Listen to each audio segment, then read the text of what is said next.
Chapter 1. Life was the greatest miracle in the world. The four directions were called the universe. Although the universe was real, there was no fixed place to seek. Since ancient times, the universe has been called the universe. Although the universe has grown, no one knows where it began. In the vast universe, many scientists speculated that Earth might be the only source of life. Humans were lonely. Although there were billions of stars in the vast universe, it was difficult to find a second life source. However, humans had never given up on exploration. Since the last century, many space probes had been launched. Voyager 2 was an unmanned space probe launched from the Kennedy Space Center in the United States in 1977. It carried a gold-plated record with the theme, "Greetings to the Universe." The record contained some pop music and greetings recorded in 55 languages on Earth, hoping that one day it would be intercepted and received by an alien civilization. Since the 1970s, Voyager 2 had been traveling alone. In the vast universe, it was as small as a speck of dust. Most of the space probes of the same era had either malfunctioned or lost signal communication, disappearing forever in the lonely universe. 30 years had passed and technology continued to develop. Humans had developed more advanced space probes. Perhaps in the near future, the exploration of space would be further developed. Even so, for a long time, the new space probe could not catch up with Voyager 2. 33 years had passed, and Voyager 2 was now 14 billion kilometers away from Earth. It had reached the third cosmic speed, and its orbit could no longer guide it back to the solar system. It had become an interstellar spaceship. In the dark and cold universe, the stars were like sparkling and translucent diamonds inlaid in the darkness. Although the Voyager 2 space probe was flying at top speed, it looked like a tiny ant crawling on the dark ground in the cold and boundless universe. More than 30 years had passed, and today Voyager 2 had made a shocking discovery. In the desolate universe, 9 huge corpses were lying there quietly.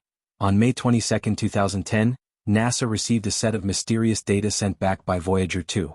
After a difficult process of deciphering and restoring the data, they saw an incredible scene. At that moment, everyone in NASA's main monitoring room was shocked. They stood motionless like wooden statues. They were shocked to the extreme. It took a long time for everyone to come back to their senses. Then the main control room erupted. "God, what am I seeing? How is this possible? Unbelievable." Voyager 2 could no longer be guided.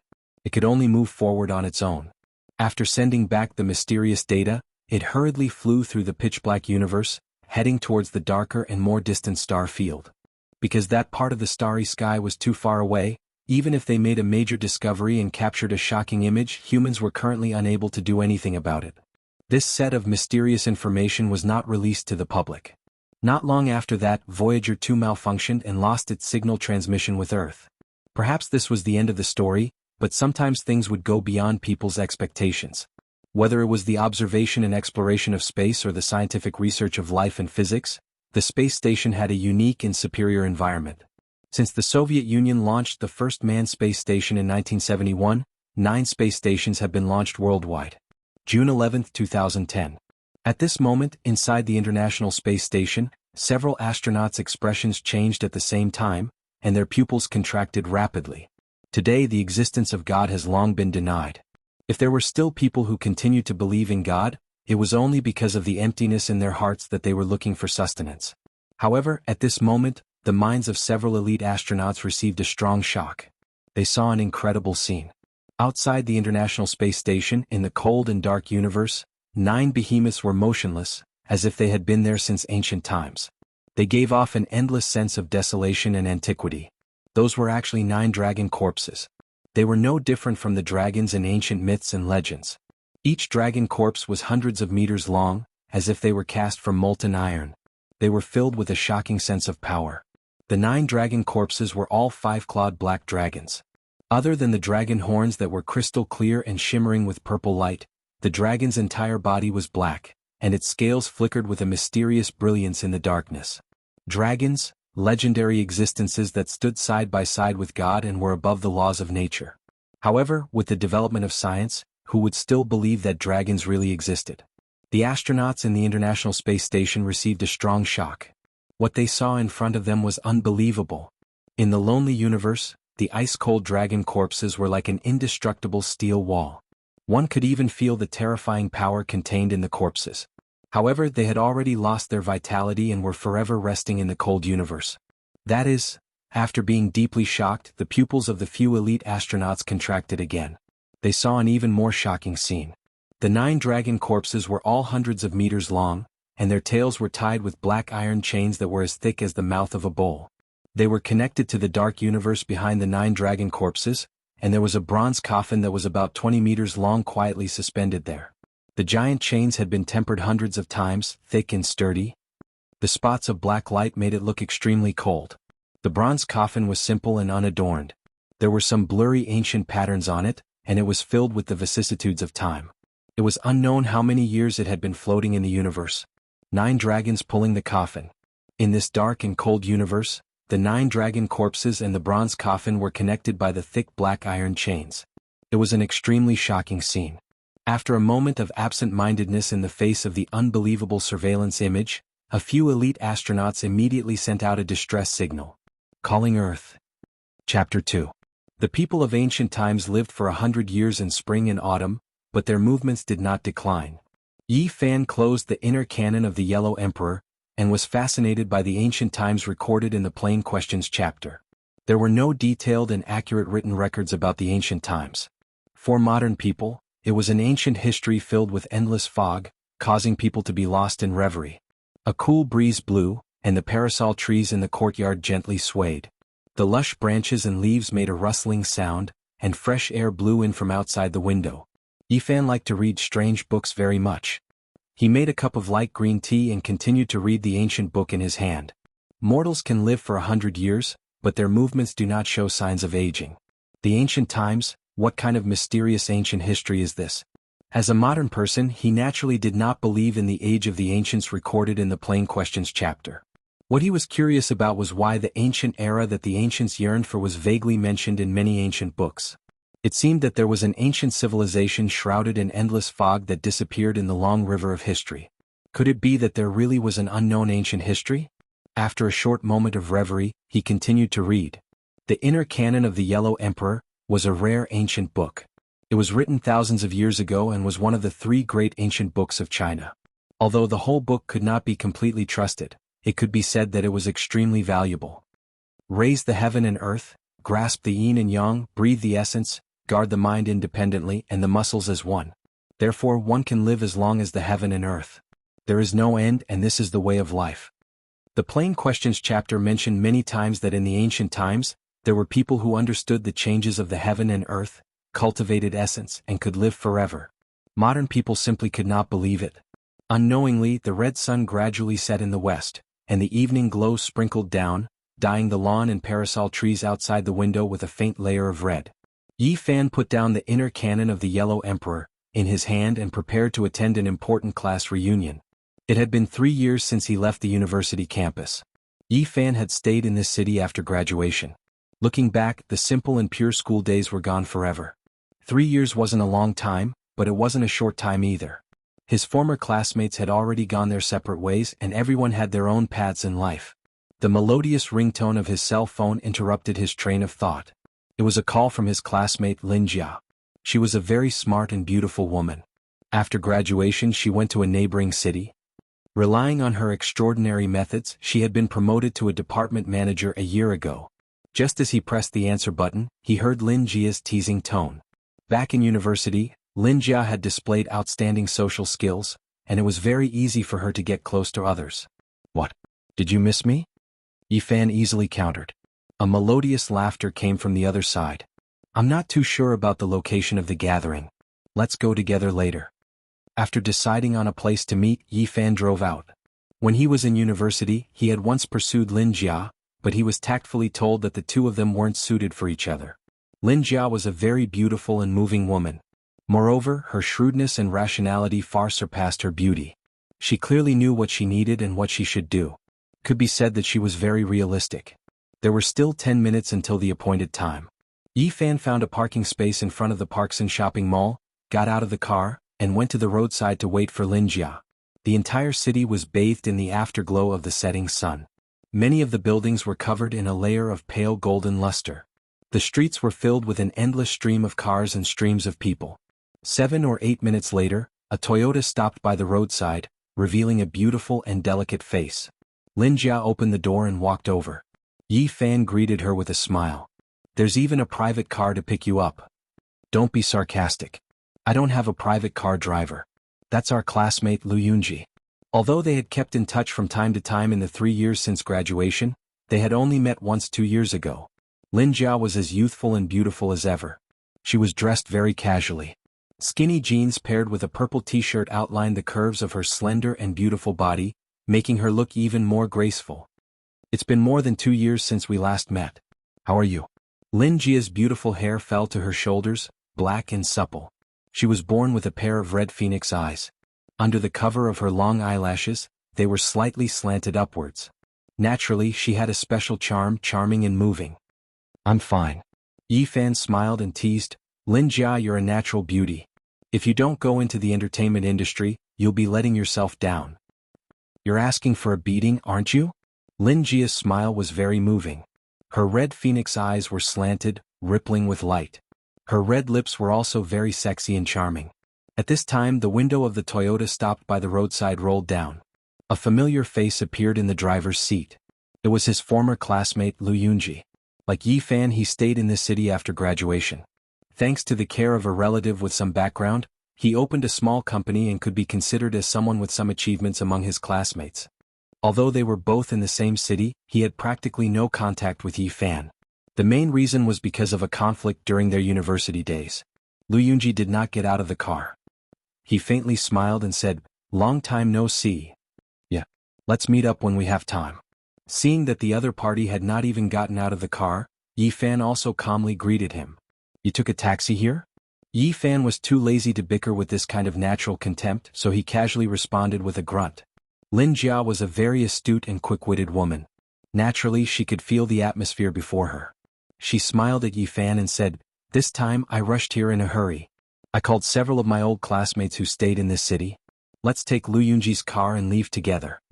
Before Yi Fan could say anything, Lu Yunji already spoke up first with a slightly apologetic tone. I'm really sorry. I've already made an appointment with 2 other old classmates. It's just up ahead at the intersection, but it seems there aren't enough seats. It's fine. You go first, I'll be there soon. Yi Fan finished speaking and turned to Lin Jia with a smile. Come with me or, as Lin Jia hesitated, Lu Yunji urged, Beauty Lin, why don't you take my car first? Otherwise, I'm afraid I'll be drowned in people's saliva. After standing by the side of the road for a few minutes, Lin Jia expressed her apologies to Yi Fan. Under Lu Yunji's urging, she finally got into the Toyota.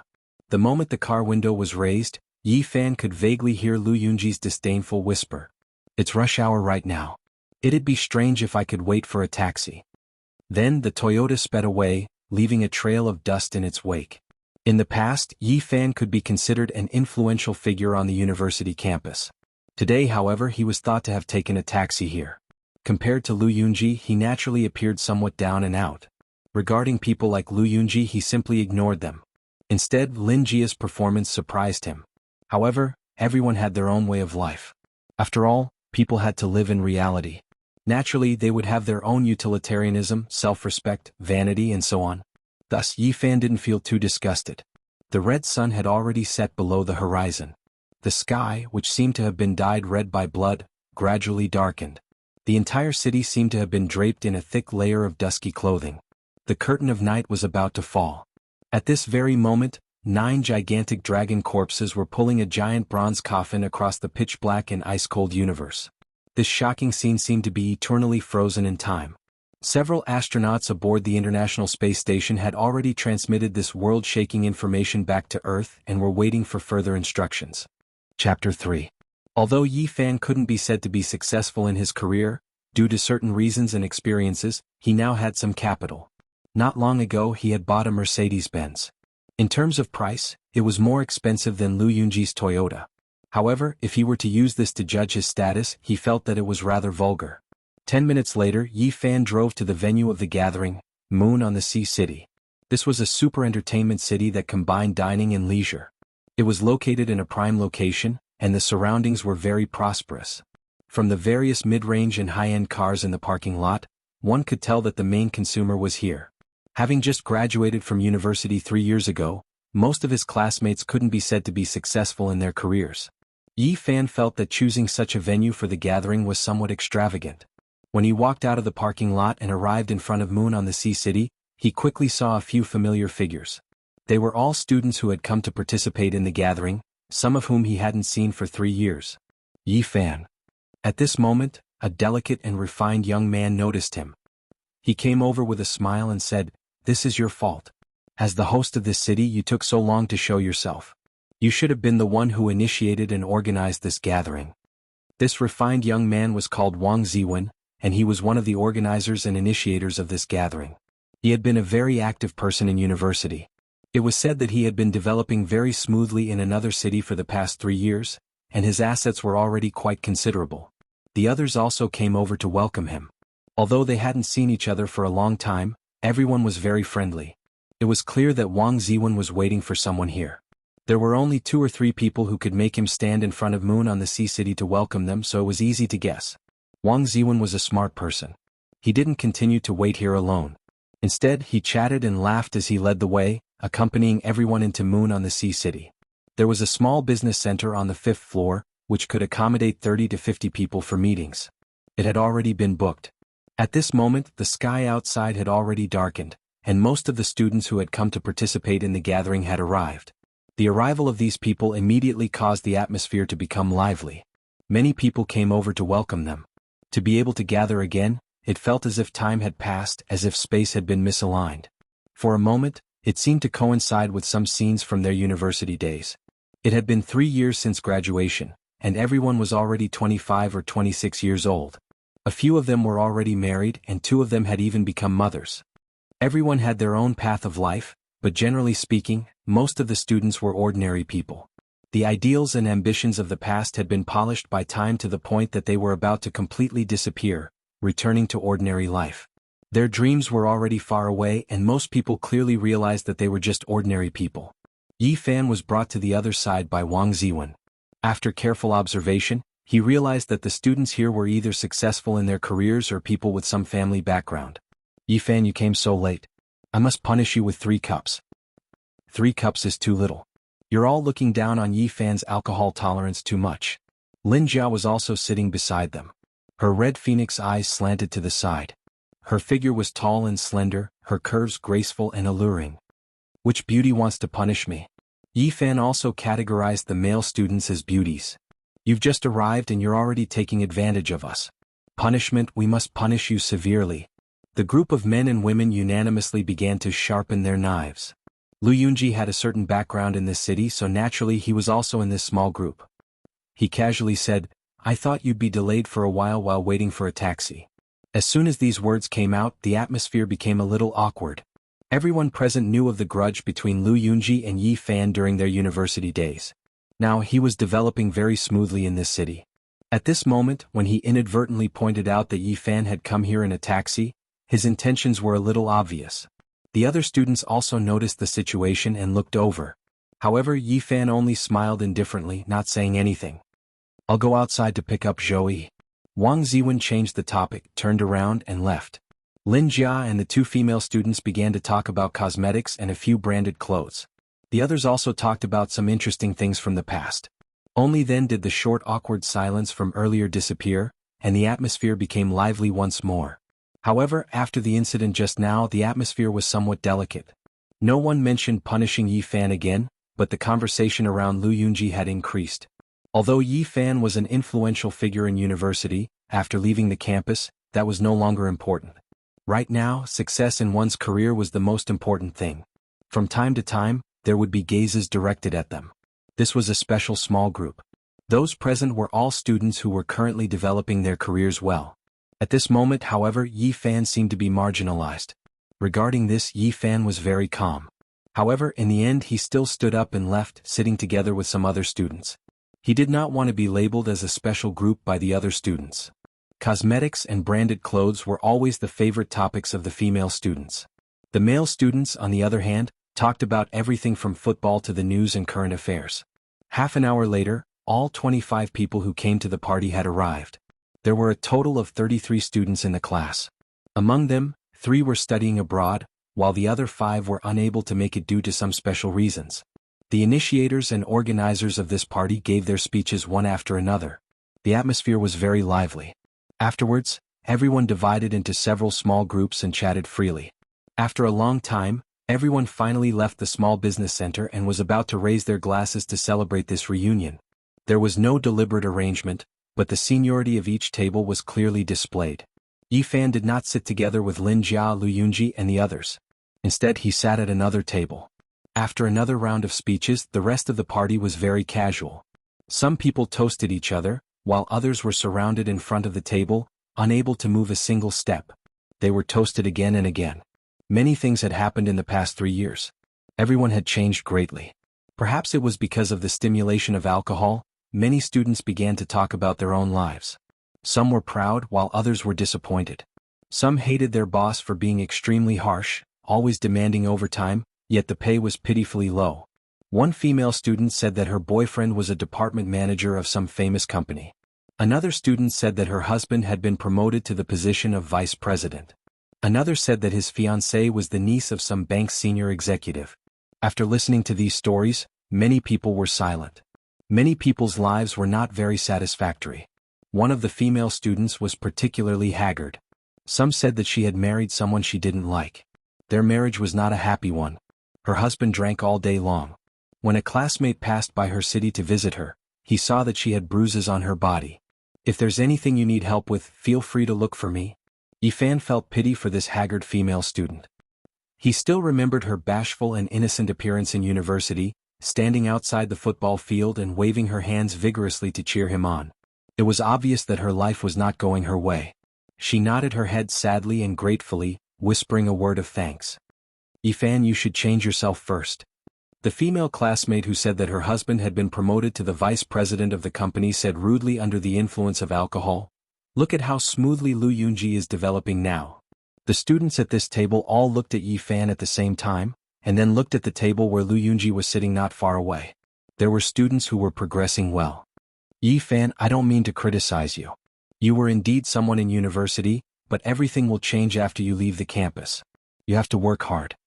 At this table, the male student who said that his fiancée was the niece of a bank's senior executive also preached. When it came to the people at Lu Yunji's table, some of the students here sighed. They said that some people were far inferior to them in school, but now they couldn't be compared. There were also people who were cynical and very extreme. They said drunkenly that those people had returned home in glory and were showing off their wealth. There were even female students who joked with Yifan. They said that it was fortunate that they only liked him secretly when they were in school.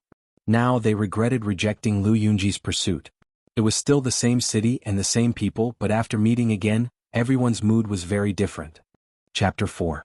Night had long fallen. Neon lights flashed on both sides of the road. The city at night still exuded endless vitality. Row upon row of skyscrapers towered high into the sky. However, if one were to look down from space, all of this would seem insignificant, just like a square inch of land. This was a very unusual night. It was destined to be difficult to calm down. Dozens of main monitoring rooms on the ground had completely locked on to the dark sky. In the lonely universe, the 9 dragon corpses shone with a cold metallic luster. Their bodies were covered with black scales the size of palm leaf fans. Dragons, a legendary existence, should not have appeared in the world at all.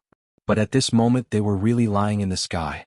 The images captured from the dark space were breathtaking and intimidating. The huge dragon horns were like forked ancient trees, powerful and mysterious. Its body was like a mountain ridge, strong and powerful. Its scales were like blades, shining with cold light. It looked majestic. The 9 huge lifeless corpses had a huge impact on human cognition. It subverted some of people's inherent ideas. Yifan, how has your life been for the past 3 years? Many people were very concerned about Yifan and asked with concern. It's all right. My life has been very ordinary. Nothing special has happened in the past 3 years. At this moment, people at Lu Yunji's table came over to toast. They said a lot of congratulatory words. Everyone clinked glasses again and again. It was very lively. The people who said they wanted to punish Yifan did not come to him alone. It was not until later that Lin Jia and Wang Ziwen came over one after another and each had a drink with Yifan alone. Later many people became drunk. Then everyone went to karaoke. The singing seemed to bring everyone back to their young and inexperienced school days. How many people have admired your youthful appearance? Do you know who is willing to endure the ruthless changes of time? How many people have come and gone with you? Do you know that I will always be by your side? Perhaps it was because they were really drunk. A pair of classmates who had fallen in love during their school days and had no choice but to break up after graduation looked at each other speechlessly. As the song echoed, the female classmate actually lost control. Tears blurred her eyes and she burst into tears. Everyone tried to comfort her. Due to various reasons, none of the couples among the classmates were able to go through with each other after graduation. Although they had carefully managed their campus romance, none of them had any results in the end. Graduation meant a breakup. Perhaps it was a curse. Every year, the same tragedy would play out among the college graduates. Unfortunately, this kind of tragedy was likely to continue for a long time.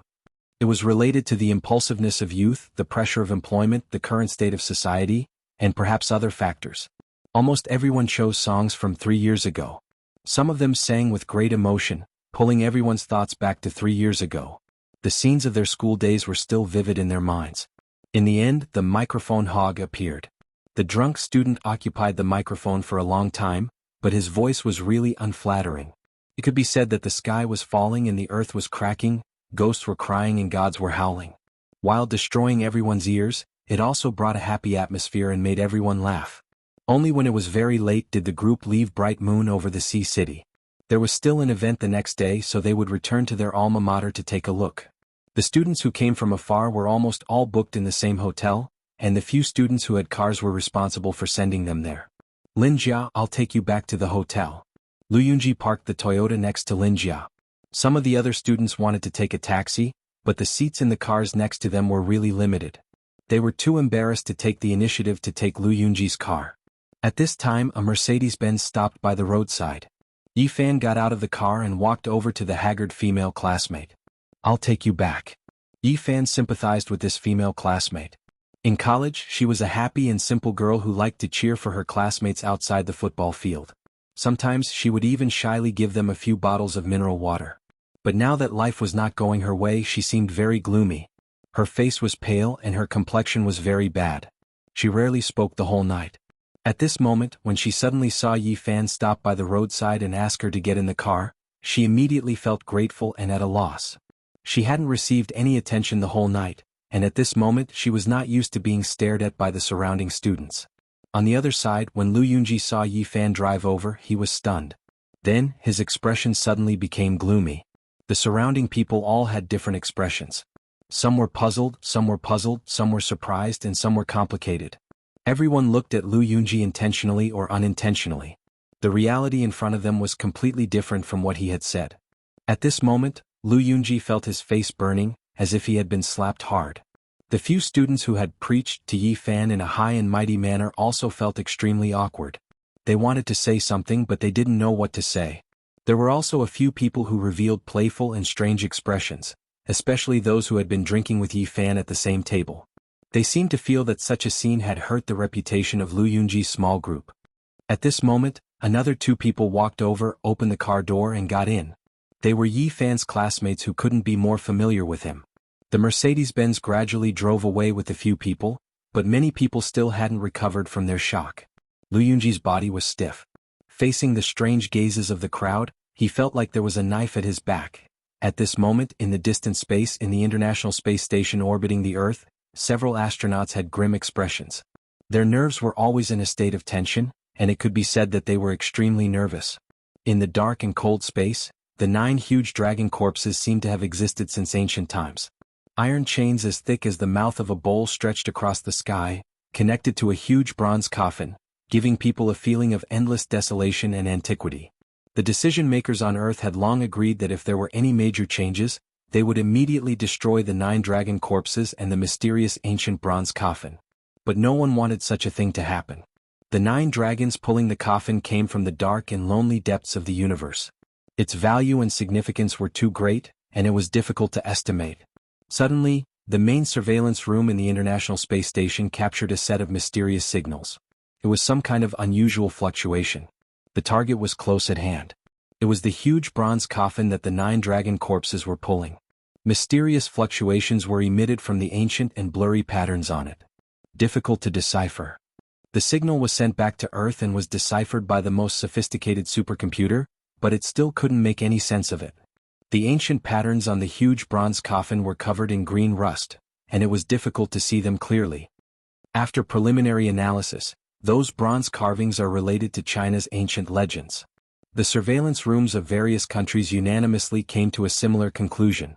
The beast-shaped carvings on the huge bronze coffin are similar to some of the primordial beasts recorded in China's classic of mountains and seas, and the figures in the bronze carvings are suspected to be gods. Although they could identify the origins of some of the bronze carvings, they still couldn't decipher the extremely weak mysterious signal. They had no clue at all. Chapter 5. Their alma mater hadn't changed much compared to before. The only thing that had changed was the people who had come and gone. 4 years of youth had been carved into an unforgettable memory. Under the shade of the trees and beside the grass, some juniors were quietly reading books. It was a very harmonious and tranquil scene. Yi Fan and the others felt as if they had returned to the past, far away from the impetuous and clamorous life they had experienced for the past 3 years. After graduation, everyone had been busy with their dreams and lives. Quite a few had left the city. Except for Yi Fan and a few others, this was the first time the others had returned to their alma mater. Not far away, the small lake gently rippled. The scenery was still the same. They could still clearly remember the melancholy, decadent, or high-spirited figures holding guitars and singing campus folk songs by the lakeside. Even after so many years had passed, whenever the melody rang out, it would always remind people of that carefree and innocent era. That faint sadness could make people sad and sweet, easily moving their hearts. The precipitation of time would always leave behind a sour and delicate taste. It was just that they didn't know if those people were still able to pick up guitars and sing. After graduation, it was very difficult to find them. I vaguely heard from a friend that the melancholy guitar expert was a resident singer in a bar in another city. After a few years, he seemed to have changed a lot. Do you still remember the versatile long-legged sister from the school band? She was a very beautiful and pure lead singer. It is said that she is now drinking in a nightclub. Everyone could only let out a sigh. After graduation, many people had encountered the impact of their dreams and their dreams. Sometimes, life was really helpless, causing people to feel frustrated and confused. After a short silence, everyone continued to walk forward. At this time, Lin Jia arrived at Yi Fan's side. She wore a blue and white chiffon dress. The hem of the dress reached her thighs, making her 2 slender legs appear even whiter and more alluring. She wore a black belt, making her waist appear even more graceful. Her long hair hung loosely over her ample chest, accentuating the curves of her figure. She had a beautiful face, snow-white skin, and a pair of red phoenix eyes that had a strange charm. Lin Jia's entire person had a special temperament. You obviously have a car. Why didn't you tell me yesterday? How could I have had the chance to tell you? Aren't you going to invite me to ride in your car today? I would be very happy to. Here I solemnly invite Miss Lin Jia. At this point both of them laughed. Lin Jia abruptly brought up yesterday's matter. However, she lightly circled around it. She didn't say anything because of yesterday's matter, nor did she deliberately lower her stance to try and get closer to him. With that, she turned around and left with a smile. Lin Jia was an intelligent woman. She knew that being too deliberate was not a good thing. It would only make her appear fake. It was better to be direct and natural. This subtle change also happened to some of the other students. It was almost noon when they left their alma mater. They arrived at the food street and went to the restaurant. Wang Ziwen privately invited Yi Fan to sit at their table. Yi Fan just smiled and went over to toast a few glasses of wine. He still sat with the people from yesterday. Yi Fan, I was drunk yesterday, I hope you don't mind. Let me offer you a toast. Cheers. The male student who said that his fiancée was the niece of some bank executive had been preaching to Yi Fan yesterday. Today, however, he lowered his stance and tried his best to explain yesterday's matter. The female student who said that her husband had been promoted to vice president of the company also changed her attitude from yesterday and was polite to Yi Fan. Come. Let's all raise our glasses. Compared to yesterday, Yi Fan's table was much more lively today. People constantly clinked glasses, and from time to time, people from other tables came over to toast. Naturally, Yi Fan couldn't refuse. He repeatedly clinked glasses with others, and even drank a glass with those who came over from Wang Ziwen's table. Lu Yunji was very calm. Although he had been very embarrassed yesterday, today he was like an ancient well without a ripple. There was no unusual expression on his face, as if nothing had happened. Everyone, last night I received a call from across the ocean. The speaker was Zhou Yi, a very refined young man. It was rumored that his family background was deep. This was no longer a secret among his classmates. Yesterday, Wang Ziwen had specially waited outside Bright Moon City on the sea to welcome him. Everyone stopped and looked at Zhou Yi. Whether it was in school or now, he had always been very easygoing and had never made people feel that he was arrogant. Zhou Yi said a piece of news. 3 of his classmates who were studying on the other side of the ocean had already set off to return home. This immediately caused a heated discussion among the students present. After graduation, we will be far apart from each other. Everyone has their own paths in life. It's not easy to be able to gather together. When we meet again, perhaps we will all be parents. Who knows how many years will have passed by then. 3 of my classmates who are studying abroad are returning home. I have a suggestion to slightly extend this gathering. Yifan drove home and brewed a cup of light green tea. He quietly looked at the sycamore tree outside the window and thought of some past events. The people he had missed, the footsteps that left, and the gradually fading road, were like the sycamore leaves gently falling in front of him. Li Xiaoman. This name had faded from Yifan's memory for a long time. When Li Xiaoman graduated from university, she went to study on the other side of the ocean. In the first few months, the two were still very close, but as time went on, the emails and phone calls between them gradually decreased, and eventually they completely broke off contact. Rather than saying that they looked at each other across the ocean, it was better to say that they had forgotten each other across the ocean. A relationship that was not looked upon favorably by his friends came to an end as expected. Today he learned from Zhou Yi that Li Xiaoman was about to return home. When Yifan first heard the name, it was a little unfamiliar. Looking back, it had already been more than 2 years. The time of the gathering was extended for a tour of Mount Tai. All expenses were paid by Wang Ziwen, Zhou Yi, and the others. For ordinary people, this might be a hefty expense, but for them it was nothing.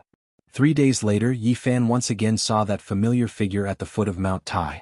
3 years had passed and Li Xiaoman was still graceful and did not change much. She was 170 centimeters tall and wore a pair of sunglasses. Her long black hair fluttered in the wind, and she stood there slender and elegant. She was dressed simply and casually. She wore a pair of shorts that reached above her knees. Her beautiful legs were fair and slender, and she wore a t-shirt with a cartoon printed on it. Li Xiaoman was undoubtedly very beautiful. Her skin was white and delicate, and her eyes were large with long eyelashes. She looked very lively. She was not ostentatious, but she was very confident. She calmly talked with the students around her. She had obviously become the center of attention, but she also gave people a sense of familiarity. Beside Li Xiaoman was a tall young man. According to the introduction, he was her classmate from America. Compared to the soft and smooth faces of Asians, he had a typical Western face. It was very three-dimensional, with a high nose bridge, slightly sunken blue eyes, and slightly curly blonde hair. He was very handsome in the eyes of Westerners. "Hello, I'm Cade. I've been longing for Mount Tai. I can finally see it."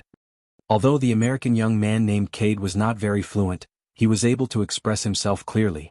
In front of him, the other 2 students who had returned from studying abroad had long been surrounded by enthusiastic people and were being asked about their lives and studies on the other side of the ocean. After 3 years, Yifan saw Li Xiaoman again. It felt like time had changed and time had passed. Both of them were calm and greeted each other politely. There was no joy after a long separation. There was only calmness and even a hint of indifference. They did not say much and gently brushed past each other. Some things did not need to be said. Silence was a kind of result. Chapter 6. In the space where silence and darkness coexisted, 9 gigantic dragon corpses lay in disarray. The bronze coffin was simple and unadorned, yet grand as if it had existed with the universe since the beginning of time. Several days had passed, but the mysterious signal from the bronze pattern was still undeciphered. There was no reliable way to salvage it and bring it to the surface. It moved, deviated from the orbit, sinking. At this moment, the pupils of a few elite astronauts in the International Space Station rapidly contracted. The coffin pulled by the 9 dragons had deviated from its orbit and was slowly descending. Mount Tai was lofty, heavy, and majestic. It was revered as the head of the 5 great mountains and was known as the #1 mountain in the world. Since ancient times, Mount Tai had been a sacred symbol. It was located in the easternmost part of the Central Plains, surrounded by the Yellow River and the Wen River. In ancient times, it was regarded as the place where the sun was born and all living things grew. No mountain is greater than it, and history is greater than it. Mount Tai was majestic and had a rich history that could be traced back to the era of the 3 sovereigns and 5 emperors. It was a place close to the gods. The heavens are too high to reach. Setting up a ceremony on Mount Tai to offer sacrifices to the gods. The first emperor of Qin who swept across the world and the Emperor Wu of Han who was a man of great talent and bold vision, had both held an unprecedented ceremony on Mount Tai. And before that, in ancient times, there were 72 emperors worshipping on Mount Tai. The ancient book of the Pre-Qin dynasty, Guanzi, recorded, in the past the Huai clan consecrated Mount Tai, Zhen Yun Yun, Fuxi consecrated Mount Tai, Zhen Yun Yun, Shennong consecrated Mount Tai, Zhen Yun Yun, Yellow Emperor consecrated Mount Tai, Zhen Yun Yun, Yao consecrated Mount Tai, Zhen Yun Yun, Yu consecrated Mount Tai. During the primordial times, numerous saint emperors and ancient emperors had chosen to perform their rituals here without exception, causing Mount Tai to be enveloped in layers of mist and emanate a boundlessly mysterious aura. During the spring and autumn period, Sage Kong had once traveled to Mount Tai in search of the remains of the ancient great ceremony of ascension, but regrettably he did not find anything. When his disciples asked him about it, he could not answer. Later generations had made some discoveries.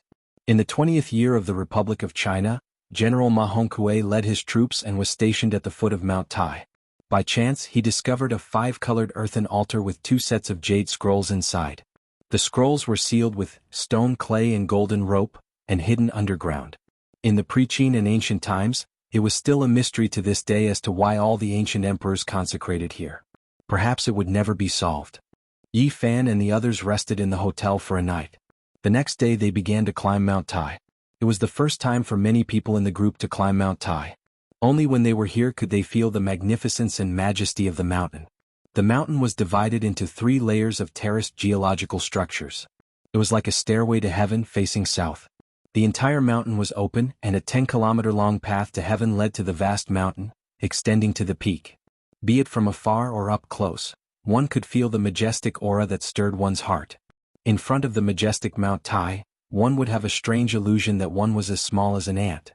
Even the sun, moon, and stars in the sky seemed insignificant. This was a shocking feeling that made one's soul tremble. When the tour guide talked about various things in ancient times, it made people's imagination run wild. Humans were always full of yearning for the unknown and mysterious. Li Xiaoman and Cade walked side by side, constantly translating and explaining to him. This made the American youth more and more curious about Mount Tai, and he kept asking questions. Lu Yunji looked at Yi Fan playfully, then looked at the 2 people in front of him. However, his obvious intention seemed to be ignored by Yi Fan, who did not say anything at all. This made him very disappointed. In fact, Yi Fan did not notice him at all. He was naturally very calm. Yi Fan had already finished reading the inner canon of the Yellow Emperor. When he thought about how the ancient sages all worshipped here, he suddenly had an absurd thought. Could it be that there really was a lost ancient civilization? If so, Mount Tai was undoubtedly a holy land during that period. However, he immediately shook his head. He felt that he had been too bored recently to have such an absurd thought.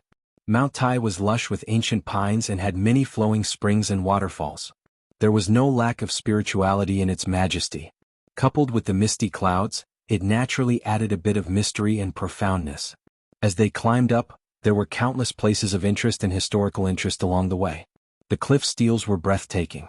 From the sacrificial ground, past the Dai Temple, to the heaven-sealing Jade Emperor Peak, it formed an axis that spanned 10 kilometers from the underworld to the human world to the heavens. In the evening, the crowd finally reached the peak of Mount Tai, the Jade Emperor Peak. Looking down at the tens of thousands of mountains below and the Yellow River in the distance, they immediately understood the true meaning of Confucius's, "Climb Mount Tai and look down on the world. When you reach the peak you will look down on all the mountains." The sage of poetry had also left such a masterpiece. At this moment the sun was setting in the west. The peaks of the clouds were inlaid with a layer of dazzling gold, sparkling with the brilliance of rare treasures. Such a beautiful scene could not help but be intoxicated. Suddenly a few black spots appeared in the sky. They gradually grew larger, and the sound of wind and thunder could be heard. 9 huge objects descended from the sky like 9 long black rivers. At this moment, everyone on Mount Tai was so shocked that their expressions froze. They looked at each other in astonishment. They were actually 9 huge dragon corpses pulling an ancient bronze coffin towards the peak of Mount Tai. Dragons, a legendary existence, stood side by side with the gods and were above the laws of nature. However, with the development of science, who would still believe that dragons really existed? The tourists on the mountain were so shocked that they held their breath and even forgot to shout. After a short silence, Mount Tai boiled. Everyone fled in panic, rushing in all directions to avoid the huge dragon corpses that were approaching. This was a shocking scene. Under the blood-red sunset, 9 dragons pulling a coffin descended to Mount Tai. Terrified screams and helpless cries rang out as everyone fled. The 9 dragons pulling the coffin did not fall very quickly, but when it landed, it still heavily shook the peak of Mount Tai. Boom! The 9 huge objects fell like 9 mountain ridges, shaking the Jade Emperor peak until a large crack appeared. Soil and stones flew everywhere and dust and sand filled the air. The ancient bronze coffin also smashed onto the peak of Mount Tai with a clang sound. The mountain shook as if there was an earthquake. Many mountain rocks rolled down from the mountain, making a rumbling sound as if thousands of horses and soldiers were galloping. Many people were affected. They were badly mutilated by the mountain rocks and fell down the mountain. Cries of fear rang out everywhere. The shaking stopped and the mountain quickly calmed down. However, Mount Tai was already in chaos. Many people fell down while fleeing. This was an extremely chaotic scene. Many people were bleeding from their heads as they ran down the mountain in fear. 9 huge dragon corpses that were over 100 meters long. Most of their bodies were quietly lying on the mountain peak, while the other half of their bodies were hanging down the cliff. They were like a black steel wall, full of a shocking sense of power and extremely impactful to the eyes. The Jade Emperor peak of Mount Tai was shattered, and there were many terrifying cracks on the ground. The 20-meter-long bronze coffin was simple and unadorned. There were some vague ancient patterns on it, full of the vicissitudes of time. There was a mysterious aura circulating around it. Chapter 7. Everything had happened too suddenly. Everything in front of them was beyond everyone's imagination. Everyone could not believe it. However, the 9 dragon corpses and the bronze coffin were right in front of them. The iron-like truth was right in front of them.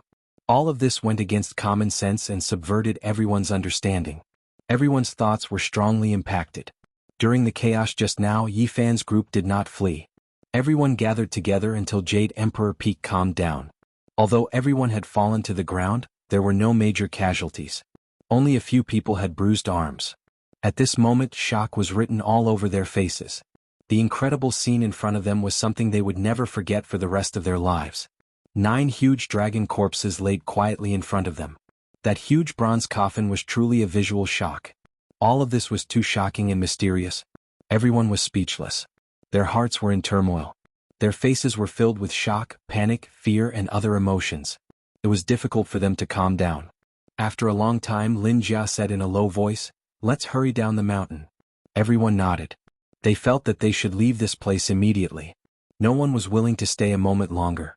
The atmosphere on Jade Emperor Peak was chilling. Why were there 9 dragon corpses pulling the bronze coffin here? Why did they land on Mount Tai?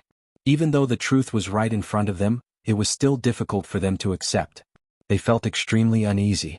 Under the bloody sunset, Jade Emperor Peak was a scene of devastation. The area around the bronze coffin was the most severely damaged. A huge pit had been smashed there. The cracks around it were a meter or 2 wide, spreading in all directions like a spider web. One of the cracks was like a wriggling centipede, extending to the feet of Yi Fan's group. Fortunately, the end of the crack was less than the width of a palm, so it did not create a pit. Just as everyone was about to leave, Li Xiaoman pointed ahead and said, "What is that?"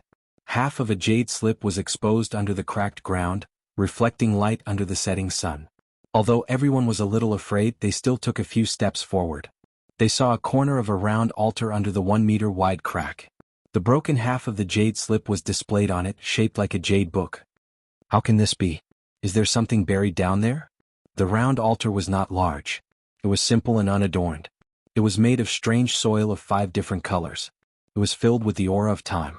It was unknown how long it had existed. "Look, there's more ahead." Wang Ziwen, who was standing at the front, revealed a shocked expression as he pointed at the wider crack ahead. Under the 2-meter-wide crack, there was also a 5-colored earthen altar. The round altar had already been shattered, and a jade plate sealed inside was revealed. There were many complicated characters and symbols carved on it, but no one could recognize them. At this moment, everyone revealed shocked expressions. In that instant, they thought of the 2 words pilgrimage. It was extremely likely that this was an altar used to offer sacrifices to the heavens in ancient times. The jade booklet was sealed within the 5-colored round altar. This was similar to the description in Bangu's White Tiger Tongyi during the Eastern Han Dynasty. It was recorded, "Sometimes it is said to be sealed with gold mud and silver ropes, Sometimes it is said to be made of stone, mud and gold ropes, the seal of the seal. Sima Qian's records of the grand historian of the Western Han dynasty also had a record of soaring heroes, golden mud and stone. In just a moment, everyone was shocked to discover that there were such 5-colored altars under the large cracks around them. There were actually quite a few of them, and there were actually dozens of them. Every 5-colored earthen altar was very simple and unadorned. They were engraved with the marks of time, and one could tell at a glance that they had existed for countless years.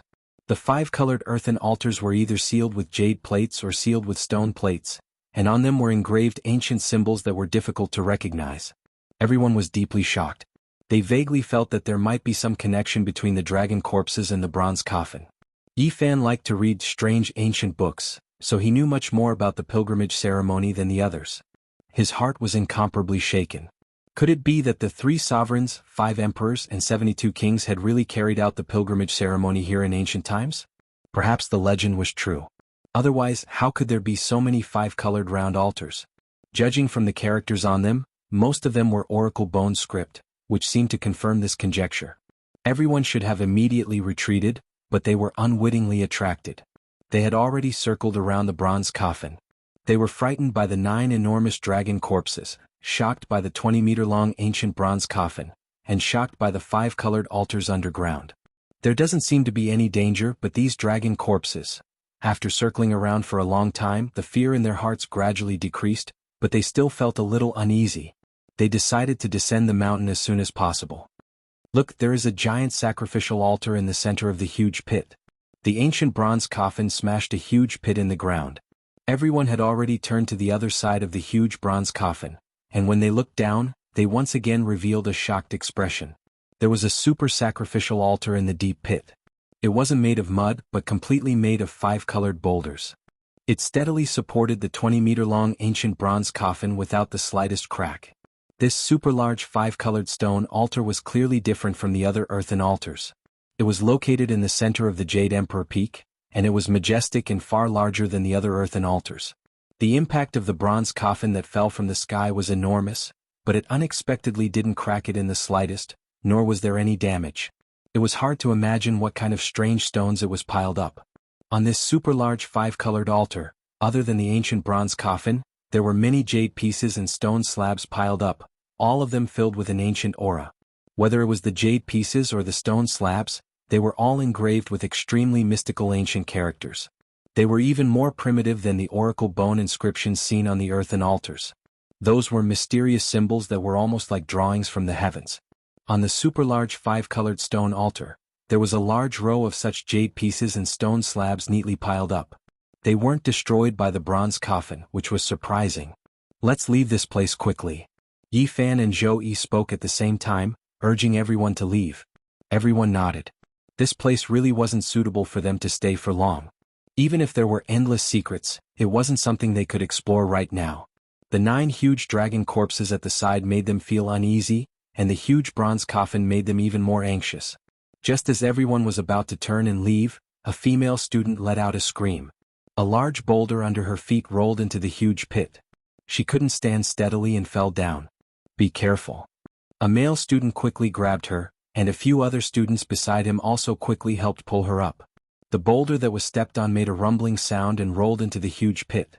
Then with a bang, it heavily hit the 5-colored altar. The super-large stone altar immediately emitted a 5-colored halo. Everyone felt a huge force enveloping their bodies. Their legs felt as if they were tied with lead, unable to move a single step. Bang! The 5-colored stone altar shook continuously, causing the Jade Emperor Peak to shake along with it. Everyone standing at the edge of the huge pit suddenly felt the world spin, but they couldn't move a single step. All of them were shaken and rolled into the huge pit. A group of people fell onto the 5-colored stone altar. Everyone was filled with fear. Chapter 8. Everyone fell onto the multicolored altar, knocking over a pile of ancient books carved from jade and stone slabs. With a loud crash, the altar was in a mess. The ancient bronze coffin was lying on the side. There were many greenish copper rust stains on it, but they couldn't cover the vague bronze engravings. They seemed to be ancient deities, and they all had tear stains on them. They were so close to each other that they could touch them with just a stretch of their hand. This made everyone feel fear, and a chill ran down their spines. This multicolored altar, which had existed for countless years, was built by the ancient people to offer sacrifices to the heavens. Could it be that those ancient sovereigns could really summon something? At this moment, everyone suddenly felt a desolate and ancient aura circulating around, causing their emotions to surge. At this moment, the 9 dragon corpses and the bronze coffin were lying in front of them. Could it be that they were really summoned by the multicolored altar? According to legend, long before the Qin Emperor Han Wu, the ancient 3 sovereigns, 5 emperors and 72 kings had held a great ceremony here. What did they summon? The multicolored brilliance flickered, and the jade and stone slabs on the multicolored altar suddenly became translucent. The ancient characters engraved on them all flickered and emitted a gentle light. Kacha kacha. The sound of shattering rang out. The piles of jade and stone slabs suddenly cracked, and then rays of light rushed out. The ancient characters engraved on them seemed to have a life of their own as they all rushed out and floated in the air. Chi chi chi. More and more ancient characters shone brightly and floated in the air. Soon after, those jade blocks and stone slabs turned into ashes in a gust of wind. All the ancient characters engraved on the jade blocks and stone slabs were freed from their shackles. Above the ancient bronze coffin, around the huge pit, there were thousands of ancient characters shining. They seemed to be completely cast from molten iron, and they had the luster and texture of metal. Kacha kacha. The sound of shattering rang out again. The nearby small multicolored altars also flashed with ancient characters and floated in the air. There seemed to be stars flickering around the bronze coffin, looking even more mysterious under the blood-red sunset. There were a few other people on Jade Emperor Peak who had not fled down the mountain during the chaos not long ago. But at this moment, seeing Yi Fan and the others fall into the huge pit and seeing such a strange scene, all of them were terrified and rushed down the mountain. Amidst the chaos, some people fell down. Cries of pain and cries for help rang out continuously. At the same time, the glowing ancient characters in the sky gathered together, gradually forming a huge 8 trigram. A mysterious power vibrated out. This was a shocking scene. Those ancient characters and symbols possessed incredible power. After they condensed together, they manifested into a huge 8 trigrams, shrouding the bronze ancient coffin and the 9 dragon corpses. It had the density and texture of metal, as if it was forged from refined gold essence. I want to leave this place. Someone in the pit cried. My body can't move. Everyone found it hard to move. Fear grew in their hearts, but they couldn't change anything.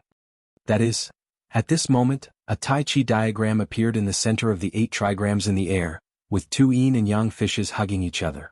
Even in this modern era of science and technology, the profound meaning of the ancient Tai Chi diagram still hadn't been deciphered. Someone had once calculated the orbital speed of the stars based on the corresponding relationship between the stars and the 8 trigrams using astronomical parameters. And the founder of the modern computer binary system was also deeply inspired after studying the Tai Chi diagram and succeeding in one fell swoop. The ancient Tai Chi diagram was still a fascinating mystery to people today. How was it created, what was its use, and what was the purpose of creating it? So far, there were only legends and inaccurate conjectures, but no conclusive evidence. At this moment, Yi Fan and the others saw a major unknown function of the Tai Chi diagram. It was actually related to space and time. Around the huge Tai Chi diagram, space was distorted and light was misty. The corresponding 8 trigram symbols of Qian, Kun, Sun, Dui, Zhen, Zhen, Li and Qin emitted light one after another, like a group of mysterious and ancient codes shining. The 2 yin and yang fishes in the Tai Chi diagram were like 2 strange doors. They constantly trembled and slowly opened a gap, as if they were connected to the distant and unknown starry sky. The brilliance continued to shine, and the 8 symbols of the 8 trigrams flickered. Finally, after changing in a complicated order many times, they all lit up at the same time, emitting a dazzling light. Boom! With a dull vibration, the 2 yin and yang fishes in the center of the Tai Chi diagram slowly opened.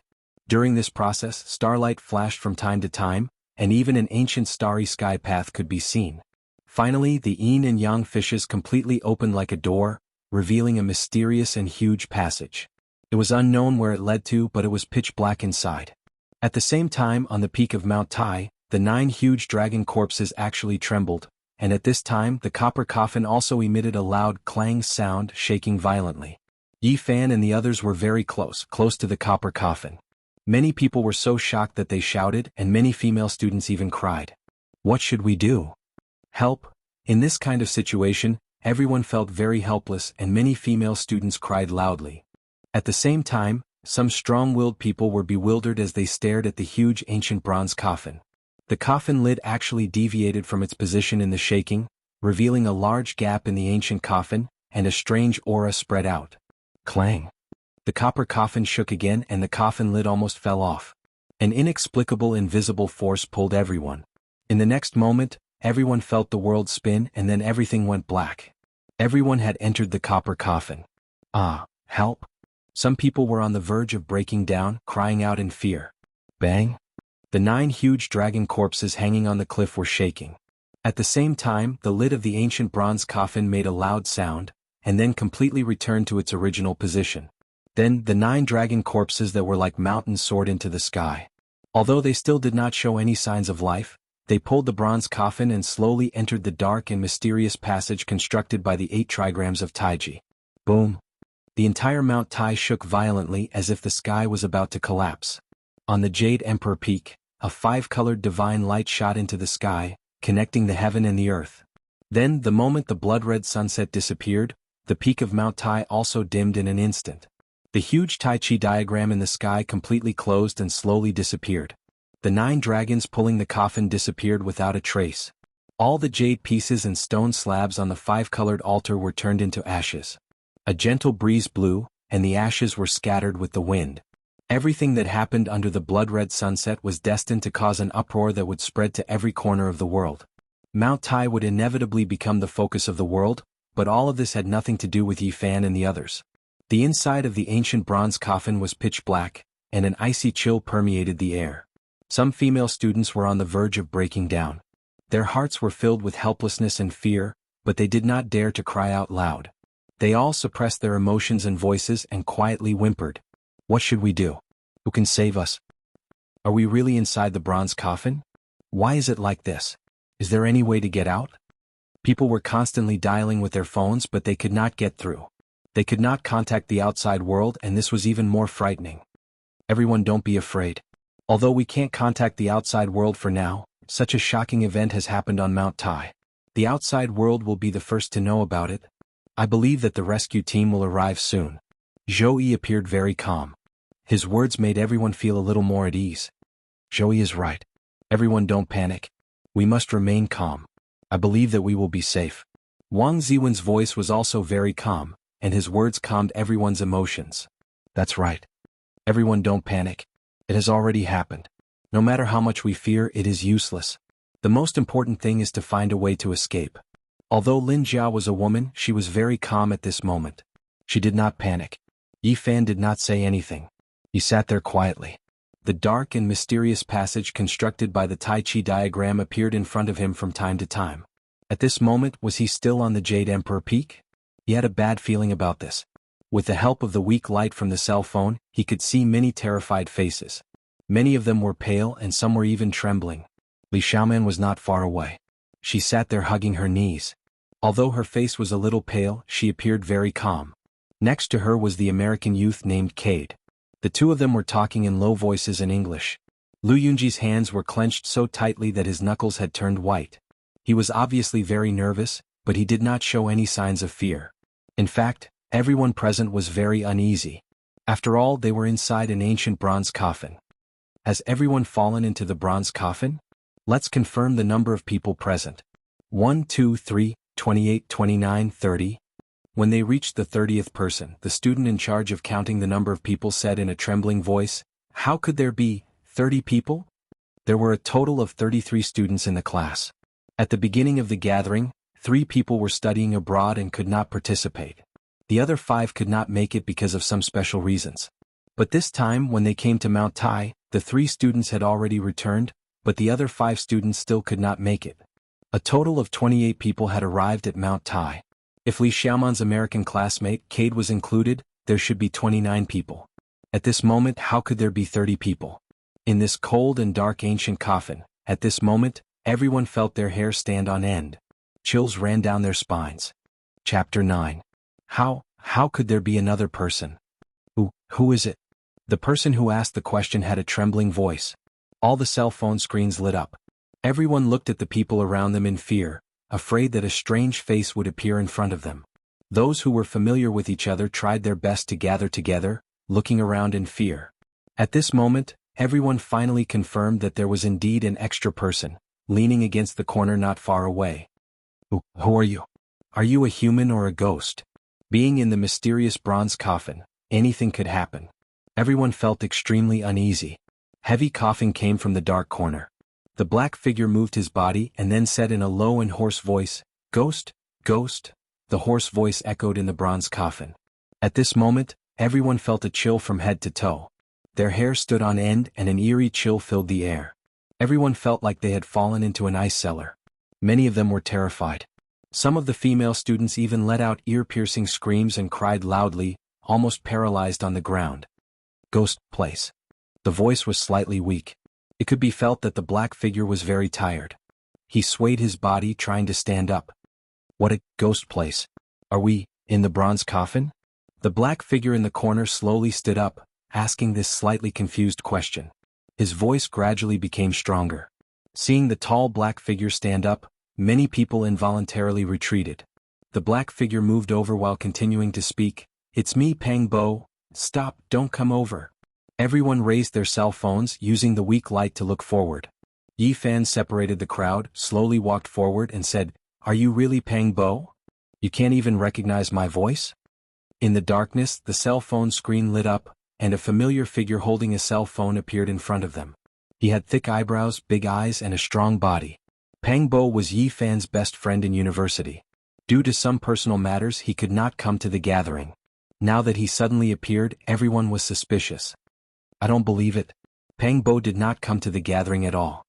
"Who are you?" someone behind said with a trembling voice. A person who should not be here was standing in the bronze coffin. This made many people's scalps tingle. "Of course I'm Pang Bo. Do any of you have water? I'm dying of thirst." The black shadow continued to walk forward. "Stop right there." Everyone was still in disbelief. Pang Bo had no choice but to stop. In order to prove his identity, he tried his best to explain, talking about many things from his university days. "I believe he is Pang Bo," Yi Fan said in a determined tone. He then strode to Pang Bo's side. The two of them had not seen each other for a long time. Even under such circumstances, they hugged each other tightly. "At first, due to some matters at home, I couldn't attend the gathering in time. Later I heard that everyone was coming to Mount Tai. After I finished dealing with my family affairs, I naturally came here." Pang Bo took the mineral water bottle that Yi Fan handed to him and drank a few mouthfuls of it.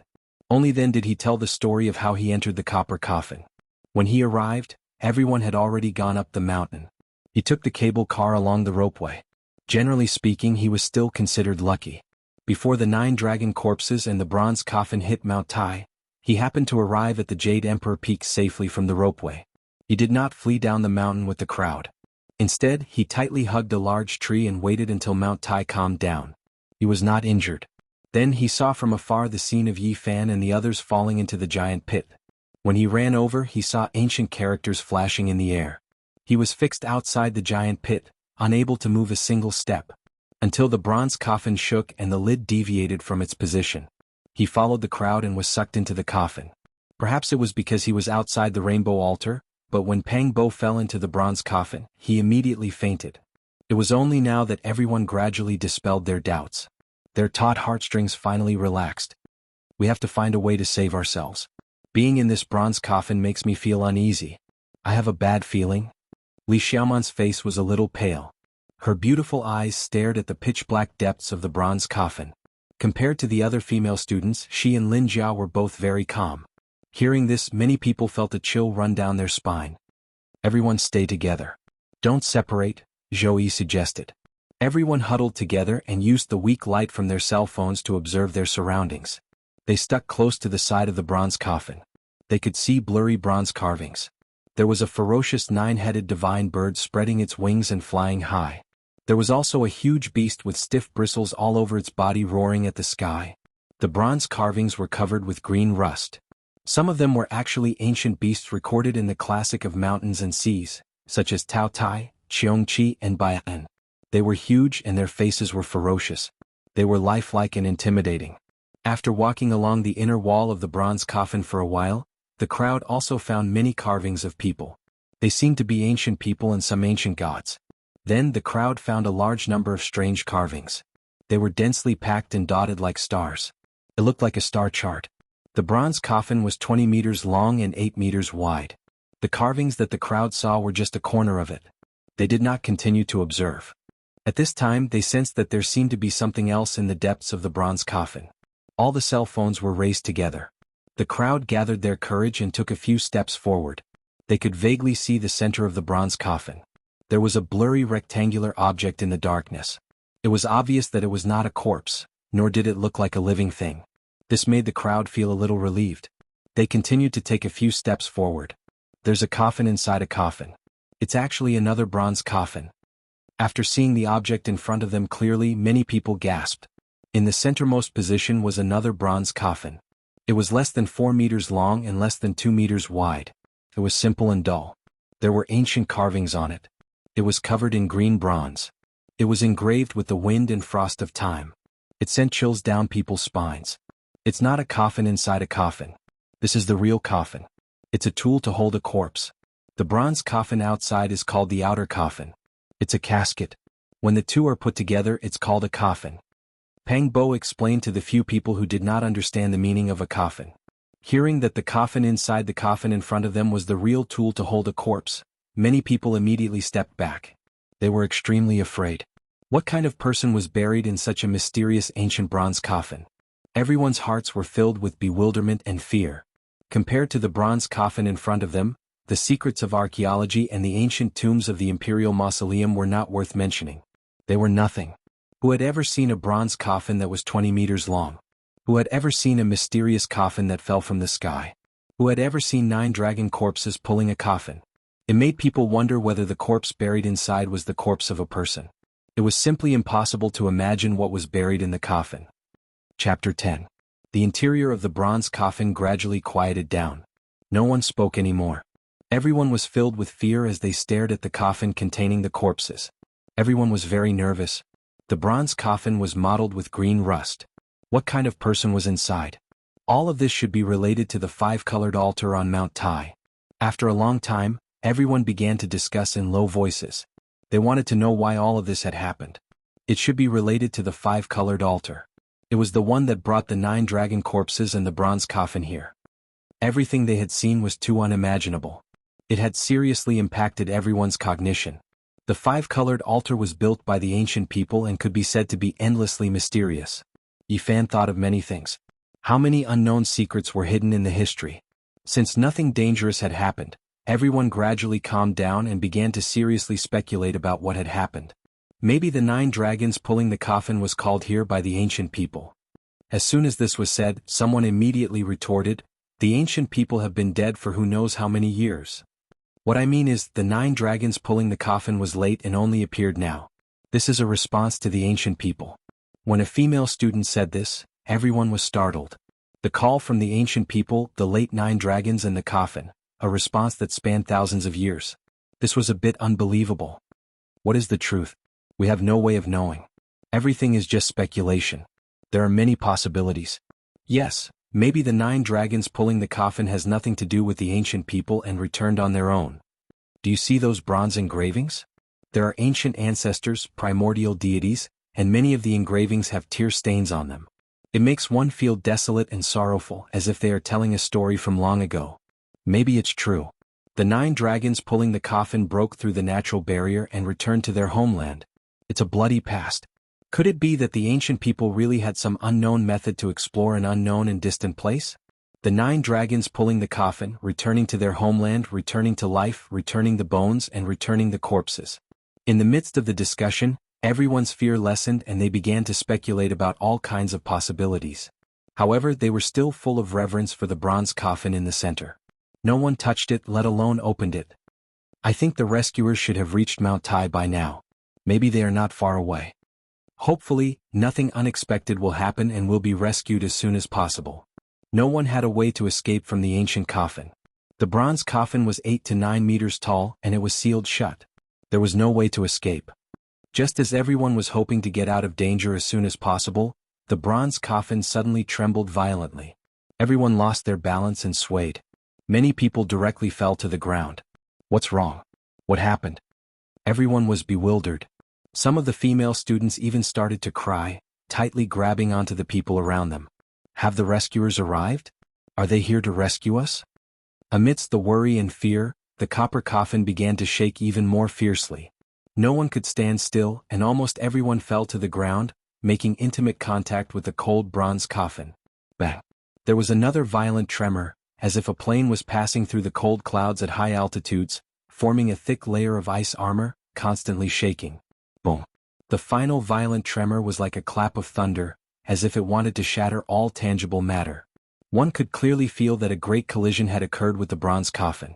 However, it was also at this moment that the bronze carvings inside the pitch-black bronze coffin began to emit a faint light, instantly counteracting the unimaginable impact. Everyone was bewildered. Just now they clearly felt that the sky and earth were about to be turned upside down, but in the blink of an eye, everything had calmed down.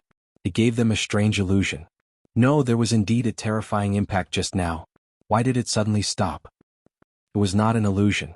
The bronze coffin did indeed have an intense collision and flipped over a few times. However, we were not affected. At this moment, everyone was shocked to find that the bronze coffin was hanging on the side wall of the coffin. It was firmly fixed there and did not fall down. The bronze coffin has already flipped over.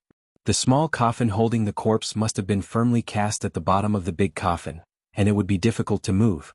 Thus, after the coffin flipped over and tilted, it looked like it was hanging on the side wall. One could imagine how terrifying the impact just now was, but it was neutralized by the faint light emitted by the bronze carvings. It was inconceivable. Light, the light from outside. Li Xiaoman exclaimed. Everyone turned their heads and looked in the direction that Li Xiaoman was looking at. In front of them, there was indeed a faint light shining in. The bronze coffin flipped over and the coffin lid tilted, opening a gap. We are finally out of danger. The bronze coffin lid deviated from its original position, and the gap was large enough for two people to walk out side by side. However, it was very dark outside, so the light that shone into the bronze coffin was not obvious. Everyone let out a cheer and rushed forward, wanting to escape this pitch-black and terrifying space. They did not want to stay for even a second longer. However, when everyone rushed out of the bronze coffin, they were all stunned like clay sculptures. The ground seemed to have been soaked in blood. It was reddish-brown, cold and lonely. What entered their eyes was a vast and desolate expanse. There were a few large rocks scattered on the ground, and they looked like tombstones as far as the eye could see. The light in this world was dim and it was dusky. It was like a lifeless dusk, and there was a faint black fog lingering around. Everyone was dumbstruck. This place could not be the peak of Mount Tai. The reddish-brown land that stretched as far as the eye could see was remote and deathly still. There was not a single sign of life. It was not a place that they knew of at all. They had never seen it before and they had never heard of it. It was a completely strange and mysterious place. Where is this? Have we left Mount Tai? The voice of the person who spoke was trembling. The rescuers isolated us in a no-man's land. Are they afraid that the 9 dragon corpses will be in danger? The student who said these words could not even convince himself. Everyone had a bad premonition, as if something extremely bad was about to happen to them. At this moment, many people used their phones to call out at the same time, but it was impossible to get through. There was no signal at all. This is not Mount Tai. Where are we? Many people revealed a panicked expression. There was no joy after escaping, only fear.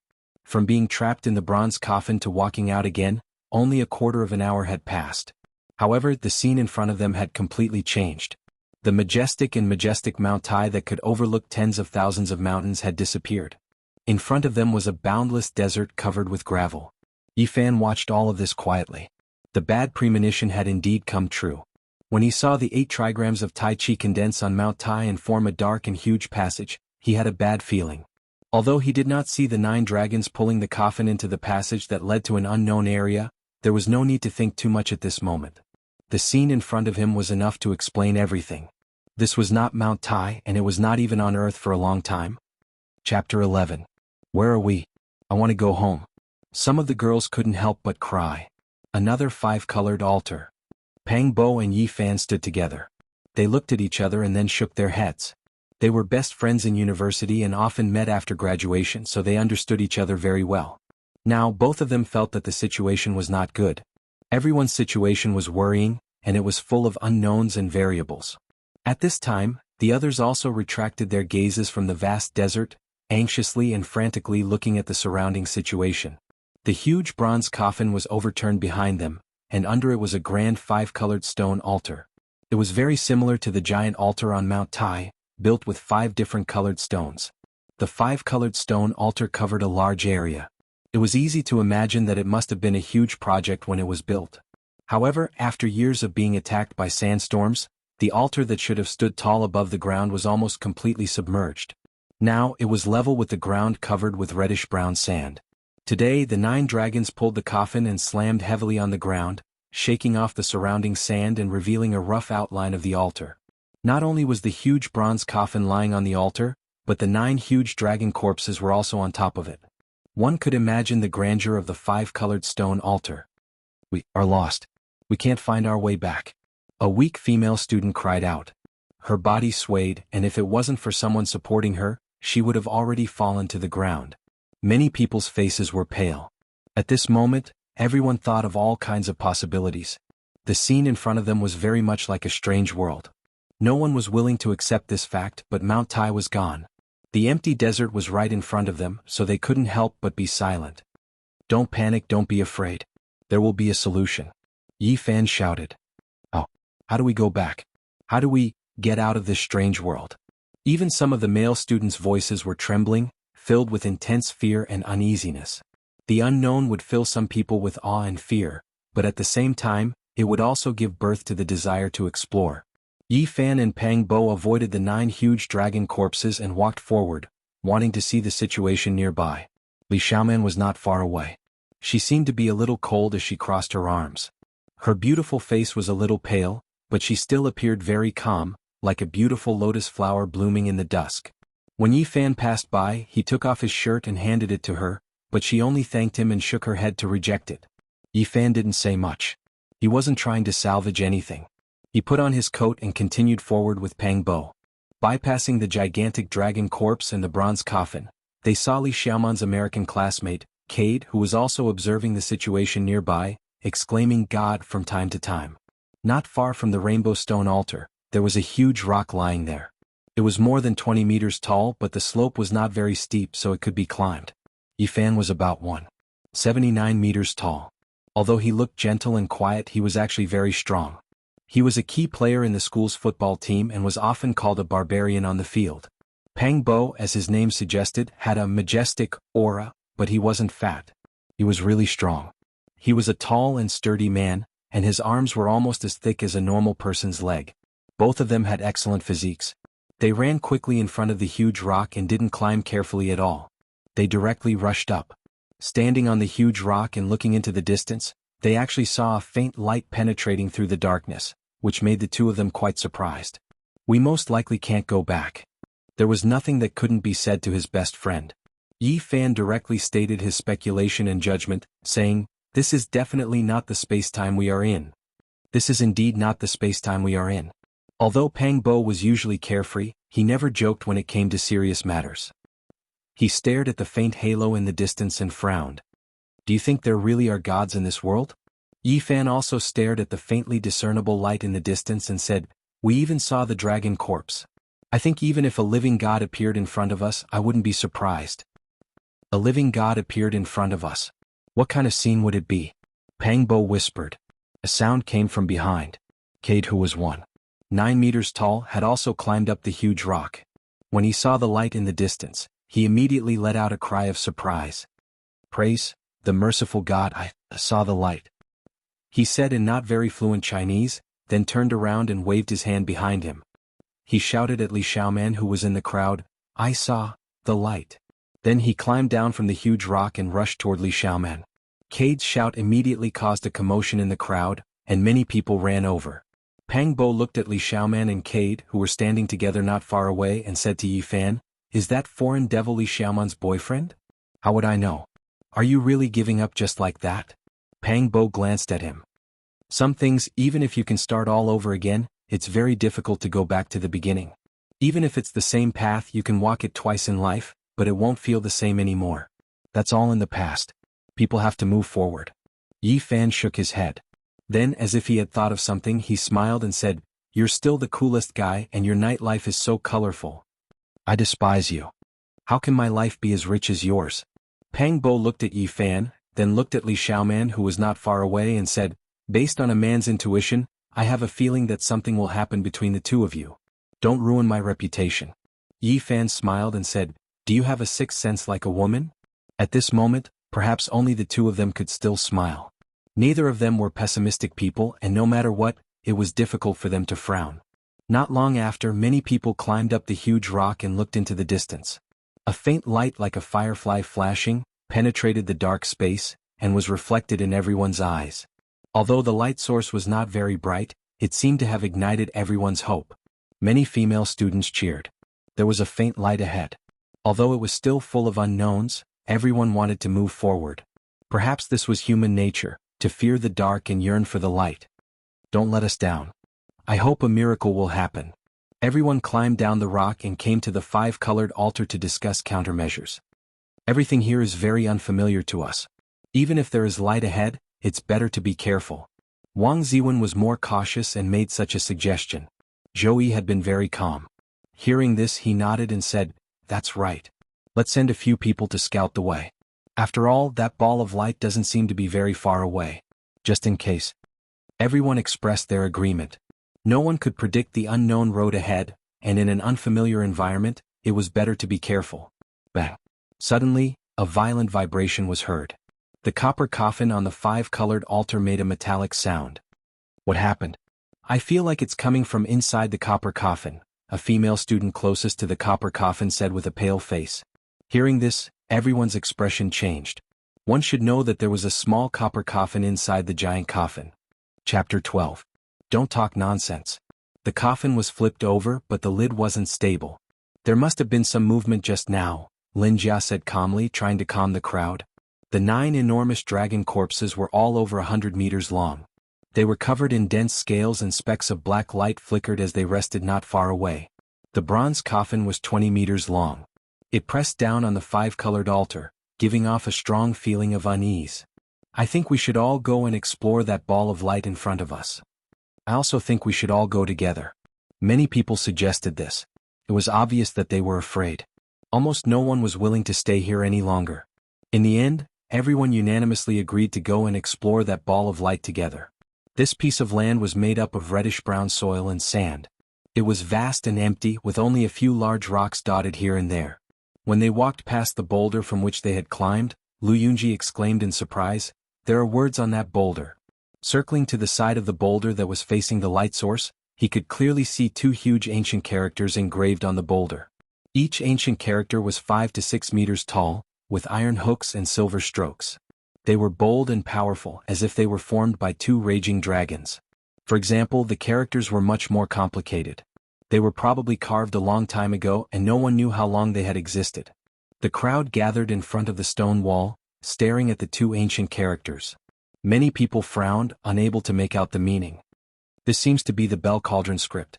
The first character should be Ying. Zhou Yi recognized the first character. He frowned and muttered to himself, just what kind of place have we come to? It is indeed the Bell Cauldron script. The 2 characters are Ying. Yi Fan said casually after recognizing the 2 characters. He seemed calm, but the meaning of the 2 characters shook him to the core. And how could it be Ying? He couldn't believe it and couldn't help but look up at the sky. Although it was very dark, there were not many stars. And what does that mean? Is Ying a place? Many people were confused, unable to understand the meaning of the 2 characters. When Zhou Yi heard the words Ying, his heart trembled like Yi Fan's. His face paled as he said, Ying's light, confusion. We really can't go back. What do you mean? Where is this place? Everyone was bewildered. When Wang Ziwen heard the word Mars, he understood what it meant. He explained to everyone, I'm afraid this is no longer Earth. Mars is like fire, and it was called Mars in ancient times. It's an ominous sign. In ancient times, Mars was called Mars. Countless years ago, the ancients had already noticed that Mars was red in color, and its brightness changed frequently, glowing like fire. Moreover, it moved in the sky. Sometimes it moved from west to east, and sometimes it moved from east to west. The situation was very complicated and confusing. In ancient times, it was called fluorescence confusion. In ancient times, the emperors were superstitious and feared this star of calamity. They believed that it was an ominous omen. Every time it appeared, it would either mean the dismissal of the prime minister or the death of the emperor. Later generations did not believe in such superstitious legends. Oh my God. Beside Li Xiaoman, Cade tried his best to understand the Chinese meaning of the two words, Yinghua. He grabbed at the reddish-brown soil and knocked on the rocks, constantly observing the geology. He was so shocked that he cried out repeatedly. How is this possible? Many people were flabbergasted, unable to believe the reality before their eyes. The reddish-brown earth beneath our feet is Mars. We're no longer on Earth. Anyone who heard this result would be dumbfounded. It didn't make any sense at all. Half an hour ago they were still at the summit of Mount Tai, and half an hour later they were standing on Mars. This was simply a fantasy story. Lin Jia's figure was slender and enchanting. At this moment her beautiful cheeks were somewhat pale. She glanced at the crowd with her phoenix eyes and said, "Right now we can only see this stone carving. We can't confirm whether or not we're really on Mars. But it's said that the dry surface of Mars is covered in red soil and gravel. Isn't that what we're seeing now?" A female student said with a sobbing tone. Humans had already sent out space probes to explore Mars in the 1960s. In 1997, the Mars Pathfinder had successfully landed on the surface of Mars. After decades of exploration, humans were no longer ignorant about Mars. They had obtained a large amount of valuable information. Martian soil contains a large amount of iron oxide. Due to long-term exposure to ultraviolet radiation, the entire planet is like a rusted world. It's exactly the same as what we're seeing now. Could it be that we've really left Earth and are now standing on another planet? A male student clenched his fists so hard that his knuckles turned blue. If we're really standing on Mars, I don't think we can survive. There's not enough oxygen and there's no suitable temperature, Li Xiaoman said. Although her face was pale, these words still gave many people a glimmer of hope. During this process, Yi Fan, Pang Bo, and the others remained calm. They were convinced that they were no longer on Earth. Could there be anything worse than this? No matter what happened next, it was nothing more than this. The crowd stood in front of the giant stone for a long time before finally leaving, continuing to move towards the faint light source in the distance. It didn't seem very far, but after walking for more than 500 meters, they still hadn't reached their destination. It seemed that they still had to walk a similar distance. Everyone's hearts were heavy. Very few people spoke and the atmosphere was very gloomy. They were afraid that the last glimmer of hope would be extinguished. Bang! Pang Bo kicked a piece of gravel under his feet, bringing up a cloud of dust. At this moment he revealed a look of surprise. He noticed that the stone that was kicked seemed to be a tile. It's really a tile. When he picked up the broken half of the tile, he immediately confirmed that it was a man-made tile. Immediately, a group of people gathered around to look at the broken tile. Many of them revealed excited expressions. Since there's a tile, there must be a building. There are people living on this land. It's not as simple as a 5-colored altar. We're saved. We can definitely get out of danger. The pessimism lessened and joy increased. Everyone saw the hope of survival. At this moment, the sky had already darkened, and the sky was dotted with stars. Yi Fan looked up at the starry sky and saw a blurry disk hanging in the sky. It was half the size of the moon seen on Earth, which was enough to prove that this place wasn't Earth. And in another direction, there was a bright star the size of a fist. It was much brighter than the average star, but slightly dimmer than the smaller moon. It was too bright to be called a star, but it was too small and dim to be called a moon. Zhou Yi, Wang Ziwen, and Lu Yunji were standing nearby. They noticed Yi Fan's actions and couldn't help but look up. When they saw the 2 small moons hanging in the sky, their expressions changed. Chapter 13. This is. Although they were mentally prepared, their faces were still filled with disappointment.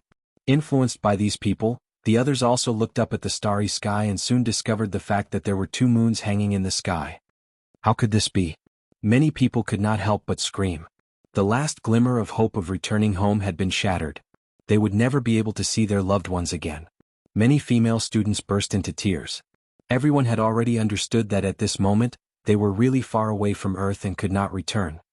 Mars has 2 moons equivalent to the moon that we see on Earth. Cade said to himself in broken Chinese, then quickly said a lot of things in English, conversing with Li Xiaoman. Over the past few decades, some space probes had sent back a lot of precious information about Mars to Earth. The 2 moons orbiting Mars were extremely small celestial bodies. Coupled with the influence of factors such as the height from the ground, if observed from Mars, Phobos would appear to be about half the size of the moon seen from Earth. Phobos too was smaller, but it was brighter than the other stars. It was a miniature moon. After hearing all this from those who knew about Mars, everyone was deeply disappointed. It seemed that there was no way home. Now, the most important task was to find a way to survive. They were already 600 meters away from the five-colored altar and much closer to the faint light source. It seemed that it was only 500 meters away. Everyone didn't delay any longer and continued forward. Under the night sky, a gentle breeze blew, bringing a hint of coolness. After walking for another 100 meters, they were getting closer and closer to the light source. And at this moment, someone cried out in alarm. They discovered a collapsed building. It seemed to be an ancient pavilion that had collapsed under the corrosion of time. A pavilion built by man. There should be humans on this desolate planet. We can definitely find a way to survive. Is this really Mars? Why are there human buildings? The air, temperature, gravity, and so on are not much different from Earth. It is just like a desert on Earth. Although there was endless disappointment, everyone did not despair. They had many doubts. We even saw the dragon corpses. This is nothing. Maybe this is a special area on Mars. Maybe. There is a huge five-colored altar built here, which can receive the 9 dragon corpses and the copper coffin. It is not impossible to say that this is the sealed place of God. If our guess is correct, this is just a special area on Mars, then our living space will probably not be very large. As soon as these words came out, everyone fell silent. If this is just a small piece of pure land on Mars, then what other way out do we have? Everyone's emotions were in turmoil. This concerned their lives and futures, so no one could remain calm. Ah! A female student suddenly let out a scream, and it traveled especially far in the night sky. What's wrong? Everyone's expression changed and they hurriedly asked. Skull, it's a human skull. The female student's beautiful face turned pale. Her body trembled as she retreated. Not far from the collapsed pavilion, half a snow-white skull poked out from the sand. It had been stepped on by the female student just now. No wonder she was so frightened. All the male students gathered around. Pang Bo used his foot to kick the skull out of the sand. It was obviously the skull of an adult. It was unknown how long it had existed, but it was almost weathered. The bone was no longer smooth and there were many rough cracks on it. And what was surprising was that there was a very regular round hole on its forehead. It was as thick as a finger, as if it had been pierced by a sharp weapon. The surrounding area of the hole was very flat. It seems that this place is full of unknowns and variables. Although this is a skeleton left behind many years ago, we still have to be careful. The unfamiliar environment and all kinds of uncertain factors made people feel a chill in their hearts. What are those in front? Under the hazy night sky, the stars and moon were not very bright. They could only vaguely see an undulating shadow in front of them. It was like a pile of rocks connected together, uneven in height and crisscrossed. When they walked closer, everyone was stunned. It turned out to be a ruin, and what was in front of them was only a small part.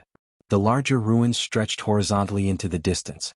The broken walls and rubble on the ground seemed to be telling an unknown story of the past. Under the night moon, the place seemed particularly quiet. In the past, it should have been a continuous stretch of magnificent palaces, but now it was a desolate scene. This was a huge ruin covering a large area. The solid foundation was all made of huge stones. One could imagine the majesty and vastness of this palace in the past. And the light was at the end of this ruin, behind a broken wall. Are we really on Mars? There used to be a group of magnificent palaces here? How much manpower did it take to complete such a huge project? What caused this place to become a ruin, and all the tall and magnificent buildings to collapse? Everyone had almost forgotten their fear. The huge ruins in front of them made everyone exclaim. If they were really on Mars at this moment, all of this would be too unbelievable. Yi Fan said very calmly, actually it's nothing. We have experienced a lot today and according to common sense, these things should not have happened. At this moment, even if someone told me that this vast ruin in front of me was the ruins of a heavenly palace, I would not be surprised. Pang Bo sighed and said, the ruins of a heavenly palace. This is really possible. After all, we even saw the dragon corpse. Hearing these words, everyone could not help but be stunned. The ruins of a heavenly palace might not be nonsense. The light was in front, gently rippling from behind the broken wall, causing a faint halo to appear there. It was indescribably hazy and holy. What on earth is that? The light was flowing at the end of the ancient ruins, causing the broken wall to look even more desolate and desolate. Naturally, it made people feel extremely mysterious. Cha, cha, cha. When everyone stepped on the rubble, there was a burst of noise, which spread very far in the empty night sky. They passed by collapsed palaces and finally passed through the huge ruins. Right in front, although the broken wall was damaged, it was still 4 to 5 meters high. It was really hard to imagine how majestic it was in the past. Let's see what the light is. The group carefully bypassed the huge broken wall and came to the end of the ruins. Suddenly they felt a breath that made them feel comfortable all over. It was as if a divine light had crossed the void and was reflected in everyone's eyes. Everyone had completely walked out of the ruins and appeared behind the broken wall. They could clearly see the light in front of them. Just 50 meters in front of them, an ancient temple sat there quietly with green lamps and ancient Buddha statues. The light was as small as a bean. In front of the ancient temple, there was an ancient Bodhi tree that was strong like a horned dragon. Its whole body was dry, and there were only 5 or 6 green leaves scattered about 2 meters from the ground. Each leaf was crystal clear, shining with a green light, like a divine jade. Chapter 14. At the end of the ruins, an ancient temple appeared. It was quiet and small, not grand at all. There was only one ancient hall, and inside stood a stone Buddha covered in a thick layer of dust. Beside it was an ancient bronze lamp that flickered with light. In front of the ancient temple was a vigorous Bodhi ancient tree. It was so big that even 6 or 7 people would not be able to wrap their arms around it. The ancient trunk was hollow, and if it were not for the 5 or 6 green leaves that still adorned it, the entire ancient tree would look like it had withered. The ancient temple and the Bodhi ancient tree were intertwined, and the atmosphere was ancient. It made people feel like time was passing by, and the vicissitudes of time brought endless tranquility and ancientness. When they arrived here, everyone could not hide their amazement. The magnificent and vast palace complex behind them had long since been reduced to ruins, but this small ancient temple still existed, giving people a feeling of calmness and returning to the true nature. How can there be such an ancient temple? The few remaining leaves of the Bodhi ancient tree actually have a crystalline green glow. The Bodhi ancient tree could almost be called a Buddha tree, and it had a deep relationship with Buddhism. According to legend, more than 2,500 years ago, Gautama Buddha achieved enlightenment under an Bodhi ancient tree and achieved Buddhahood. The Bodhi ancient tree in front of them and the ancient temple accompanied each other. Both were extraordinary and people could not help but be amazed. Why do I feel like the long river of history is surging? Everything in front of me seems to be from a long time ago, as if it had experienced the precipitation of history. The distance of 50 meters was very short, and the crowd quickly approached it. A strange feeling welled up in everyone's heart. What they saw was like an old historical painting, and the aura of time filled the air. Could this be a temple where the gods lived? There can't really be Buddhas in this world, right? Although the ancient temple is deserted, it still gives people a sense of tranquility and peace. The ancient temple was silent, and there was only tranquility. There is a bronze plaque over there and there are words on it. There was a rusty bronze plaque in the desolate ancient temple, and there were 4 ancient words carved on it. They looked like dragons and snakes coiling around it, and the meaning of Zen was endless. It was still complicated and difficult to decipher Zhongding script, but the first word, da, was easy to recognize. Many people could recognize it even if they did not understand Zhongding script. The last word is temple. Zhou Yi had a certain understanding of the Zhongding script and could recognize the last word. These 4 words are, Great Tempest Temple. At that moment Yi Fan read out the 4 words. Everyone was shocked and they revealed expressions of disbelief. Great Laying Temple. Am I hearing things? How is this possible? Legend has it that the Great Laying Temple was the residence of the Buddha, the supreme holy land of Buddhism. However, the dilapidated temple in front of him was so small and did not have any grandeur. It was just an ancient temple. How could it be called the Great Laying Temple? Having personally witnessed the 9 dragon corpses pulling the coffin, everyone was already mentally prepared. They almost believed in the existence of gods. But at this moment he was still a little shocked. An ancient temple on Mars was called the Great Tempest Temple. What did this mean? Perhaps, many histories and legends would have a new interpretation, and a corner of the mysterious veil of ancient history would be unveiled. The sound of Buddha preaching is like thunder. It was the Great Thunderclap Monastery. Could it be that the ancient temple in front of him was the one in the legends? If the speculation was true, this would undoubtedly be extremely shocking. On Mars, which was covered in reddish-brown soil and gravel, an ancient temple was covered in dust. It actually had a shocking origin. The more people looked at it, the more they felt that this ancient temple was extraordinary. The heavenly palace behind them used to be so majestic, vast and magnificent, but it was destroyed in the end, leaving only rubble on the ground. And this ancient temple seemed to be in ruins, but it still stood tall, forming a strange contrast. The Bodhi tree accompanied it, the ancient Buddha lamp, and the little light was like a bean. It was plain and quiet, able to withstand the trials and tribulations of time. What was left behind was the truth, and the extravagance was just a passing cloud. A lamp, a Buddha, a temple, and a tree seemed to exist forever in this world. All of this was auspicious and peaceful, making people feel as if they were bathing in the spring breeze, as if there was a faintly discernible Buddhist chant. If this is really the legendary Great Tempest Temple, could the ancient tree in front of the temple be the Bodhi tree that Gautama Buddha used to prove his Tao? How is that possible? That's just a religious legend. Do you really think that 2,500 years ago, Gautama Buddha meditated under an ancient tree on Mars for 7 days and 7 nights, and finally became a Buddha?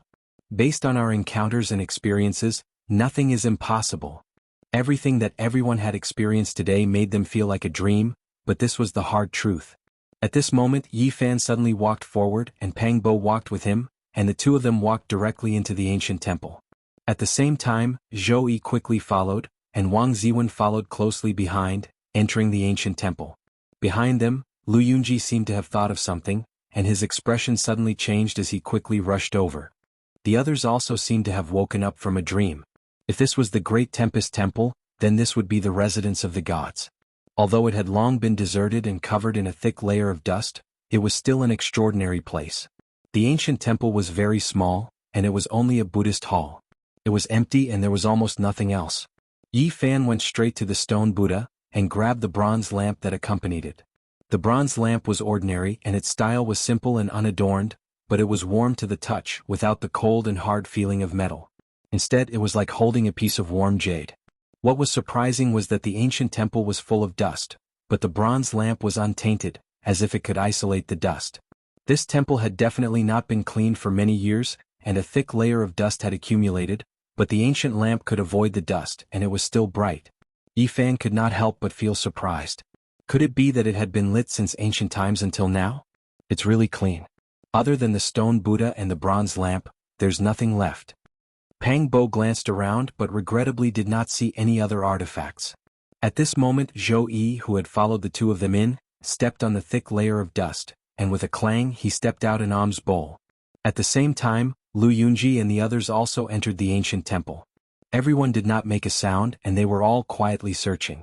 In the beginning they did not break away from their fixed thinking, and faced the ancient temple with uncertainty. They still considered things with the mentality they had when they were on Earth. It was not until Yi Fan was the first to move that they suddenly realized that they were now on another planet, and they were facing the Big Lane Temple, which was most likely the residence of the legendary Buddha. There might be artifacts left behind by the gods. Inside the ancient temple, Yi Fan held the spotless bronze lamp in his hand, and specks of gentle radiance sprinkled down, and the temple was filled with brilliance. Suddenly, Yi Fan heard a faintly discernible Buddhist chant, as if it was coming from beyond the heavens. At first he thought it was an illusion, but the Buddhist chant gradually grew louder, and lingered around the entire ancient temple. It was solemn, vast, profound. Then all the dust in the ancient temple dispersed, and there was no dust or dirt. It was clean and the 6-syllable mantra actually sounded, Wang Ma and I Pad Me Hum. Chapter 15. What's wrong with you? Pang Bo's voice traveled into Yi Fan's ears as he shook his shoulder. Yi Fan felt as if he had just woken up from a dream. There were no Buddhist chants or Buddhist chants. The ancient temple was still the same with a thick layer of dust, and the others acted as if they hadn't heard anything. Is this really the Great Lane Temple? He whispered to himself. Although what he had heard and seen just now was brief, why did it feel so real? This made him fall into a daze as he thought about it carefully. Yi Fan stared at the ancient bronze lamp in his hand, but there was nothing special about it. There were some patterns engraved on it, simple and natural. There was nothing unusual about it. Praying mat. A male student found an old praying mat from a pile of ashes. Time had not worn it down.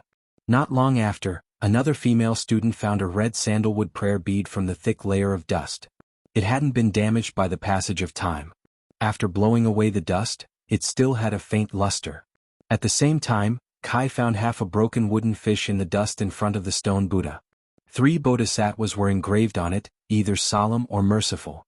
At this moment Yi Fan was deep in thought. If this was really the legendary Great Lane Temple, then it was a place abandoned by the gods. All the artifacts unearthed should be extraordinary. Dang. Wang Ziwen's foot seemed to have kicked something as it made a metallic sound. He pushed away the dust in the corner, revealing a broken copper bell the size of a palm. It was missing a part of the bell's wall and had an ancient design. Dang. He shook the copper bell and a melodious sound came out. It was like the lingering sound of Buddha, calming one's mind. Yi Fan's thoughts were interrupted, and he couldn't help but look at the copper bell. There were cloud patterns engraved on it, and it was simple with a hint of Zen and Buddhist charm. Pang Bo murmured softly. He had entered the ancient temple first, but he didn't find anything. It could only be said that he was unlucky. Almost at the same time, Li Xiaoman found half a jade ruby at the foot of the stone Buddha. She wiped away the dust and the crystal-clear jade immediately began to glow. The ancient temple seemed to be empty, but there were a few people who found artifacts under the dust. The others immediately moved quickly to search for them. Yi Fan did not pay much attention to those objects. The only untainted, undamaged, and everlasting bronze lamp in the ancient temple was in his hand. The other objects were obviously incomparable to it. I don't believe that we can't find anything, Pang Bo mumbled. Search carefully. No matter what artifacts you find, you must put them away. Yi Fan handed the ancient lamp to Pang Bo and asked him to search with the help of the light. Although he could not tell what was so special about these broken Buddhist weapons, he knew that if there were gods in this world, these things must be extraordinary. Yi Fan temporarily handed the copper lamp to Pang Bo. He walked out of the ancient temple and walked towards the Bodhi tree in front of the temple. At this moment, he had already broken away from his original way of thinking and temporarily made himself believe that God really existed. Since the ancient temple was the Big Lane Temple, how could he miss the accompanying Bodhi tree? If there was a Buddha in this world, that withered ancient tree must be extraordinary. The Bodhi tree was the sacred tree of Buddhism. According to the Tang dynasty records of the western region, Buddha once told Ananda that there were 3 objects in this world that should be worshipped: the Buddha's bone relic, the Buddha statue, and the Bodhi tree. This was because Buddha achieved enlightenment under the Bodhi tree. Seeing the Bodhi tree was like seeing Buddha. The withered ancient tree in front of him was as strong as a horned dragon. 6 or 7 people would not be able to encircle it. The trunk was hollow, and only a withered branch that hung 2 or 3 meters from the ground had 6 green leaves hanging on it. The leaves were crystal clear and as green as agate. Regardless of whether this ancient tree had anything to do with Buddha, the 6 green jade-like leaves alone were enough to show that it was extraordinary. Yi Fan came under the tree and carefully looked at the ancient Bodhi tree. The huge branches almost completely covered the top of the ancient temple. If the branches were full of leaves, one could imagine the scene of the sky being covered by them. At this moment Yi Fan's heart skipped a beat. He found that the 6 crystal-clear green leaves were rippling with invisible green clouds.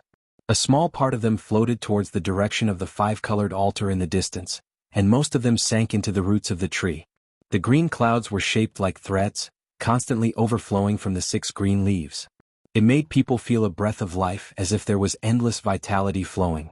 Yi Fan squatted down and dug the soil at the roots. He wanted to see what was underneath that could condense the green clouds overflowing from the Bodhi leaves.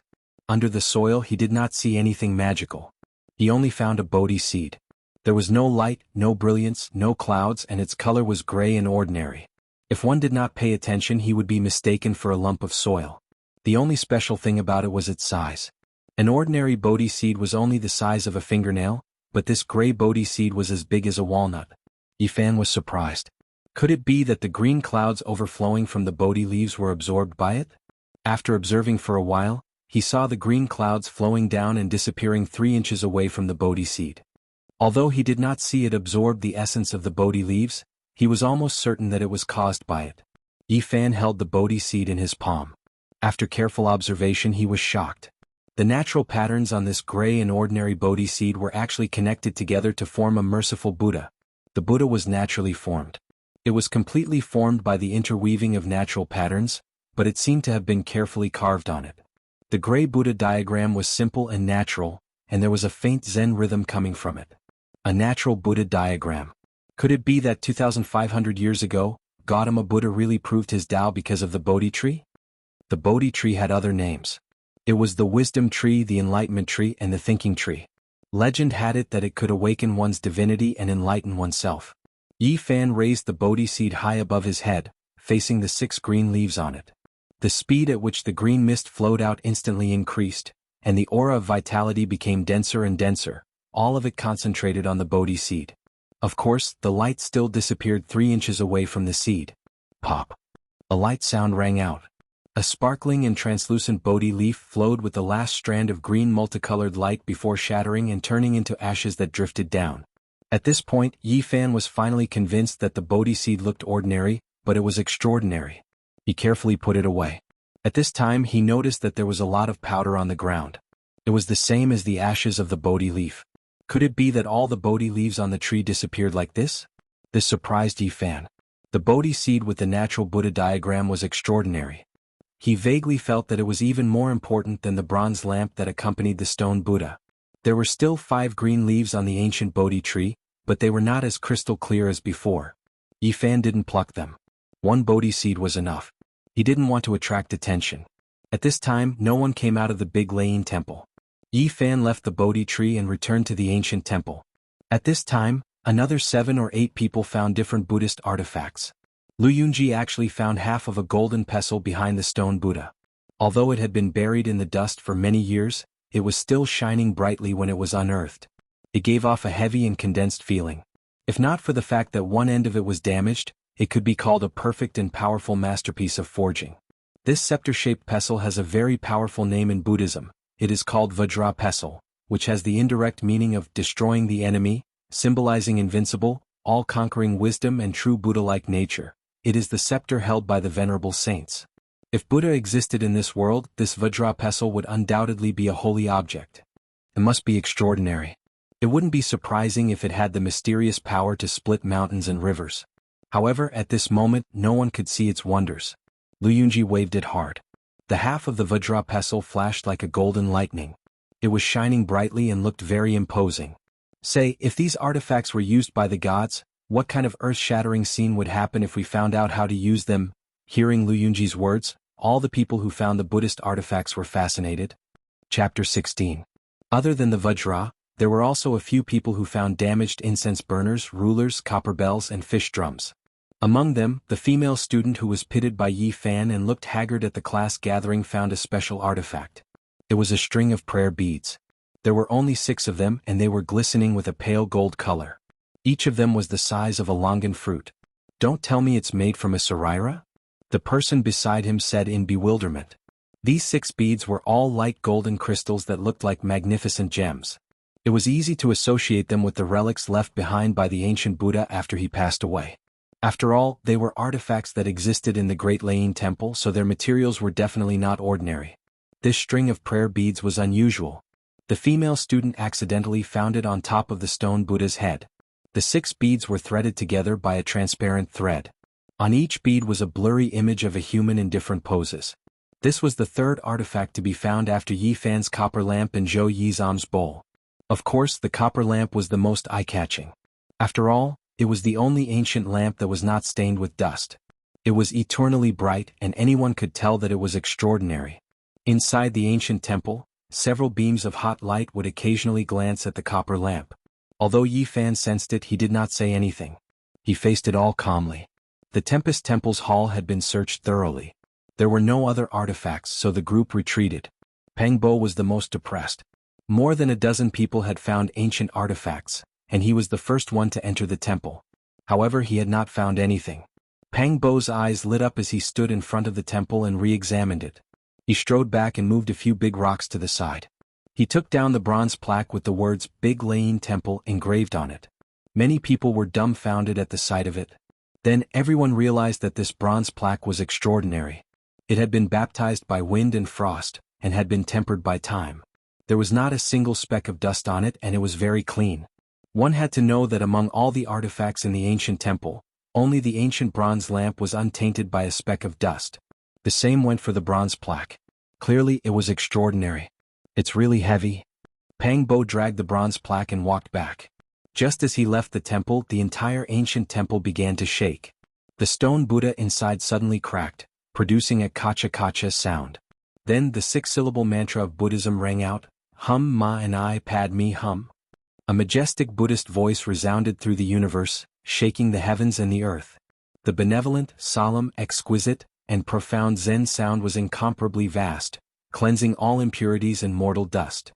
The surroundings of the ancient temple were bathed in a sacred and auspicious light. This time it wasn't an illusion. Not only did Yi Fan and Pang Bo hear it, but everyone else also froze like clay statues. They were so shocked that they couldn't speak. At the same time, all the artifacts they found in the temple, regardless of whether they were intact or damaged, were all emitting a gentle radiance. The bright radiance caused everyone to be in awe. However, in the end, with a loud boom, the stone Buddha inside the ancient temple shattered and turned into dust. Then the great thunderclap temple also turned into dust under a gentle breeze. Poof! At the same time, the accompanying ancient Bodhi tree also crumbled. There were no wood shavings or dried branches, only ashes that filled the sky and fluttered down. Next, the Buddhist artifacts in everyone's hands dimmed down and once again returned to their normal state. Everyone was stunned and didn't know why such a thing happened. Could it be that the Buddhist artifacts and bronze plaque were taken away from the temple? All that was left of the ancient temple was ashes, nothing was left. Yi Fan stared for a while and said, taking away all kinds of Buddhist weapons, taking away the inscribed board of the ancient temple, causing the abandoned Great Lightning Tune Temple to lose its meaning of existence. Maybe this is why it scattered with the wind.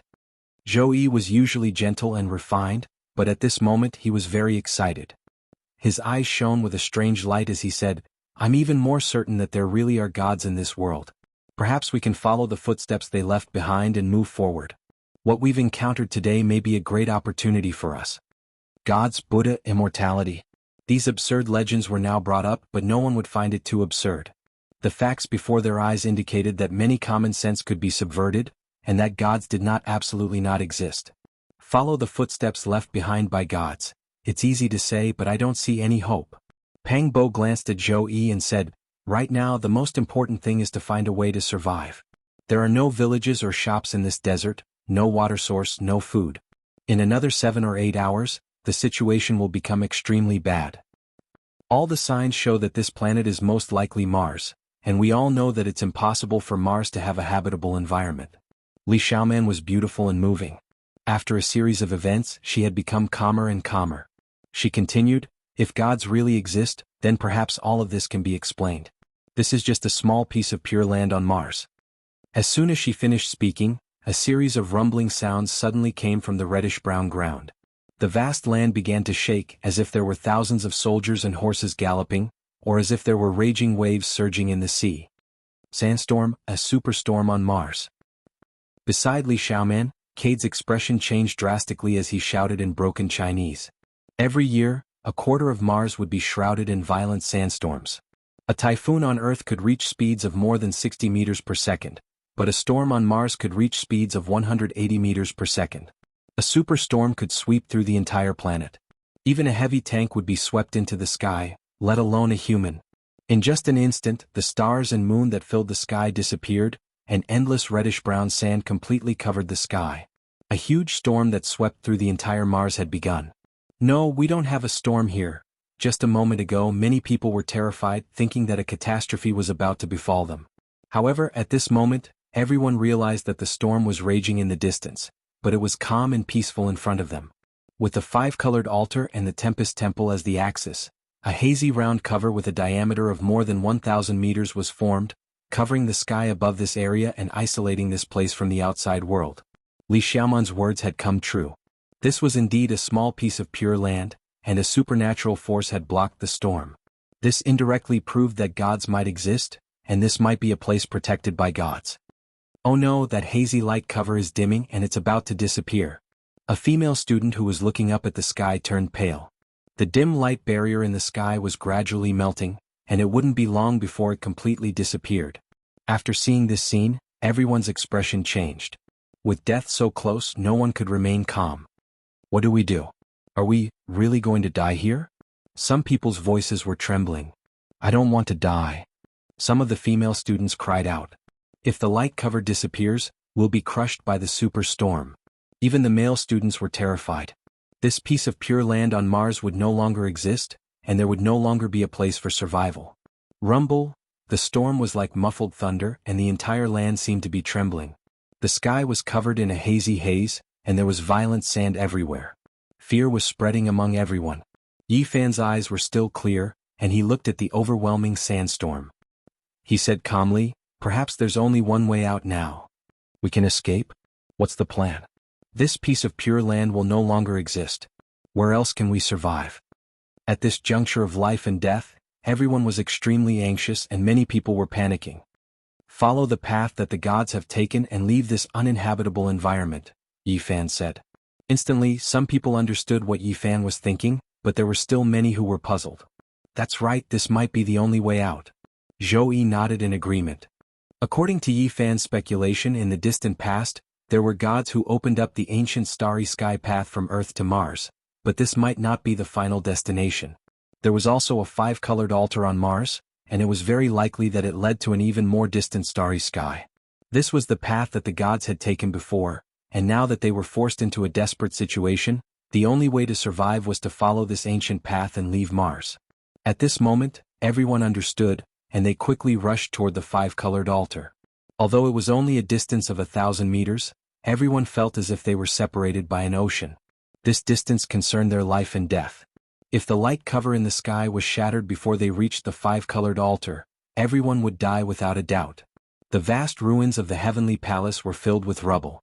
This was a difficult journey, and because they walked too quickly, some people sprained their ankles. However, they did not dare to stop, and they endured the pain as they moved forward quickly, not wanting to fall behind. Even if they could reach the five-colored altar safely, whether or not they could open up the ancient starry sky path was still unknown. This was a huge shadow that shrouded everyone's hearts. One had to know that everything on Mount Tai was passive. However, at this moment they had no choice. That place was their only hope, and they could only think of a way to get there first. When a female student was running in the ruins, she suddenly let out a blood-curdling scream, and with a thud, she fell into the dust, never to move again. Her face was filled with horror, and there was a bloody hole the size of a thumb on her forehead, and blood was flowing out. She seemed to have seen something extremely horrifying before she died. What happened? Everyone felt their blood run cold, and their hearts were filled with fear. A living life had suddenly died just like that. Just a moment ago she was still with everyone, but now she was gone forever. It was so sudden and strange. "Don't go near her." Yi Fan shouted to stop the two male students who wanted to get close to the corpse. He thought of the snow-white skull he saw on the way here, and there was also a finger-sized hole in the center of the forehead. It was the same way she died, and a bad premonition arose in his heart. "We have profaned the great Thunderclap Temple. Could it be that the gods are punishing us?" A female student's voice was trembling, and her heart was filled with fear. "Even if the gods exist, the Buddha is also merciful." Zhou Yi interrupted her words to prevent the fear from spreading and said, "We have no way to take her away now, and can only let her rest here in peace. We must hurry back to the five-colored altar." No one hesitated, and at this moment of life and death, they could no longer care about the corpse of the female student. Dong. Suddenly, the melodious sound of a bell rang out, and the sound was vast and solemn, as if a great golden bell was shaking. Extremely resplendent golden light rushed out from where Wang Ziwen was, and his entire body was enveloped in the dazzling golden radiance, as if he was wearing a thick layer of golden battle armor.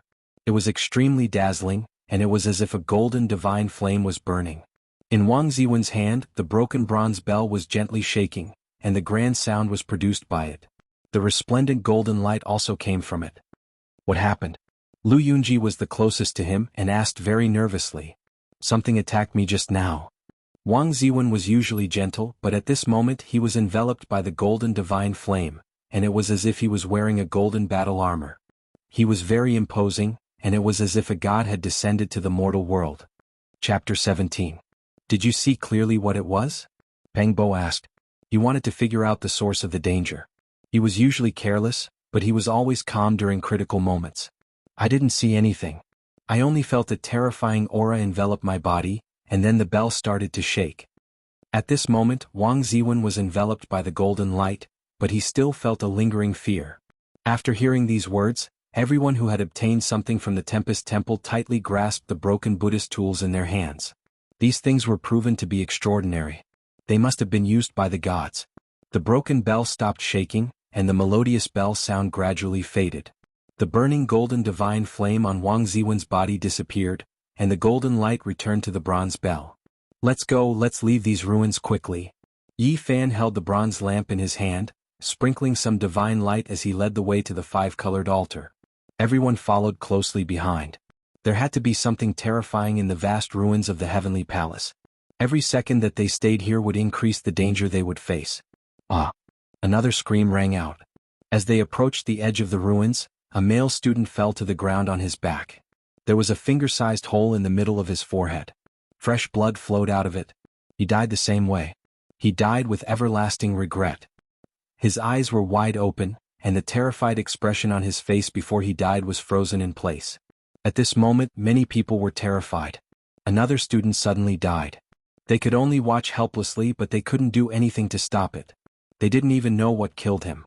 Life and death were easy to say, but when they experienced it themselves, they felt incomparably bitter. Their close classmates didn't even have the chance to say their last words before they died in such an inexplicable way. It was hard to accept. Many female students were on the verge of collapse. They began to cry quietly. They had never seen such a scene before. Let's go. They didn't stop and they couldn't stop. They quickly rushed to the five-colored altar. They finally escaped from the ruins, but 2 lives were left there forever. They would never see them again. After running for a long time, they looked back. The broken walls were like ferocious demons. They were indistinct under the night sky, making people's hearts palpitate. However, before the crowd could take a deep breath, 3 consecutive screams rang out almost at the same time. 2 male students and 1 female student fell heavily to the ground one after another. The wounds were still on their foreheads, and the 3 identical bloody holes were very shocking to look at. Blood dyed the ground red. 3 former classmates and friends had died just like that. Their eyes bulged out and their expressions were full of fear. In a short period of time, 5 people had lost their lives. This made everyone feel sad and their scalps were numb. Perhaps they would be next. Nobody could be sure when their lives would end. Boo-hoo. A female student was on the verge of breaking down. She burst into tears and said, "Those who died couldn't find any artifacts in the temple. That unknown devil is nearby. If we don't have the holy artifacts left behind by the gods, we will die sooner or later." This was a fact. The 5 people who had died in the temple had found nothing, and Wang Ziwen, who had also been attacked, was safe and sound because of that broken bronze bell. Help us. Those who didn't find any artifacts in the temple were all terrified. Those who had found something used pleading tones to beg for help. Help us. However, who would give up their only life-saving Buddhist artifact at this critical moment? Some people didn't stop and didn't even look back. They rushed toward the 5-colored altar with large strides. The friendship between classmates was indeed precious, but in the face of life and death, many people chose to face each other coldly in order to protect themselves. The relationship between humans and the contradictions of human nature was facing a difficult test for the first time. "I beg you, save me." The female student who was on the verge of a mental breakdown cried as she ran. She was terrified and extremely pitiful. Her shoes had already fallen off, but she was still at a loss. At this moment, fear had already occupied her heart. Yi Fan shouted, "We can share the objects found in the temple with others." Pang Bo had always been by Yi Fan's side. He stood beside him and also shouted, "That's right, we can share an object found in the ancient temple with 2 or 3 people." Many people looked over, but there was hesitation in their eyes. Someone said, "What if these broken artifacts aren't that useful? If they can only protect one person, won't the original owner also fall into a life and death situation?" As soon as these words came out, people were immediately shaken. There were even 2 people who began to speed up and rush forward without looking back. "Thank you, Yi Fan."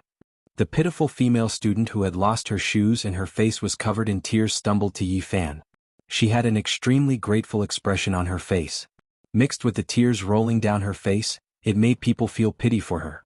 She stretched out her trembling right hand, but when she was 1 foot away from the ancient lamp, her expression suddenly froze. Then, her eyes became lifeless and she fell heavily to the ground. The change was so sudden. Yi Fan watched as her eyes lost their luster. That pitiful and beautiful face was covered with tears.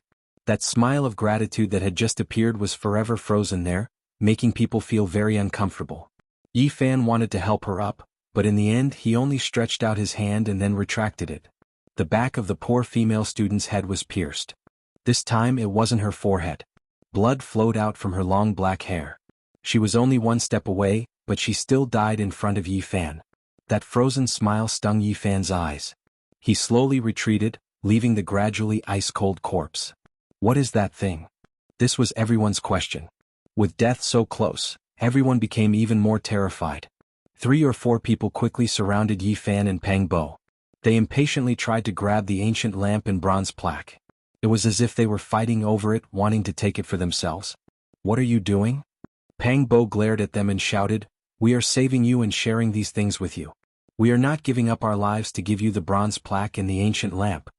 His body was tall and sturdy, so when he glared at them, he naturally had a terrifying power. Those people immediately stopped and awkwardly stepped forward, placing their hands on the bronze plaque and the ancient lamp. There was no time to waste.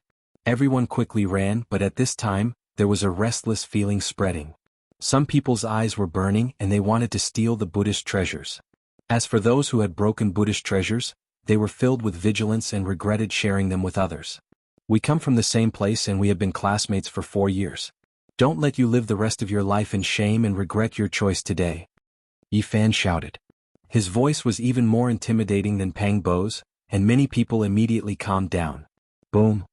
At this moment, Lu Yunji's body suddenly exploded with hundreds of thousands of lightning bolts. Lightning danced in the air, and he was like a thunder god descending to the world. Lightning covered his entire body, and the lightning flickered, illuminating the surroundings. The Vajra pestle in his hand was even more resplendent, and all of this originated from the broken pestle. Lu Yunji seemed to be wearing a battle armor made of interweaving lightning. His entire body emitted an incomparably fierce aura, and bolts of lightning curled around his body. He was simply like a thunder god of war. "Just now, I was attacked by that indescribable thing." He only said this one sentence and then he didn't say anything else. His fierce eyes inadvertently glanced at Yi Fan, but when he saw the ancient bronze lamp, the 2 sharp lights quickly disappeared. Only after a moment did the lightning on Lu Yunji's body gradually recede, and the Vajra pestle in his hand became dim again. It was a staff used by a god. The power of this treasured pestle was obvious to everyone and they were all shocked. Along the way everyone was silent. Finally they arrived in front of the multicolored altar. Fortunately there were no more deaths and this made everyone slightly relieved. On the multicolored altar, the 9 huge dragon corpses and the ancient bronze coffin were quietly lying there, and they were still as shocking as ever. That is, arriving in front of the altar, everyone was shocked. The multicolored altar had a hazy halo, and there were faint specks of light condensing from all directions, sinking into the stone foundation. The light barrier that enveloped the sky gradually melted and disappeared. It was actually because of the multicolored altar, and it seemed to be accumulating some kind of mysterious energy.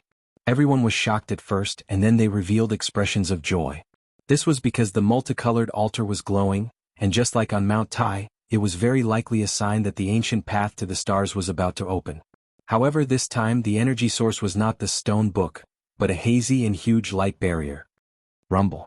The hazy light barrier in the sky was melting, and the thunderous storm outside was rumbling, and the entire earth seemed to be shaking.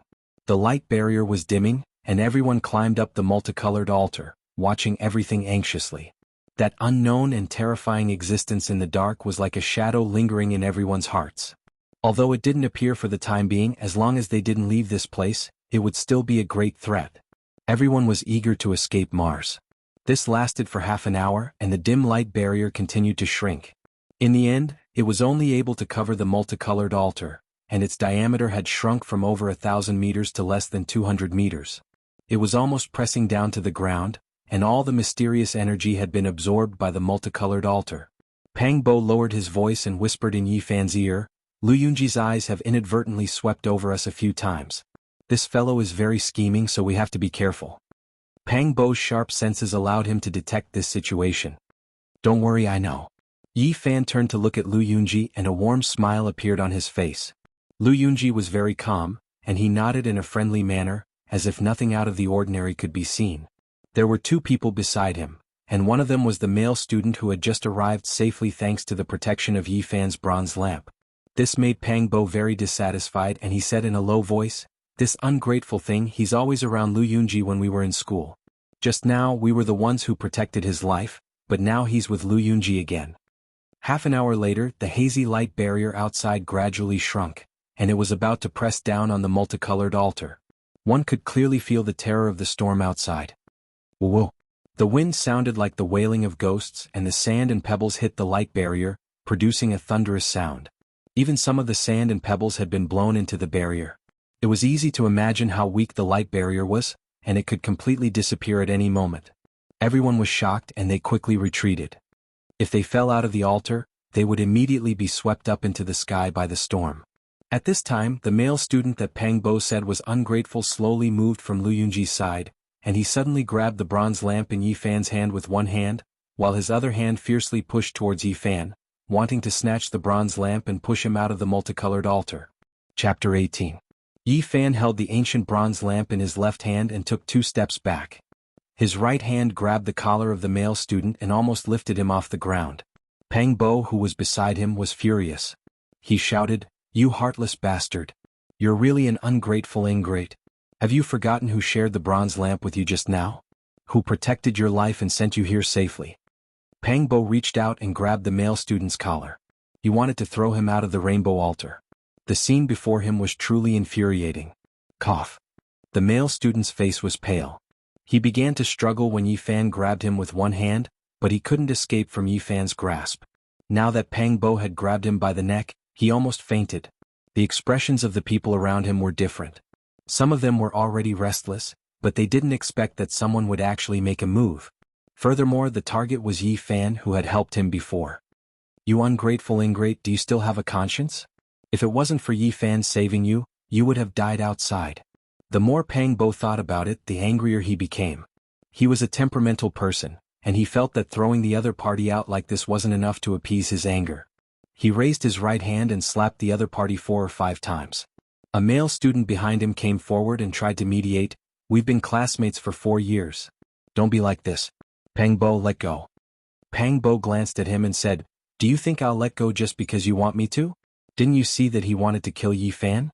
If it wasn't for Yi Fan's quick reaction, he would have been pushed out of the rainbow altar and into the storm. How can we let such a vicious bastard go? We're all from the same place, so we should be in the same boat. We can talk things out, let him go first." Another male student came forward to mediate. Pang Bo could clearly see that this person was one of the people who had been standing with Lu Yunji. Even though they had separated, the 2 of them were definitely in the same boat. Moreover, the male student he caught was with them just now. Although there was no evidence to prove that they were conspirators, Pang Bo didn't care about the consequences. After he made up his mind, he remembered the other party regardless of whether there was evidence or not.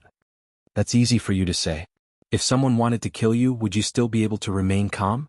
How about I push you out of the rainbow altar and see?" The more Pang Bo spoke, the angrier he became. With a pitter-patter sound, he fiercely slapped Qin Lai a few more times. "Don't kill him. We can talk things out. Put him down first and we'll discuss how to deal with him." A female student chimed in, glancing at Lu Yunji. During this entire process, Lu Yunji had been very calm. He did not step forward to persuade them, nor did he express his opinion. It was as if this had nothing to do with him and he was watching the development of the situation from the sidelines. Yi Fan saw everyone's expressions. Seeing that he couldn't lure Lu Yunji out, he stopped Pang Bo and said, "Let him go." "Yeah, let go first." "Yes, let him go first. There's nothing that can't be resolved between classmates. Don't make it too stiff." The 2 male students and the female student who had just tried to persuade Lu Yunji spoke up. At the same time, the others saw that Yi Fan himself had spoken up, so they also tried to persuade him. "Make it too stiff? Do you think we haven't crossed this line yet?" Pang Bo glared at the male student who was with Lu Yunji and said, "He almost killed Yi Fan and you're still trying to excuse him like this." However, Pang Bo didn't continue to make trouble. Seeing Yi Fan's signal, he finally let go of his hand. However, no one expected that after Pang Bo let go, Yi Fan himself didn't let go. He grabbed the male student's collar with one hand and almost directly lifted him up. In a few steps, he came to the edge of the rainbow altar and seemed to want to throw the male student out. Everyone was stunned. No one thought that Yi Fan would do this. At the same time, they were very surprised by Yi Fan's strength. They couldn't help but remember when they were at school, he was nicknamed the barbarian in the tree shade field. Yi Fan looked gentle, but his physique was very strong and his strength was amazing. Like picking up a chick, he carried the male student to the edge of the rainbow altar with one hand. "Before this, I saved your life. Why did you harm me?" Yi Fan pressed him on the edge of the altar with one hand, ready to push him down at any time. He was only half a foot away from the hazy light shield. The male student was frightened and shouted, "Don't push me. I'm a wolf and a dog. I was blinded by greed. I don't know what's good for me. Let me go.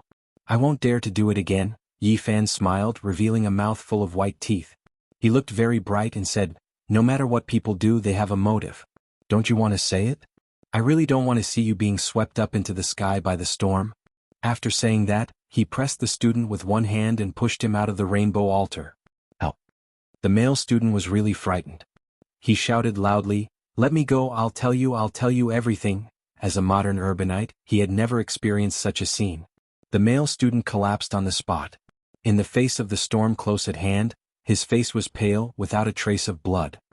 This is not good. Yi Fan, let him go. It's too dangerous. Yes, everything can be discussed. You can't disregard the friendship of classmates like this. It's not good if someone dies. It was still the same students who spoke up to dissuade him. They had slowly walked over. Clang.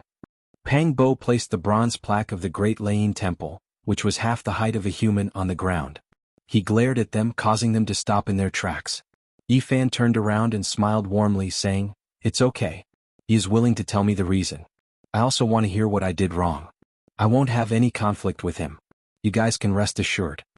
When he turned around again and faced the male student who was pressed to the edge of the altar, his eyes suddenly became fierce. If the other party didn't say anything, he would directly push him out. This was the message Yi Fan sent with his eyes. I didn't get anything in the ancient temple. I didn't have a god's item. I felt threatened, so I was greedy. What a wolf. As he said that, he started to slap his own mouth. Yi Fan didn't say anything. He directly pushed him out. Half of his body was suddenly suspended in the air, almost touching the layer of dim light. No, help. The male student shouted in fear. It was Li Changqing. He was the one who gave me the idea. Yi Fan pulled him back. He didn't care about this spineless, soft spear at all. This kind of person wouldn't amount to anything. He couldn't pose a threat. If he really pushed him out of the five-colored altar in front of everyone, the other students would probably have a very bad impression of him. After all, they were classmates, so the gains wouldn't make up for the losses. Yi Fan very naturally took the bottle of mineral water from him, then patted his shoulder and said, we've been classmates for 4 years and we've encountered this unforeseen event together. It's best if we help each other in the same boat. Of course, of course. After this male student regained his freedom, his body was still trembling. He trembled as he retreated. At this time, Pang Bo was already angry. He carried the bronze plaque and rushed forward, smashing it towards the student named Li Changqing. Bang! Pang Bo was tall and strong. He was very strong. He swung the bronze plaque and knocked that person to the ground on the spot. No wonder you kept trying to dissuade me. So you were the one behind it. Pang Bo placed the bronze plaque on his body and said, you even schemed against a classmate of 4 years. Do you still have any humanity? He was very angry. Li Changqing was one of the people who stood with Lu Yunji not long ago. He was also one of the people who kept trying to dissuade Li Changqing. Yi Fan walked over and very naturally took the bottle of water from Li Changqing's body. He stuffed it into Pang Bo's hands. Seeing him take the second bottle of water, everyone's face revealed a complicated expression. If they couldn't quickly escape from Mars, they were afraid that in a few more hours, water would become the most precious thing to them. Yi Fan felt very regretful that he couldn't find Lu Yunji. Although he knew that it was most likely him who instigated it, he didn't have any evidence. It wasn't good to fall out with him in front of everyone now. Li Changqing was very stubborn. He allowed Pang Bo to teach him a lesson, but he did not admit to anything. He only said that he was hot-headed and that he should not have spoken carelessly, causing that student to covet him and attack Yi Fan. Pang Bo really wanted to directly throw him out of the rainbow altar. However, he could only suppress his anger and didn't do so in consideration of the other students' feelings. However, he felt that this seemingly peaceful relationship couldn't be maintained for long. If there was another survival crisis, he was afraid that the friendship and face of former classmates would be torn into pieces. This was because some people were already starting to feel restless in their hearts. Yi Fan wasn't angry. He smiled at Li Changqing and said, sometimes people are very complicated. Some things can't be controlled, but it's best to be more self-centered. Don't be used as a tool by others. As he said this, he squatted down and calmly grabbed at Li Changqing's waist. His target was a broken fish drum. It was the antique that Li Changqing had found in the Tempest Temple. What are you doing? Li Changqing struggled violently. His expression didn't change when he was beaten by Pang Bo, but at this moment he was panicking. He used all his strength to cover the fish drum on his waist. However, his upper body was still being pushed by Pang Bo's bronze plaque. He couldn't use any strength and couldn't stop it. Boom. Suddenly, the fish drum on Li Changqing's body emitted a muffled thunder-like sound. Rays of green light shot out like dancing lightning. It was like the divine drum of the god of thunder. It hummed and trembled. Then it emitted an even louder muffled thunder-like sound. The purple light coiled around and immediately protected Li Changqing inside. That place was bright and resplendent like a giant purple cocoon. It emitted a dazzling divine splendor and illuminated the entire rainbow altar. The surrounding people were shocked. They felt their ears buzzing. Some people couldn't even stand steadily and almost fell to the ground. At the same time, the bronze plaque in Pang Bo's hand erupted with thousands of rays of light. Accompanied by the rumbling of thunder, the 4 words Tempest Temple soared into the sky. Waves of ethereal chanting resounded. The Buddhist chanting was like thunder. The dazzling light emitted by the bronze plaque of the Tempest Temple immediately suppressed the giant purple cocoon. The sound emitted by the fish drum almost disappeared. At the same time, the bronze lamp in Yi Fan's hand sprinkled down a bit of gentle radiance. It instantly enveloped his entire body. A layer of holy and pure divine light evenly covered the surface of his body. It was as if he was wearing a divine armor. The radiance was not dazzling. It was very hazy and gentle. However, it made everyone feel reverence. It was as if a god was standing there. That layer of holy and pure brilliance was like the divine armor of a god. It made Yi Fan look otherworldly. The fish drum was suppressed on the spot. The purple brilliance was restrained, and the giant cocoon disappeared. The broken fish drum became dim and became ordinary again. Yi Fan was calm and collected. He reached out his hand and took it. Nothing could stop him. At this moment he was like a living god. The bronze lamp flickered with divine splendor, making him look even more otherworldly. At this time, the female student who had tried to dissuade Yi Fan and Pang Bo from not far away from Lu Yunji came forward with a broken bronze bell in her hand. Yi Fan, you've gone too far. Soon after, another male student also came forward and said, we should be harmonious. We shouldn't oppose each other like this. Let bygones be bygones. You shouldn't be so decisive. These 2 people had been speaking up for Lu Yunji and Li Changqing from the beginning. Their standpoint was already clear. At this moment, they obviously didn't want to let Yi Fan get another god's artifact. At this time, Lu Yunji, who had been staying out of the matter, came forward with the Vajra pestle in his hand. Yi Fan, let bygones be bygones. Even if he was in the wrong just now, you can't punish him like this. This is equivalent to taking away his life. Contrary to Yi Fan's expectations, Zhou Yi, who had not expressed his opinion and acted as if this matter had nothing to do with him, walked over with the purple gold alms bowl in one hand and advised, Yi Fan, you should not take his fish drum. You already have the copper lamp, another artifact is useless. If he loses his fish drum, it is very likely that he will be killed by that unknown and terrifying thing. Chapter 19. You've all seen what happened just now. Everyone knows exactly what happened. Yi Fan held the bronze lamp in his left hand and the damaged fish drum in his right. He did not retreat, but instead walked a few steps forward and said, since I've already taken the fish drum, it's impossible for me to return it to him. The divine splendor sprinkled by the bronze lamp was as dazzling as the sun and as bright as the moon. It was also like a segment of divine rainbow light, sparkling and translucent, full of auspicious colors. It completely matched Yi Fan. The 2 seemed to be made by heaven as if they were one. It made him seem otherworldly, like an immortal in divine clothes. Even though the fish drum in his right hand was damaged and had already lost its luster, the crowd had all witnessed the might of the thunder god earlier. Purple lightning crisscrossed and thunder rumbled. Now that it was being held in Yi Fan's hand, it was truly terrifying. Li Changqing really shouldn't have spoken so carelessly and caused others to covet it. This kind of unpleasant thing happened, but Yi Fan, you really went too far by taking away his life-saving item. Lu Yunji came forward. The Vajra pestle in his hand was shining brightly, giving off a heavy and condensed feeling. It was very imposing. There was a man and a woman beside him. They had been stopping Pang Bo from making a move since the beginning and speaking up for Li Changqing. At this moment they all followed Lu Yunji forward. Yi Fan, I know you are very angry. Anyone would be furious after something like this happened, but we should be more tolerant. The female student spoke very calmly, as if she was standing on the side of reason. She was not biased and seemed to be completely impartial. She said, we all know what it means to take away his life-saving item in this kind of situation. You can't go too far.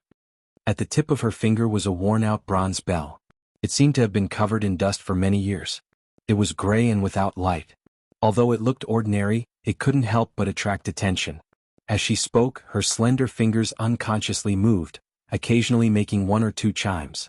The male student next to Lu Yunji also said, "We should all have a forgiving heart. We've known each other for 4 years and encountered such an unforeseen event at the same time. We should help each other in the same boat. Let's forget about this unhappy matter and stop pestering each other."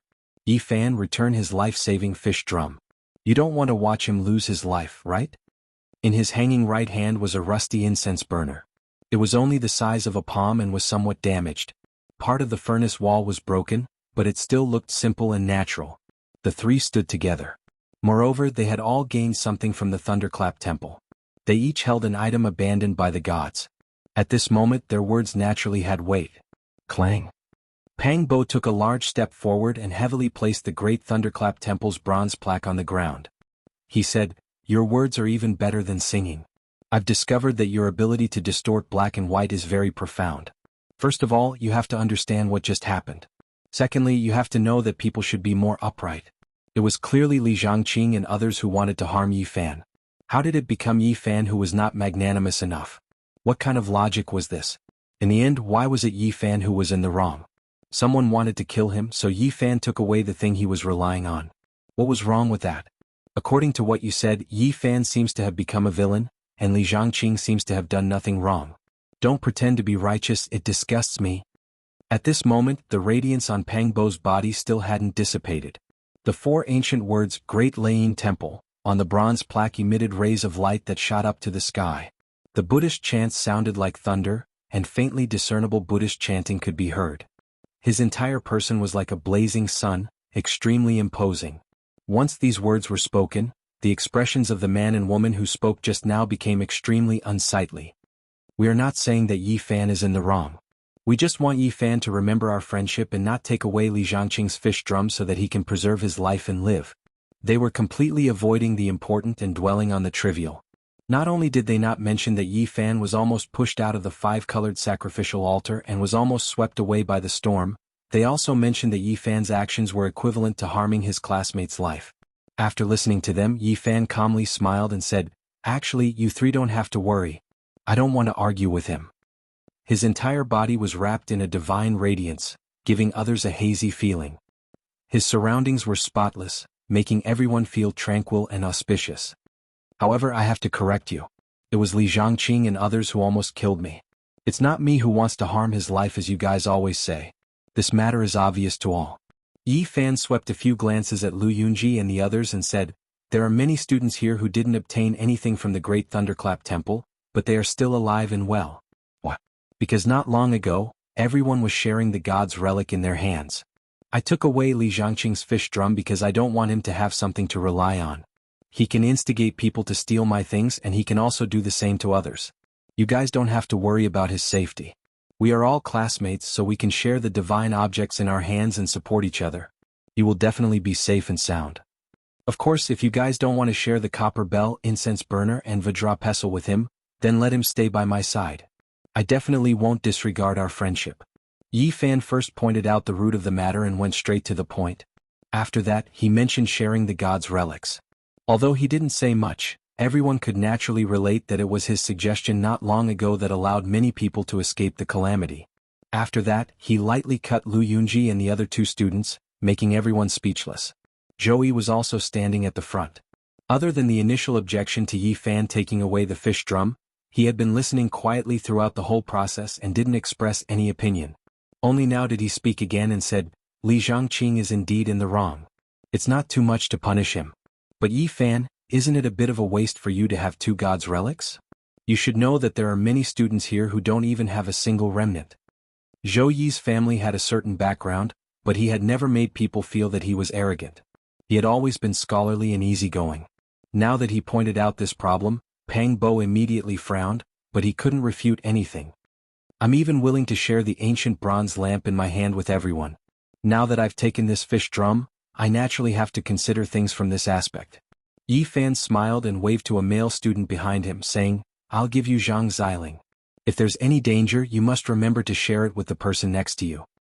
This student named Zhang Xiling had been standing behind Yi Fan and Pang Bo. Their relationship had been forged on the football field back then, so they were closer than other students. Although he didn't make a move like Pang Bo just now, he was clearly on Yi Fan's side. Yi Fan's decision was very sudden. The corner of Zhou Yi's mouth twitched, but he didn't say anything. Lu Yunji immediately frowned, and the female student beside him immediately objected, saying, "Many of the male students here have gained something from the Tempest Temple.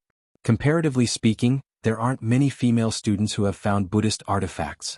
I think you should have a female classmate." As she spoke, she hinted at a female student behind her.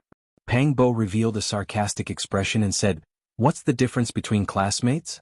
Those who have the relics of the gods have to share it with others. It doesn't matter who you give it to.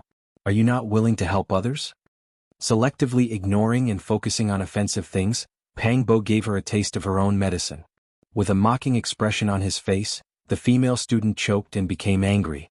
Her face alternated between green and white as she said, "Don't misinterpret my meaning."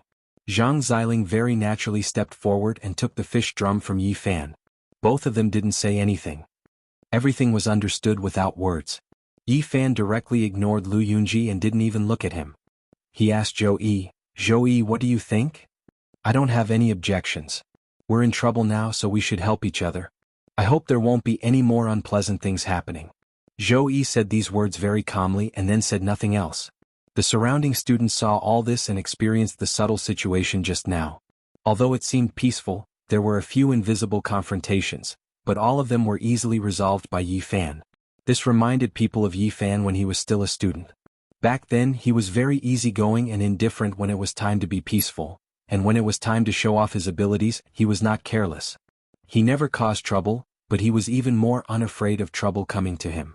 Pang Bo held the bronze plaque of the Tempest Temple, looked at Lu Yunji and the others in front of him and said, "Yi Fan doesn't care about the things that others do to him, but there are some things that I have to say. Heaven is watching what people do. At this point I think we can no longer deny the existence of gods. It's better for people to be more righteous and don't do those things that can't see the light of day." This was tantamount to slapping the faces of those in front of him, but no one could say anything because he was standing on the side of reason. Lu Yunji was as calm as an ancient well, without any expression of embarrassment. He only nodded and said, "Well said. We must avoid such things from happening again in the future." Lin Jia and Wang Ziwen stood at the back, both of them maintaining a neutral stance. Just now they didn't express any opinions, but now they spoke up one after another. "In order to avoid further unpleasantness, I think we should have a good discussion. Right now we should determine how those who have gained something from the Tempest Temple should help others, and how many people each person should help." Li Xiaoman didn't say anything from beginning to end. She was watching Yi Fan not far away, watching him calmly resolve everything. Her eyes were very calm and she didn't express anything. She didn't help either side. Beside her, Cade's understanding of Mandarin was very ordinary. It was only now that he completely understood what had happened. This foreigner was secretly speechless. Bang! Suddenly, a shattering sound was heard and everyone was shocked. The light curtain protecting the five-colored altar had been pierced, and something had drilled in. Everyone looked in that direction. A jet of black light was extremely fast, and with a pu sound, it pierced through the forehead of a male student. A flower of blood splattered, and the male student's eyes were wide open. He fell to the ground on his back and no longer made a sound. If it weren't for the light curtain, this terrifying thing would have been completely silent, and no one would have been able to detect the attack of the jet of black light. Thinking of the few people who had been ambushed and killed not long ago, everyone felt a chill in their hearts. That jet of black light was hidden in the darkness, and it was impossible to detect it. The appearance of the jet of black light was tantamount to announcing the arrival of the Grim Reaper. Waves of terrified screams rang out, and the altar was in a mess. Those who didn't have the relics of the gods frantically pounced on Lu Yunji, Zhou Yi, Wang Ziwen, and the others. They grabbed hold of them, unwilling to let go, and used their Buddhist tools. Roar! Suddenly, a bone-chilling sound came from within the storm. It was earth-shattering, and even the thunderous sandstorm was suppressed by it. "It's the Tempest Temple." At this moment, many people's faces turned pale. They could tell where the sound came from. It was from the Tempest Temple. The Tempest Temple has been destroyed. Could it be that there's something under the Tempest Temple? As soon as Pang Bo said this, many people's scalps went numb, and they felt waves of horror. Chapter 20. A bone-chilling roar came from the direction of the big Lane temple. It was as if an ancient giant beast had broken the earth and broken free from its seal. Its roar shook the mountains and rivers, shaking the stars and moon, making everyone tremble from the bottom of their souls. However, everything became quiet again. The terrifying roar returned to normal, and only the rumbling sound of the sandstorm could be heard outside the five-colored altar. What is that? Are there other creatures on Mars? Legend has it that Buddha suppressed many demons and ghosts. Maybe the place where he sealed them is near the big Lane temple. Just a few words of discussion was enough to make everyone shudder. As a modern city dweller, they had never believed in such legends. Today they had experienced so many unbelievable things. At this moment, they thought of an even more terrifying legend. Everyone's heart was in turmoil. If their guesses were true, then their situation would be extremely worrying. The big Lane temple had already been reduced to ashes. There was no longer a Buddha or a deity there. If they had to face the demons and the legends alone, their fates could be imagined. Today our thoughts have been constantly impacted, and it is hard to bear. The demons and ghosts in the past might appear in front of us in the flesh. Thinking of all the possibilities that were about to happen, everyone felt a chill in their hearts and their bodies turned cold. The endless possibilities and the unknown fate made people feel fear and worry. At this moment, there was still a cold corpse lying in front of everyone. Fresh blood stained the ground, and a faint smell of blood lingered. This reminded everyone that the situation was very bad. The unknown thing had appeared again and taken a fresh life in front of everyone. Tiske. An inexplicable sound came from the corpse's skull, which made many people nervous. Chop. It sounded like the sound of eating and chewing, and it was very uncomfortable to listen to. After all, it was a human skull. The unknown creature seemed to be eating inside, which made many people's hair stand on end. Creak creak. The sound of bones being ground rang out as if sharp teeth were cutting the skull. The atmosphere suddenly became tense and oppressive. No one spoke anymore, and the five-colored altar suddenly became quiet. Many people did not even dare to breathe loudly. It was extremely quiet, and a horrifying atmosphere filled the air. This was a type of torment. The sound of eating and the sound of a skull being crushed were connected together like a hellish song tormenting one's mind. Many girls covered their mouths, wanting to cry but not daring to make a sound. This kind of scene almost made them collapse. Of course, not everyone was afraid. Those who possessed the relic of a god were more or less confident. Pang Bo had always been fierce, but at this moment he felt very oppressed.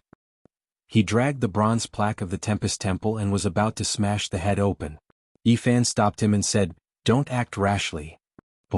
At that moment, blood flowed out from the hole in the forehead of the corpse lying in the pool of blood, as well as a white liquid. Many people felt disgusted as brain matter flowed out. Then a black awl-like head popped out from the bloody hole. It was small, sharp, and covered in scales. What is that? Everyone involuntarily took a few steps back. Even Yifan and Pang Bo took a few steps back. It was a strange crocodile-like creature that had drilled out from the bloody hole in the corpse. Not only was its body stained with blood, but there was also white brain matter, which made people's scalps go numb. It was less than 10 centimeters long and only as thick as a finger. It looked like a snake, but it was not a snake. It looked like a crocodile, but it did not have legs. Its abdomen was bare and its whole body was covered in black scales. It was eerie, like an evil creature from the netherworld. Blood and brain matter stained its black scales. It was a ghastly sight, and many people felt extremely uncomfortable. A cold fear arose in their hearts. After this unknown creature drilled out of the bloody hole, it crawled on top of the corpse's head. Its pair of small eyes emitted an extremely cold glint as it quietly stared at everyone. It was like a high-level intelligent life form, not a low-level life form. 7 students, classmates of 4 years, and a few fresh lives were gone forever. They were actually devoured by this incomparably ugly creature. Its eyes were incomparably malicious. It coldly swept its gaze over everyone like a vengeful spirit. It didn't seem like it was looking at an equal existence, but more like it was sizing up its own food. Motherf * King 3-inch nail, you're not even as big as a mouse, yet you dared to kill 7 of my classmates. This daddy will smash you to death. Pang Bo lifted the Great Thunderclap Temple's bronze plaque and swung it fiercely, aiming straight for that cold-blooded unknown creature. Thunderous sounds rang out as rays of light shot into the sky. The bronze plaque shone with tens of thousands of rays of light. Lightning surged forward and danced in the air, interweaving into an inescapable net. Whoosh. However, this unknown creature was extremely fast. It seemed to know how powerful it was and turned into a streak of black light as it rushed out to avoid that dazzling light. Yi Fan walked forward with the ancient bronze lamp in his hand. He blew at the wick with all his might, and a blazing divine flame immediately gushed out and surged forward.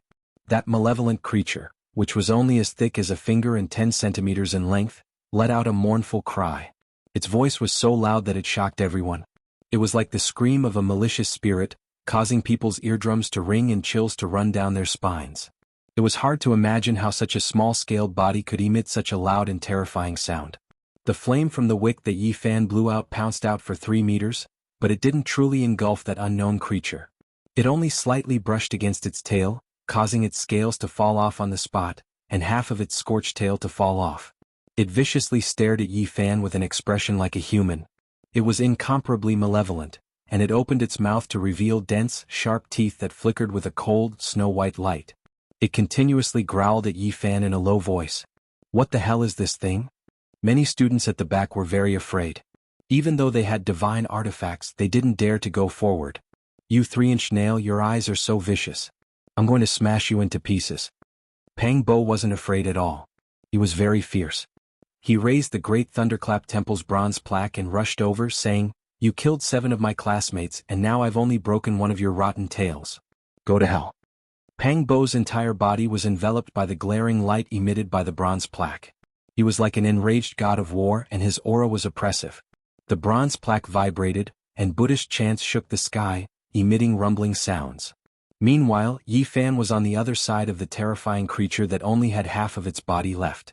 The flame from the divine lamp rushed out like a furious dragon, and the scorching temperature seemed to have scorched the air. At this moment, Zhou Yi Wang Ziwen and the others also rushed over from the back. At the same time, they raised the divine artifacts that they had obtained and slashed at the malevolent crocodile-like creature. Although it was being chased and intercepted, this creature was too fast. It was like a black bolt of lightning, constantly passing through the 5-colored sacrificial altar. It was very difficult for them to touch it.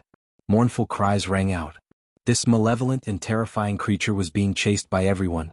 It seemed to be incomparably resentful and angry, and its cries didn't stop. It was like the wailing of a malicious ghost from the netherworld. Cha! The sound of something piercing through the light barrier could be heard. Several ugly crocodile-like creatures had successfully pierced through the light barrier outside the 5-colored sacrificial altar. All of them were no more than 10 centimeters long, and they were no different from the first one. Their eyes were as cold as those of evil spirits, as if they had an irreconcilable hatred for everyone. Why are there so many of them? Just what kind of creature is this? Is Mars their nest? Everyone felt a sense of helplessness. They weren't gods, so they didn't know how to use the artifacts in their hands. They could only rely on the light emitted by the Buddhist artifacts to block the killing intent. Now that so many malevolent creatures had appeared, it was impossible to eliminate them all. At this moment, a rustling sound rang out. Outside the light barrier, there were hundreds of malevolent creatures that looked like crocodiles. Behind Yi Fan and the others, those who didn't make a move or were timid had already started to tremble. If so many malevolent creatures were to rush in together, even the relics of gods might not be able to defend against them. Pang Bo, stop chasing. Let's gather together. Yi Fan shouted to Pang Bo. Now that so many malevolent creatures had appeared, it was impossible to kill them all. Defense was the best strategy right now. They only needed to wait for the 5-colored sacrificial altar to accumulate enough energy to open up the ancient starry sky path. Roar! Suddenly, a soul-shaking roar came from the direction of the Great Lane Temple. Following this soul-shaking roar, the sandstorm outside seemed to have stopped. There was no other sound in this world except for the surging roar of the beasts. The earth shook continuously, and the 5-colored sacrificial altar shook. The sandstorm outside was completely suppressed. The Great Lane Temple is the nest of malevolent creatures, someone said with a trembling voice. Everyone looked outside the light barrier. More and more terrifying creatures were gathering, and they seemed to be coming from the direction of the Great Lane Temple. There were jet-black scales everywhere and they were densely packed. There were at least tens of thousands of them. Boom. Suddenly, everyone felt the earth shake violently. Following that, an extremely horrifying aura came from 1,000 meters away. It was so strong that it reached the heavens and the earth. Even though there was a sandstorm outside, everyone could still see 2 terrifying lantern-like eyes appear in the ruins of the Great Lane Temple, piercing through the dark space. It was as if a volcano had erupted there. Rocks as big as houses fell heavily near the five-colored sacrificial altar. The sound was earth-shattering. It's the foundation of the Great Laying Temple. It's collapsed. Something terrible is coming out from underground. If that was the case, even if everyone had a few relics left behind by gods, they might not be able to use them. I think I know what this alligator-like malevolent creature is, a female student said with a trembling voice.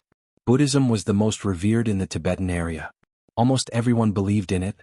This female student had been to Tibet and visited important places of Buddhism such as the Jianghu Temple and the Jianghu Temple. She had heard some legends from an old Tibetan there. It was said that the Great Laying Temple where Buddha lived was not some kind or pure land. Instead, it suppressed many peerless demons. Among them, the first level suppressed the crocodile ancestor. It was an ancient divine crocodile with boundless magical power, but it was eventually suppressed by Buddha. You're saying that there are many peerless demons suppressed under the Great Laying Temple? That's what the old Tibetan who believed in Buddhism said. After hearing all that, everyone felt a chill run down their spine. If that was true, the crocodile ancestor was about to be born in the Great Laying Temple, and these ugly and ferocious creatures were its descendants. Yi Fan frowned and said, I've seen some records in an ancient text. In that text there was a type of crocodile without claws. Its body was as hard as diamond, and it could fly in the sky and burrow underground. It could easily pierce through flesh and was known as the divine crocodile. Zhou Yi nodded and said, I've also seen similar ancient texts. It was said that according to the records of Buddhism, the divine crocodile ancestor was suppressed by Buddha. Since then, its descendants had never appeared in the world again. Everyone felt that it was unreal. Some legends were heard as stories in the past, but now they had to witness it with their own eyes. It was both shocking and frightening. That old Tibetan said that the crocodile ancestor was suppressed in the first level of the Great Laying Temple. Does that mean there's a second level, a third level? A female student asked with a trembling voice. No one answered. If the crocodile ancestor was really born, it was enough to wipe them all out. Rustling sounds could be heard. Thousands of small crocodiles appeared outside the five-colored altar and were trying their best to drill in. Boom. Suddenly the five-colored altar shook, and ancient runes of 5 colors appeared in the sky. They were like shining stars, and the 8 trigrams of Tai Chi was about to appear. This was a sign that the ancient path to the stars was about to open. However, at the same time, a terrifying tremor came from the ruins of the Great Laying Temple thousands of meters away. The lantern-like crimson eye rose several meters. It was obvious that it was breaking free from the shackles of the underground palace and was rushing out of the ground. Escape from here, escape from Mars. This was what everyone was thinking. Many people were praying, hoping that the ancient path to the stars would be opened as soon as possible. Even if they had to float in the lonely universe forever, it would be more reassuring than staying here. Chapter 21. The 8 trigrams diagram ran through the ancient history of China and originated very early. How it was created and what was its purpose was still a fascinating mystery to this day. It had been used to prove and calculate the orbital speed of stars. Even the creation of the computer binary system was related to it. It could be said to be extremely mysterious. To this day, the profound meaning contained in the ancient Tai Chi 8 trigrams diagram had still not been deciphered, but people had made many bold conjectures and speculations. Some people once said that it represented the unknown potential, and that it could be used to deduce and calculate all kinds of possibilities in the future. Of course, it had to be a perfect deduction in order to roughly calculate the future potential. Otherwise, if there was a mistake in the calculation, the whole game would be lost. Some people also said that it depicted the essence of the universe in the most concise way, and that every symbol was the most original thing. Some people even boldly proposed a hypothesis that the Tai Chi 8 trigrams diagram was related to time and space. The 8 symbols of the 8 trigrams diagram were the coordinates of the starry sky, and different combinations represented different star fields. According to this hypothesis, the coordinates of any star in the universe could be determined, and the Tai Chi 8 trigrams diagram was equivalent to the starry gate, which could be connected to a wormhole. According to this speculation, the Tai Chi 8 trigrams diagram was a stable structure. If enough energy could be provided, the coordinates of a certain starry sky could be determined, and after complex and precise calculations, the starry gate could be opened. However, this complexity was unimaginable. It involved a strange formation, and this so-called formation had not been recognized. It was also at the stage of deduction and hypothesis. The formation itself was related to space and it was still far from being conquered. It was extremely mysterious and complicated. One could imagine how elusive it was to build the Starry Gate, the Tai Chi 8 trigrams diagram. It could be said that it would be impossible to achieve in a very long time. At this moment, Yi Fan and the others were fortunate enough to see the construction process of the Tai Chi 8 trigrams diagram again. If people who had been deducing and researching the Starry Gate for many years saw this, they would definitely go crazy because this was a great testimony. Unfortunately, Yi Fan and the others did not have such thoughts. They now had a strong sense of survival crisis, and they only wanted to escape as soon as possible because the shadow of death was always shrouding them. The ruins of the Great Tempest Temple, which was 1,000 meters away, had temporarily quietened down. However, the horrifying aura was still surging towards them. Moreover, the pair of lantern-like blood-red eyes were staring at them without blinking.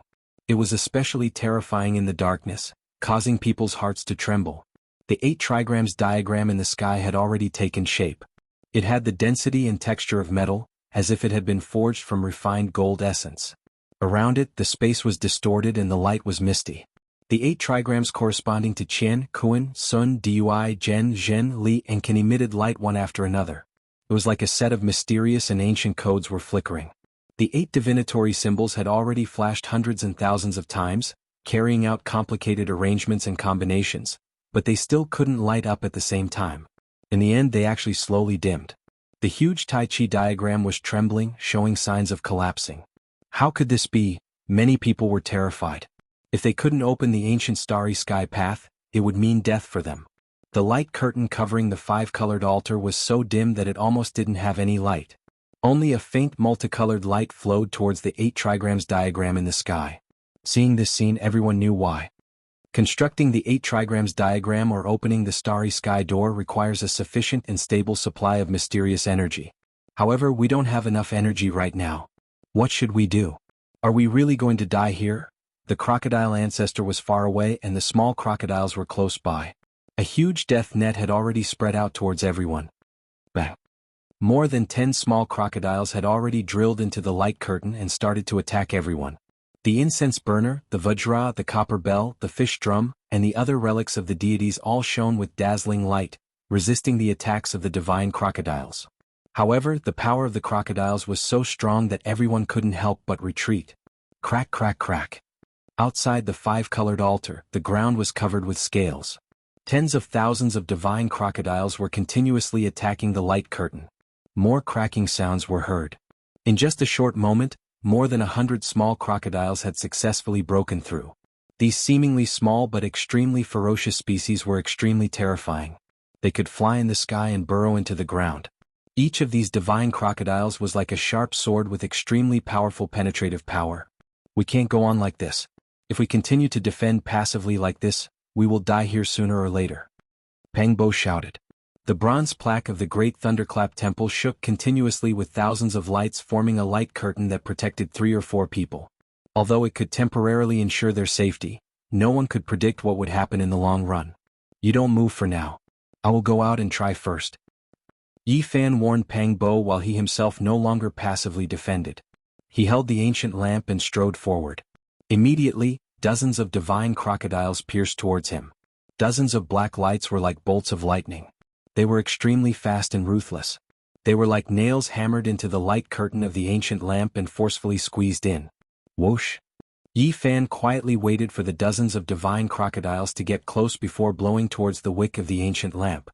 Immediately, a blazing light shot up into the sky. Within a radius of 5 or 6 meters around him, the entire area was drowned in divine flames. A charred smell immediately wafted outwards. Miserable screams rose and fell. When the flames slowly retreated, Yi Fan was untainted by even a speck of dust. Streaks of bright radiance curled around him, as if he was an immortal descending from the heavens. Around him was a ground of scales. Several dozen divine crocodiles were almost completely burned to death. A few of the ferocious creatures that were lucky enough to escape this disaster were also almost burnt to a crisp. Their bodies were no longer whole as they stared at Yi Fan in the distance. They let out a low growl that sent shivers down one's spine. Good, good burn. Peng Bo shouted from behind. He was about to rush over and attack as well. However, he was tightly held by 3 people beside him. They were 3 people with pale faces. They didn't have any treasures left behind by the gods. Without the protection of the bronze plaque of the Great Thunderclap Temple, they would have died for sure. Kacha kacha. The cracking sound came again. This time, 500 to 600 divine crocodiles broke through the light screen and rushed in. Each of them was awe-inspiring. Their small bodies seemed to be condensed with demonic power. Their sharp teeth gleamed coldly, and their eyes were frightening.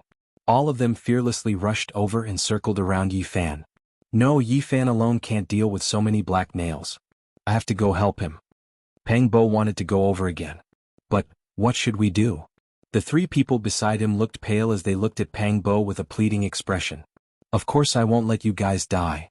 Pang Bo turned around to look at Wang Ziwen, Lu Yunji and the others behind him and said, you guys protect the three of them. I have to go help Yi Fan. Also, it would be best to send a few more people. This kind of passive defense is not the way to go. Okay, I will go with you. Zhou Yi stepped forward. Pang Bo had always disliked Zhou Yi, thinking that he was a schemer. However, he had to admit that this elegant man had a certain boldness at critical moments. At this time, the seemingly gentle Wang Ziwen also walked forward and said to the people behind him, bring 1 or 2 more people. The remaining relics of the gods are enough to protect everyone. However, the girls should not come. Facing such ferocious creatures, with the weak nature of the girls, they would probably be weak at the knees. Even if they had Buddhist artifacts in their hands, they might not be able to help. Clang. Pang Bo swung the Great Lane Temple's bronze plaque and smashed it heavily on the 5-colored altar. Suddenly, a violent surge surged forward. This was a wave of light condensed into a raging wave. It rushed out for 7 to 8 meters and immediately submerged a large group of godly alligators.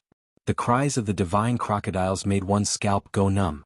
It was like a group of evil spirits being refined. Wisps of white smoke floated up, and the ground was littered with corpses.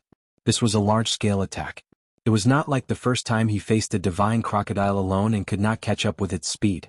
Now, with so many ferocious creatures surging forward, a casual swing of the bronze plaque could crush hundreds of them. Dang! The melodious sound of a bell rang out like the bell of an ancient temple deep in the mountains. It gave people a feeling of deep tranquility. The broken bronze bell in Wang Ziwen's hand shone with 1,000 rays of golden light, and visible ripples vibrated out. It looked gentle like water ripples, but when it came into contact with those divine crocodiles that were rushing forward, it was like a butcher's knife. Every golden ripple could cut a divine crocodile in half. PFFF, PFFF, PFFF. The sound of PFFF, PFFF, PFFF rang out continuously. In the blink of an eye, dozens of divine crocodiles were cut in half, and fresh blood flowed down the ground. This kind of bloody scene was extremely terrifying. However, countless divine crocodiles were not afraid of death. Now there were already close to 1,000 small crocodiles rushing in. They were densely packed, and one after another, black light shot out and interweaved into a sickle net of the Grim Reaper. Bang! Zhou Yi used the purple gold alms bowl to continuously smash the crocodiles, sweeping out a large expanse of Buddhist light and crushing countless scales.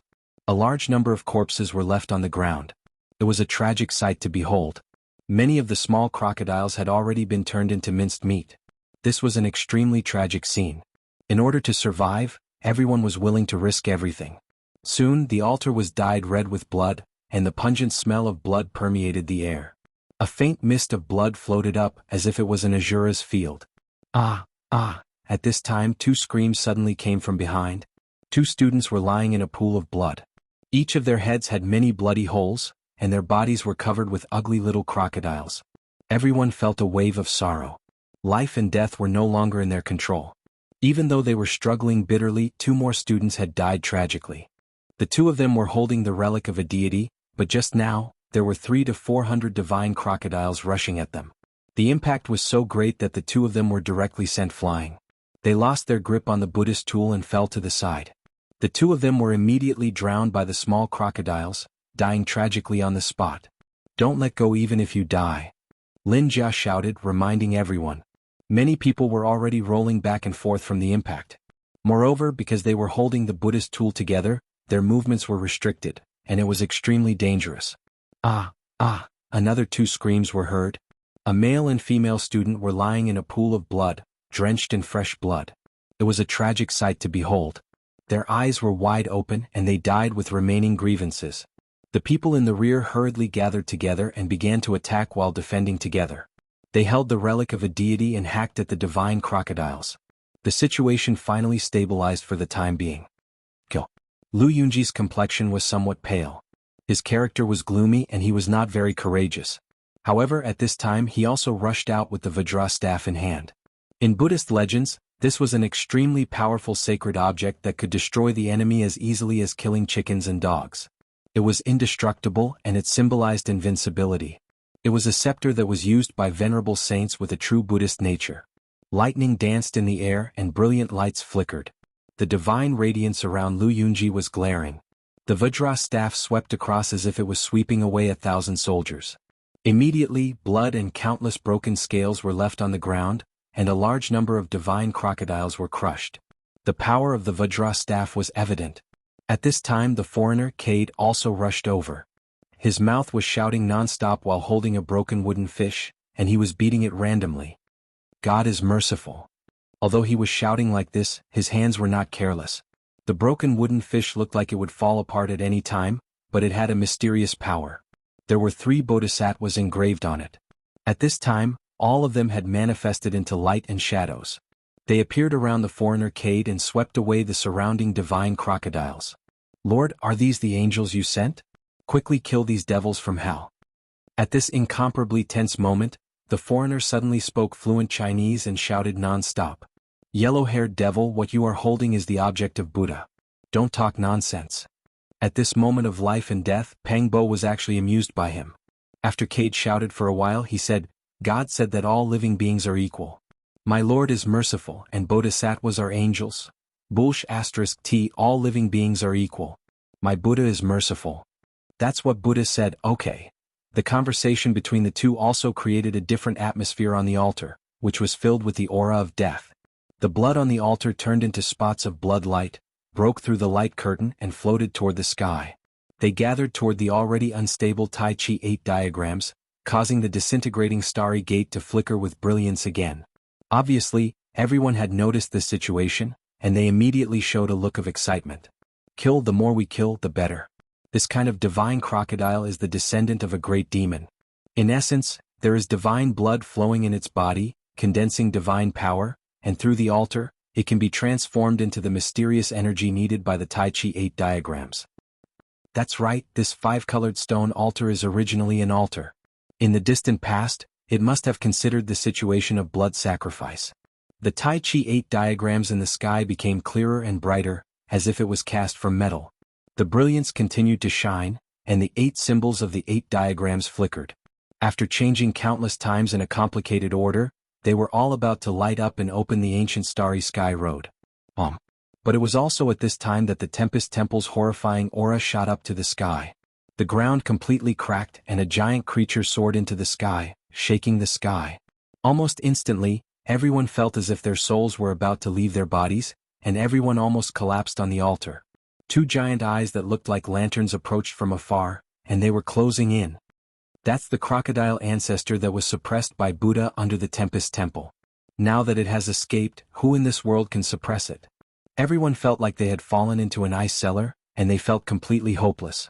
Even if there was a bodhisattva, he might not be able to subdue such a giant demon, unless Buddha himself came. Was he really going to be spared by this legendary fiendish demon at the last moment? Guangdang.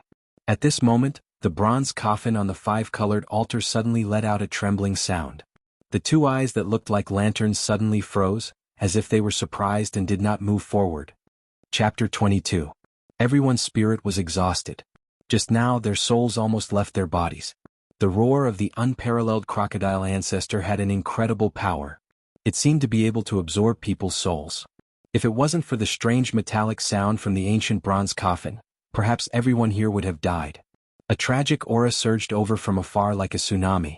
Although the great fiendish demon that had escaped from the great thunderclap underground had stopped advancing, the aura it naturally emitted was still unbearable. It made one's soul tremble. The murderous aura surged and shook the sky. The sandstorm instantly stopped because of it. In the darkness, 2 lantern-like bloody eyes stared at this place without blinking. Its body couldn't be seen clearly. There, black clouds rolled, covering the moon and stars and shrouding the sky. Although it didn't approach, the aura of this unparalleled demonic ancestor was still unbearable for mortals. Many people on the five-colored altar almost fell to the ground. Even with the relics of the gods in hand, they couldn't resist it. Was this the great demon that was personally suppressed by the Buddha? It was an existence of myths and legends, but they actually saw it in reality. It really appeared not far away. It was like a dream.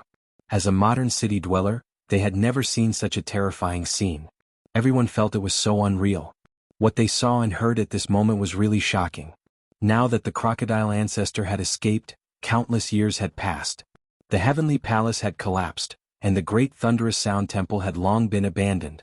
Things remained the same, but people had changed. Without the gods, who could suppress it? Roar! Suddenly, the crocodile ancestor let out a thunderous roar. It was like 10,000 thunderclaps were ringing in their ears. Among the people present, some immediately fell to the ground. It wasn't a real attack, just the vibration of the sound waves. But even so, it was unbearable. Several people's ears and nose were bleeding. Sha-sha sounds came. Outside the five-colored altar, there was a dense black mass. Countless divine crocodiles gathered and quickly broke through the light curtain, rushing to the five-colored altar. It was the crocodile ancestor who ordered these little crocodiles. It seemed to be afraid of the bronze coffin heart, so it let these descendants test it. Get up quickly. A few students were lying on the ground, bleeding from their ears and noses. They were exhausted and couldn't move. They couldn't even hold the Buddhist weapons in their hands. One could imagine how terrifying that roar was. As the crowd shouted, a few people finally stood up. However, there were still two people who were a step too late. The godly crocodiles that rushed over like a tidal wave directly drowned them. There was no miracle. Two muffled groans rang out as the deity's relic left their hands. In the blink of an eye, two fresh lives were lost forever. Blood splashed everywhere as the divine crocodiles drilled into their torsos and heads. The red blood and white brain matter were especially glaring. The others couldn't save him in time. They were surrounded by thousands of divine crocodiles, and they couldn't even look after themselves. Up until now, a total of 13 people had lost their lives, and the remaining 17 were also in imminent danger. Life was unpredictable and death could come at any time. Light flashed, and everyone was waving the god's relic in their hands to fend off the cold-blooded killers around them. They wanted to open up a path of survival. Even the naturally weak female students had long since forgotten to cry. At this moment, they had no choice but to fight with their lives on the line. However, the most dangerous thing still happened. All those who used Buddhist artifacts fell into a dangerous situation. They weren't nimble enough and were restricted. Oh! In the distance, the ancestral crocodile released a roar. Seeing that the copper coffin didn't have any abnormal reactions, its aura overflowed into the heavens. It spat out clouds and mist as it slowly approached. The basin-sized blood-colored eyes flickered with light in the darkness like two bloody suns hanging in the sky. When it closed in, everyone found it difficult to stand. That kind of bitter aura was definitely condensed from the slaughter of tens of thousands of creatures. It made everyone's 3 souls and 7 spirits tremble as if they wanted to rush out of their flesh shells. The distance was less than 10 meters, but they still couldn't see its body clearly. They could only see 2 bloody eyes. Everyone was almost in despair. Woo-woo. Suddenly, a wave of demonic wind surged between heaven and earth. It was like the wailing of ghosts and the howling of deities. It was several times more violent than the sandstorm just now, as if there were tens of thousands of lightning bolts splitting the heaven and earth. In that monstrous black mist, a huge black hand reached down and grabbed toward the 5-colored altar. Its shape was no different from a human's hand, but it was too big. Just its fingers were 7 or 8 meters long. It was shiny black and awe-inspiring, and many people were scared out of their wits. This was the unparalleled great demon that Buddha had personally suppressed. Even though it had been suppressed for countless years, it was still earth-shattering and incomparable when it was born. And at this time the Tai Chi 8 trigrams in the sky finally took shape. It was completed by the divine power contained in the divine crocodile's blood. The 8 trigram symbols shone at the same time, emitting dazzling light. The starry gate appeared again. Boom. With a muffled vibration, the Tai Chi 8 trigrams completely opened like a door, revealing a mysterious and huge passage. It was unknown where it led to, but it was pitch black inside. The huge hand that reached over was pushed to the side by a mysterious power. At the same time, the 9 huge dragon corpses that were originally silent and motionless suddenly trembled. Even though the dragons that stood side by side with the gods had already become cold corpses, they could not be blasphemed at this moment. A powerful draconic aura spread out, and all the divine crocodiles on the five-colored altar trembled in fear. They lay on the ground and then their bodies were like sifting chaff. They were completely intimidated and in the end they quickly retreated like the tide. The altar was left with crocodile corpses and a few human corpses on the ground. In an instant the place became quiet. "Come, let's enter the bronze coffin." Yi Fan was the first to stand up and then he helped Pang Bo up. It was not that they were weak but the great demon was too extraordinary. Just that aura alone was enough to kill ordinary people. The monstrous demonic aura could completely shake mortals to death. Everyone stood up shakily. They all agreed to enter the bronze coffin. The starry gate had already been opened, and it was impossible to move forward on the ancient starry path with just their bodies. Entering the bronze coffin was a helpless choice. The bronze coffin was demonic and made people uneasy, but they had no choice but to rely on it at the moment. In the darkness, the progenitor crocodile's eyes became colder, and its bloody eyes were like the hanging sun. Suddenly, it shot out two dazzling bloody lights intersecting and sealing the 8 trigrams diagram in the sky. Seeing this scene, everyone's expression changed. This great demon was not willing to give up in the end. It displayed the heavenly demon mystic method. It wanted to seal the ancient starry path and block everyone's way. At the same time, the black hand reached down again, easily breaking through the dim light shield and grabbed towards the altar. Everyone was shocked. They quickly entered the bronze coffin and retreated. The black hand grabbed downwards. Its target was not the crowd, but the ancient bronze coffin. Clang. The black hand grabbed the bronze coffin, making a clang sound. Everyone's heart sank. This progenitor crocodile's power was monstrous, and only a Buddha could suppress it. If the mysterious bronze coffin did not react, they really had no other way. Just as everyone was feeling horrified, progenitor crocodile's black hand flew away as if avoiding a snake or scorpion. There was actually bright demon blood flowing between his fingers, like a small river falling on the altar, blooming with blood-colored splendor, as if his palm and fingers were injured by the bronze coffin. But the ancient coffin did not move, still lying on the altar quietly. Not far away a cold sneer came. It was the progenitor crocodile gritting its teeth, and the sound made everyone's scalp numb. What should we do? The ancient starry path has been sealed by this giant demon. How can we leave? Many people were panicking. There was hope to escape, but the path was blocked. It was frightening and anxious. Energy. We need the mysterious energy to open the ancient starry path. What's going on? The relics of the gods in our hands are losing their divine halos. Someone exclaimed. At this moment, whether it was Yi Fan's bronze lamp, Pang Bo's Tempest Temple's bronze plaque, or Zhou Yi and the other's alms bowls, the divine halos contained in them were flowing out continuously and gathered together. Suddenly, a cold laughter that sounded like the cry of an owl rang out. Right outside the bronze coffin, a figure that was nearly 2 meters tall abruptly appeared. Everyone was taken aback. All kinds of divine halos that were flowing out of the relics of the gods were rushing toward this place. This figure had a monstrous demonic aura, and the surrounding black fog was tumbling. It was hard to see the appearance, but everyone could sense that it must be the progenitor crocodile. It actually manifested on the altar and wanted to enter the bronze coffin. He ignored everyone, and the 2 bloody eyes stared straight at the coffin within the coffin. This was a character who had fought with the Buddha, from the myths to the people's eyes. This scene was unforgettable and it was really shocking. Boom. In the face of the unparalleled crocodile ancestor's demonic aura, all the relics of the gods seemed to be burning, blooming with dazzling brilliance, and gathered together to shroud the progenitor crocodile. At the same time, the bronze lamp, Tempest Temple's bronze plaque, alms bowl, Vajra fish drum, and all the other Buddhist artifacts shone brilliantly. All of them soared into the sky and suppressed the progenitor crocodile. A cold and gloomy sneer resounded, and it chilled everyone to the bone. The unparalleled crocodile ancestor shook its body lightly, and suddenly black light burst out, and the demonic flame was monstrous. All the Buddhist weapons were fixed in place in front of him. Moreover, the praying mat, the ruler, and the other Buddhist weapons gave off cracking sounds one after another. With a pop sound, the praying mat was the first to shatter, followed by the ruler and the other Buddhist weapons. 4 relics of the gods turned into fine powder in succession. The 4 Buddhist artifacts turned into 4 dazzling brilliants, and all of them dissipated on the 5-colored altar, providing a powerful mysterious energy for the starry sky gate. The 9 huge dragon corpses trembled, and with a rumbling sound, they slowly soared into the sky.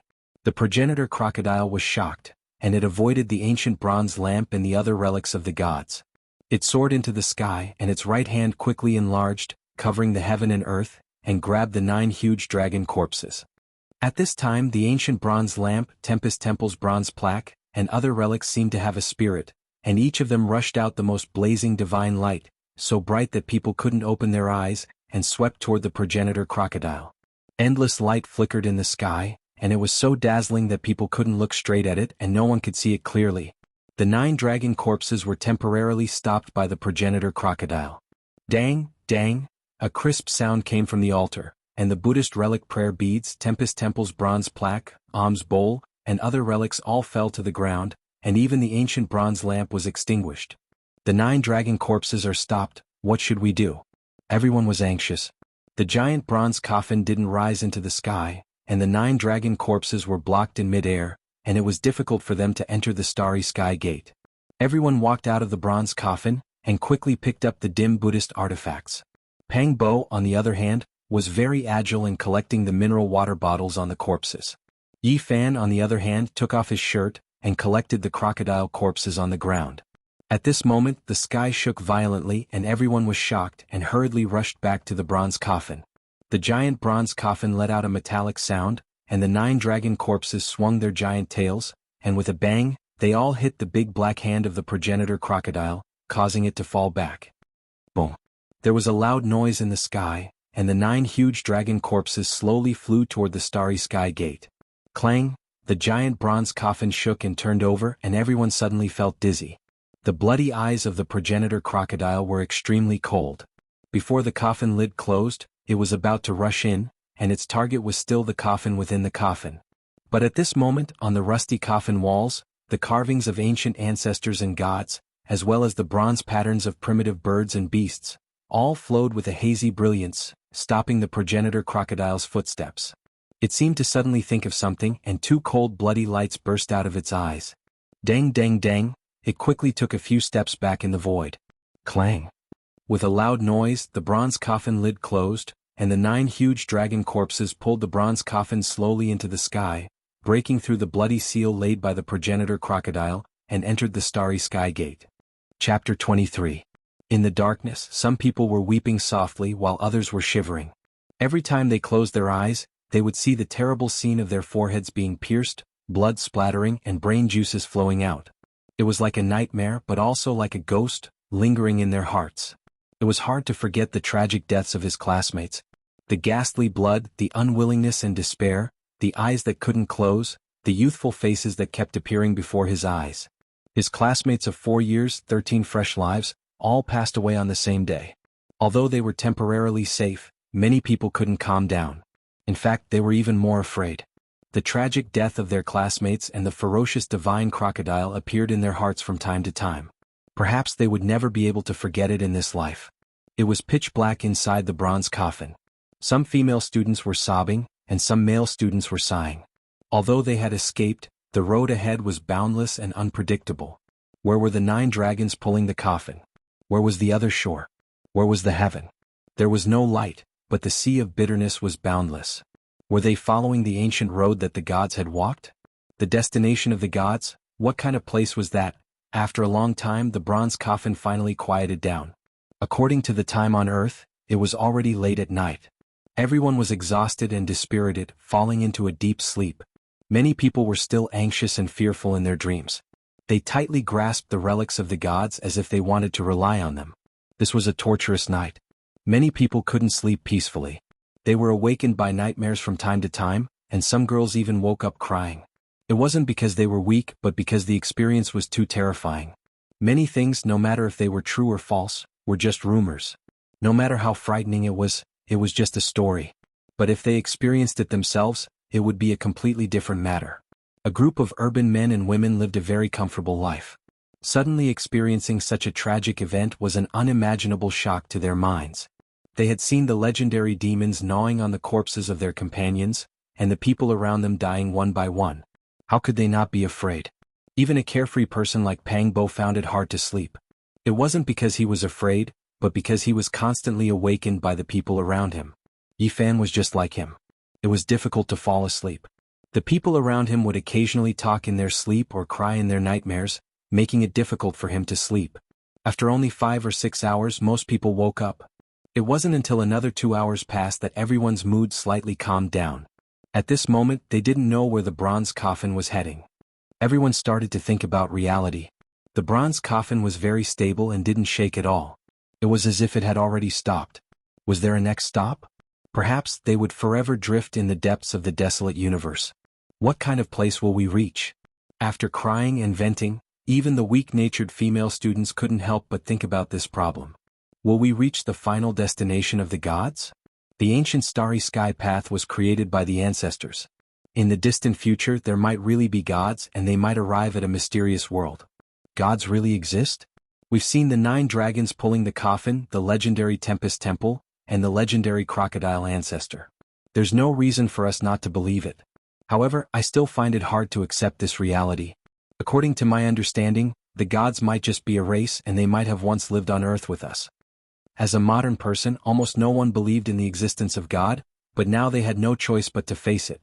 Hearing Wang Ziwen say this made it easier for them to accept. Perhaps those gods aren't unfamiliar to us. Perhaps they're the result of human evolution. It's highly likely that they're ancient figures that we're familiar with. Whether it is evolution or a special race, we have to admit that gods do exist.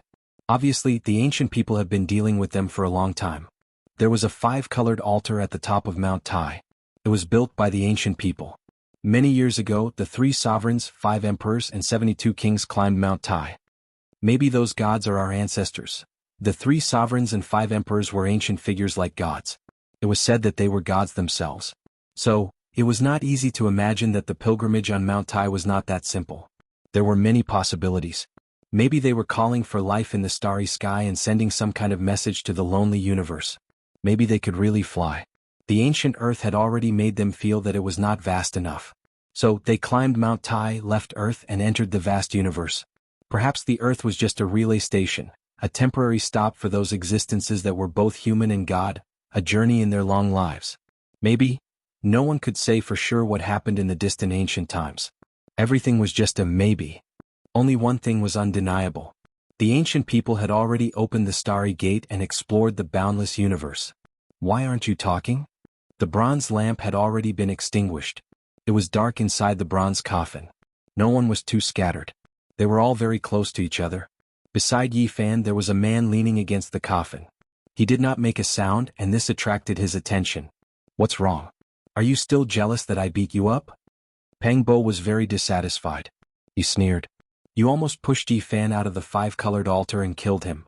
Beating you up is already letting you off easy. Otherwise, it would not be too much to throw you into the pile of divine crocodiles. Hey, wake up. Say something. Someone beside him pushed him. However, what was unexpected was that this person not only did not respond, but also fell to the ground with a plop. What's wrong? The person who pushed him was shocked and stepped back. At this time, everyone felt that something was wrong. Even if he was asleep, he would probably wake up after falling to the ground like this. However, he remained motionless and lay there quietly like a piece of dead wood. Wake up, wake up. Peng Bo went forward and pushed him. Seeing that he was still unconscious, he patted his cheeks and suddenly cried out, Why is your skin so cold? Even your body is a bit stiff. Hearing this, everyone felt their hair stand on end. They felt a chill from head to toe as a bad premonition appeared in their hearts. Yi Fan felt that things were very bad. He put his hand between the man's mouth and nose. In the end, he said absent-mindedly, He's dead. He stopped breathing long ago. What? Everyone cried out in alarm. How could a living person suddenly die? Not long ago he was still talking in his sleep and suffering from nightmares. Now he had died without a sound. It was very suspicious. The atmosphere in the bronze coffin suddenly became tense and oppressive.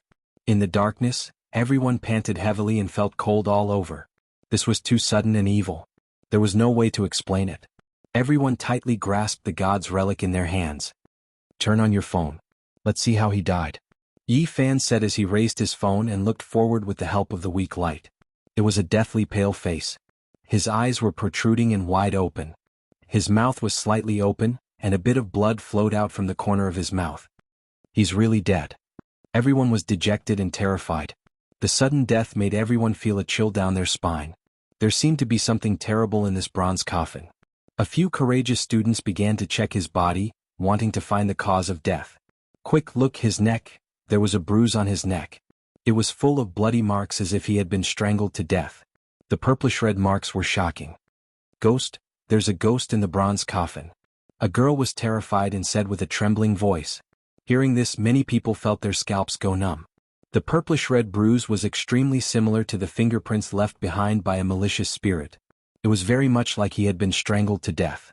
Especially now that everyone was in such a coffin, it made people even more suspicious. The coffin not far away was like the door to hell, causing people to be terrified. Many people involuntarily took a few steps back. Yi Fan frowned and stretched out his hand to touch the throat of the corpse. He found that his Adam's apple had been crushed. It was soft and only the skin was still intact. Drops of blood were imprinted on his hand. It looked incomparably demonic, causing people to feel a chill in their hearts. It's not a ghost. He was killed by someone. At this moment, Lu Yunji said with an incomparably gloomy expression. He coldly glanced at Yi Fan. Pang Bo saw him glance at Yi Fan. He immediately gave him a sidelong glance and said, "What do you mean?" From the wound, he was strangled to death. Who could do all this without making a sound? Lu Yunji's expression was very cold. He stared at Yi Fan and Pang Bo and said, "Only someone who was closest to him and had an extraordinarily strong hand could do this." As soon as these words were spoken, his intention was very clear. The spearhead was pointed at Yi Fan. Everyone knew that he was close to the corpse and had an extraordinary physique and extraordinarily strong hand strength. "You're talking nonsense." Pang Bo was furious. He picked up the roaring thunder plaque and wanted to slap it. Lu Yunji sneered and looked at him. "You want to help someone kill me to keep my mouth shut?" Yi Fan pulled Pang Bo back and stopped his impulsive action. Yi Fan, he killed him. The female student who had always been on Lu Yunji's side and had helped him talk to Li Changqing several times cried out in fear. "It must be Yi Fan. He's taking revenge for almost being pushed out of the altar." Hearing these words, the others immediately thought of what had happened not long ago. Some of them immediately took a few steps back. "That's right, it's Yi Fan. He killed a classmate." Li Changqing gritted his teeth and said, "Maybe there's someone helping him from the side." Pang Bo suddenly had an urge to rush over and beat them up. Bus. Lu Yunji raised the Vajra pestle in his hand and actually let out a metallic sound. An extremely weak brilliance flowed out. Everyone was shocked. The god relics in their hands had all returned to normal and couldn't release any light. However, Lu Yunji's Vajra pestle still had divine power. This was truly unexpected. "Yi Fan, you're too vicious.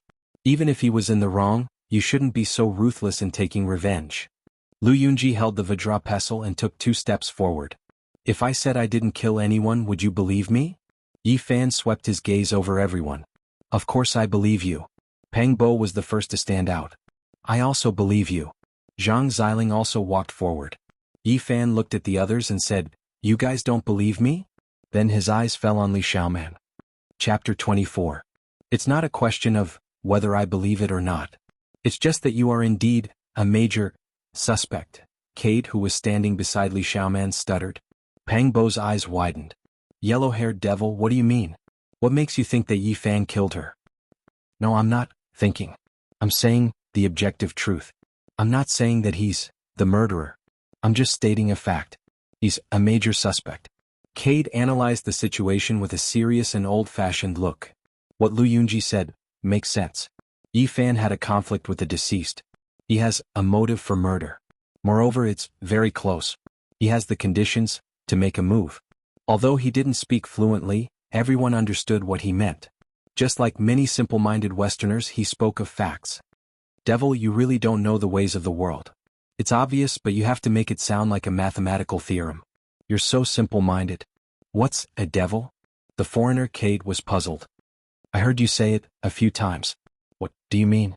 "You're a devil, simple-minded. I can't be bothered to talk to you." Pang Bo was annoyed and ignored him.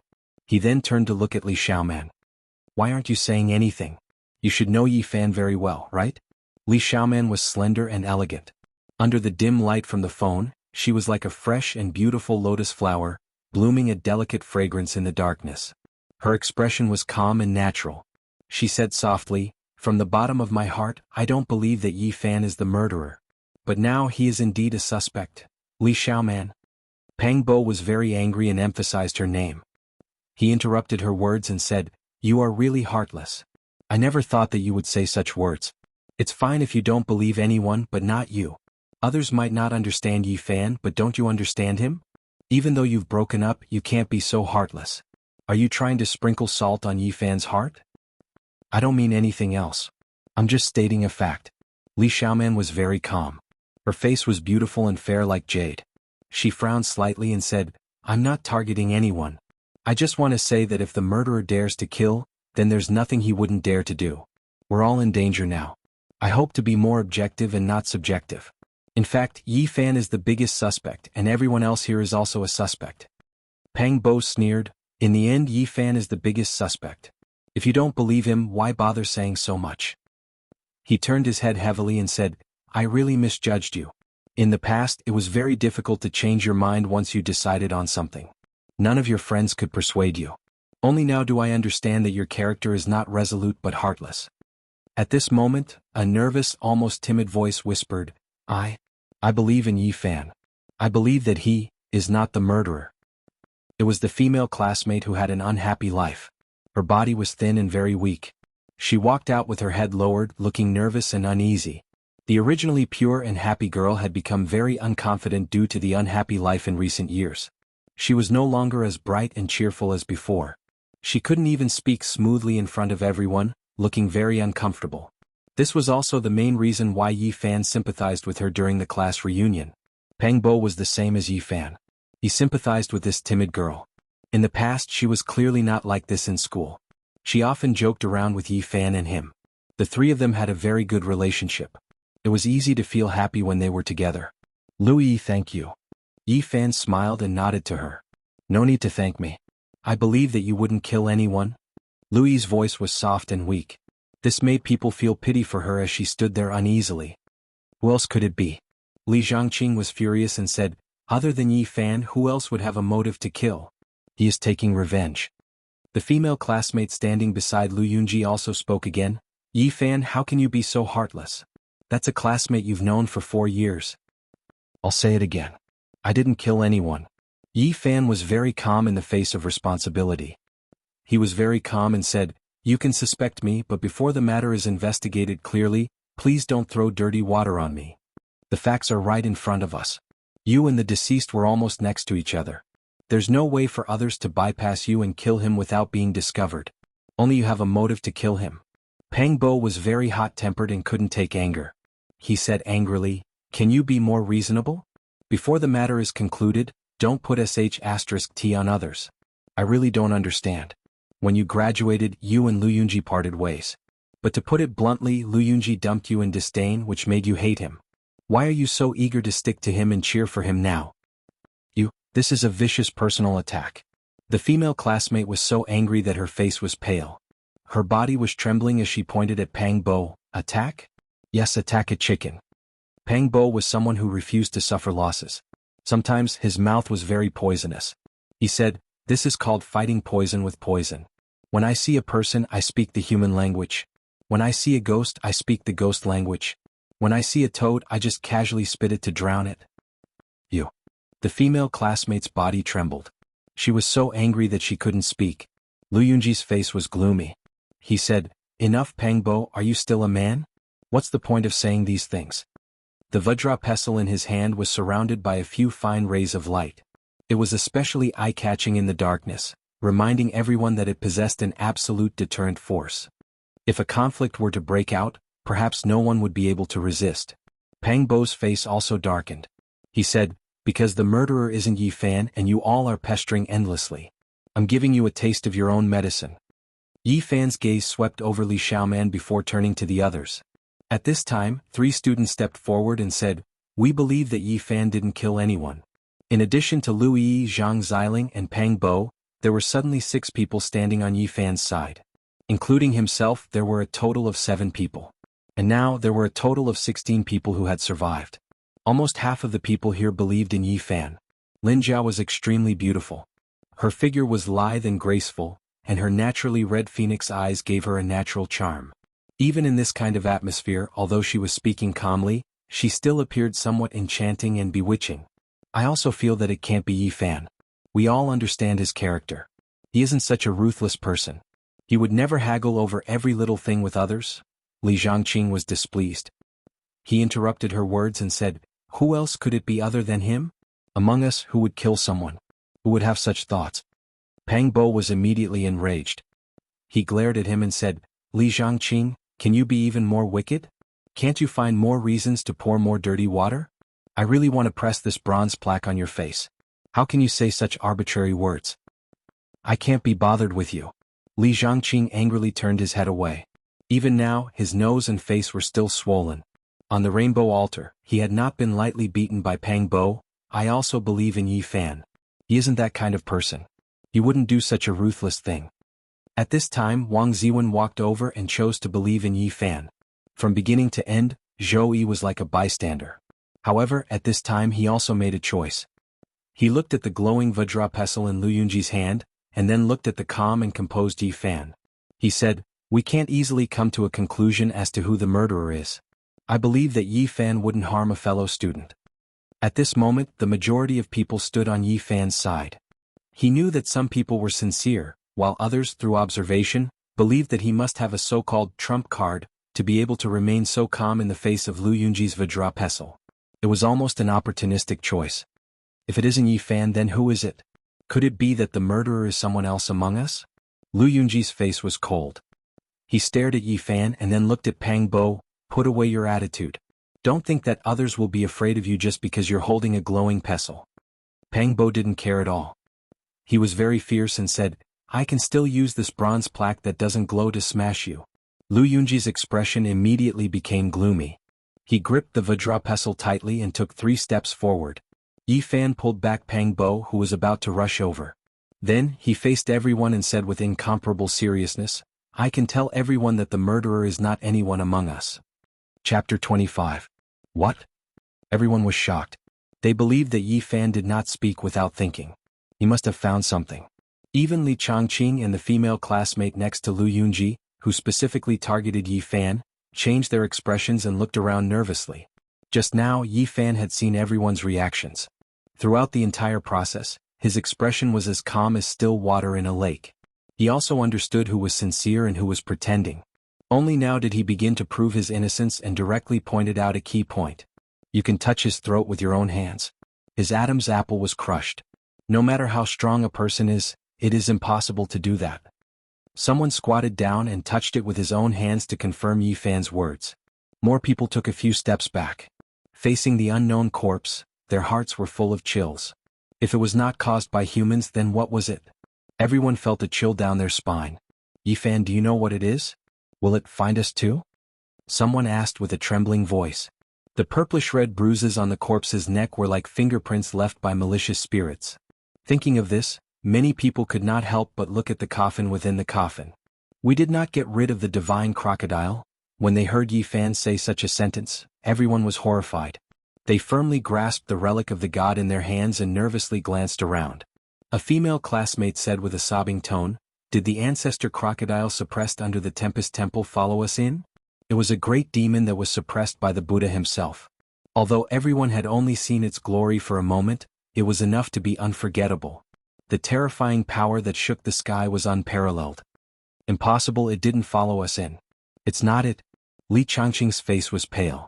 He no longer had the relic of the god in his hands. He followed Lu Yunji nervously and tightly grasped the King Kong treasure pestle. "I didn't say that the ancestor crocodile followed us in. I mean a small crocodile mixed into the bronze coffin." At this point, he squatted down and shone the weak light of the phone on the corpse's face. His expression was full of horror. His eyes were wide open and he died with a grievance. It was exactly the same expression as the other 13 students who left us when they died. I've read about the godly crocodile in the miscellaneous notes of the ancient book. Apart from the description of its body, it also said that the godly crocodile would devour people, and even their souls would be scared to death. Although the ancient lamp in Yi Fan's hand had already been extinguished, he was still holding it tightly, as if he was guarding against something. He said, "This is not a coincidence. This kind of death is the same as the previous 13 students. It is the same as what was recorded in the ancient books. Their souls scattered in fear. There must be a divine alligator causing trouble." Yi Fan didn't mind that it was a corpse. He pried open its mouth and found a bloody hole that went straight up to the skull.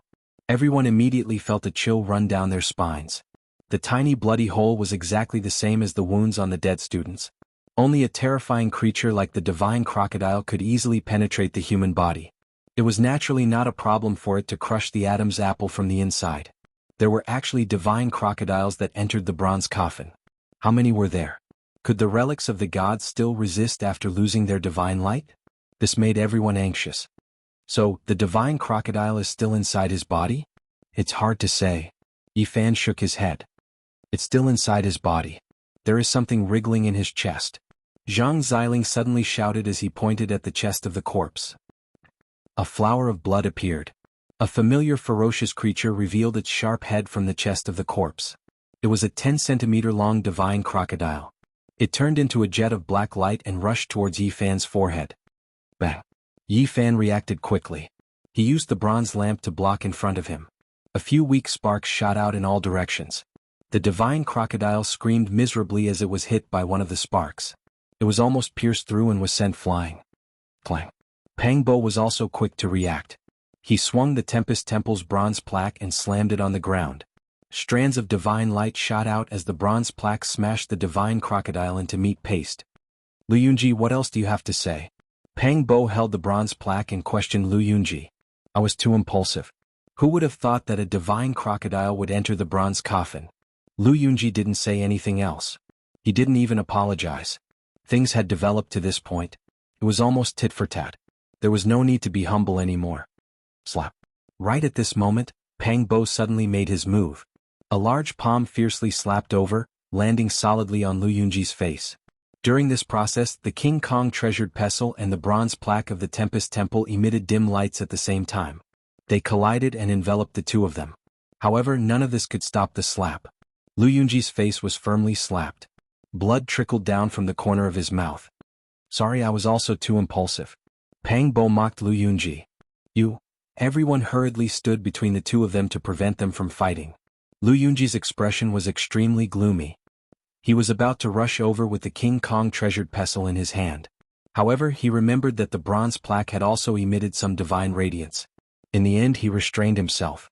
Shoo. Yifan suddenly made a shushing gesture. He then gazed at the coffin in the center as if he was listening to something. After a while, Yifan asked the crowd, "Did you guys hear something?" Everyone was startled because they didn't hear anything. Yifan revealed a puzzled expression. In the end, he slowly walked toward the 4-meter-long bronze coffin. At this moment, the Bodhi seed in his arms suddenly became hot. It made his heart feel warm.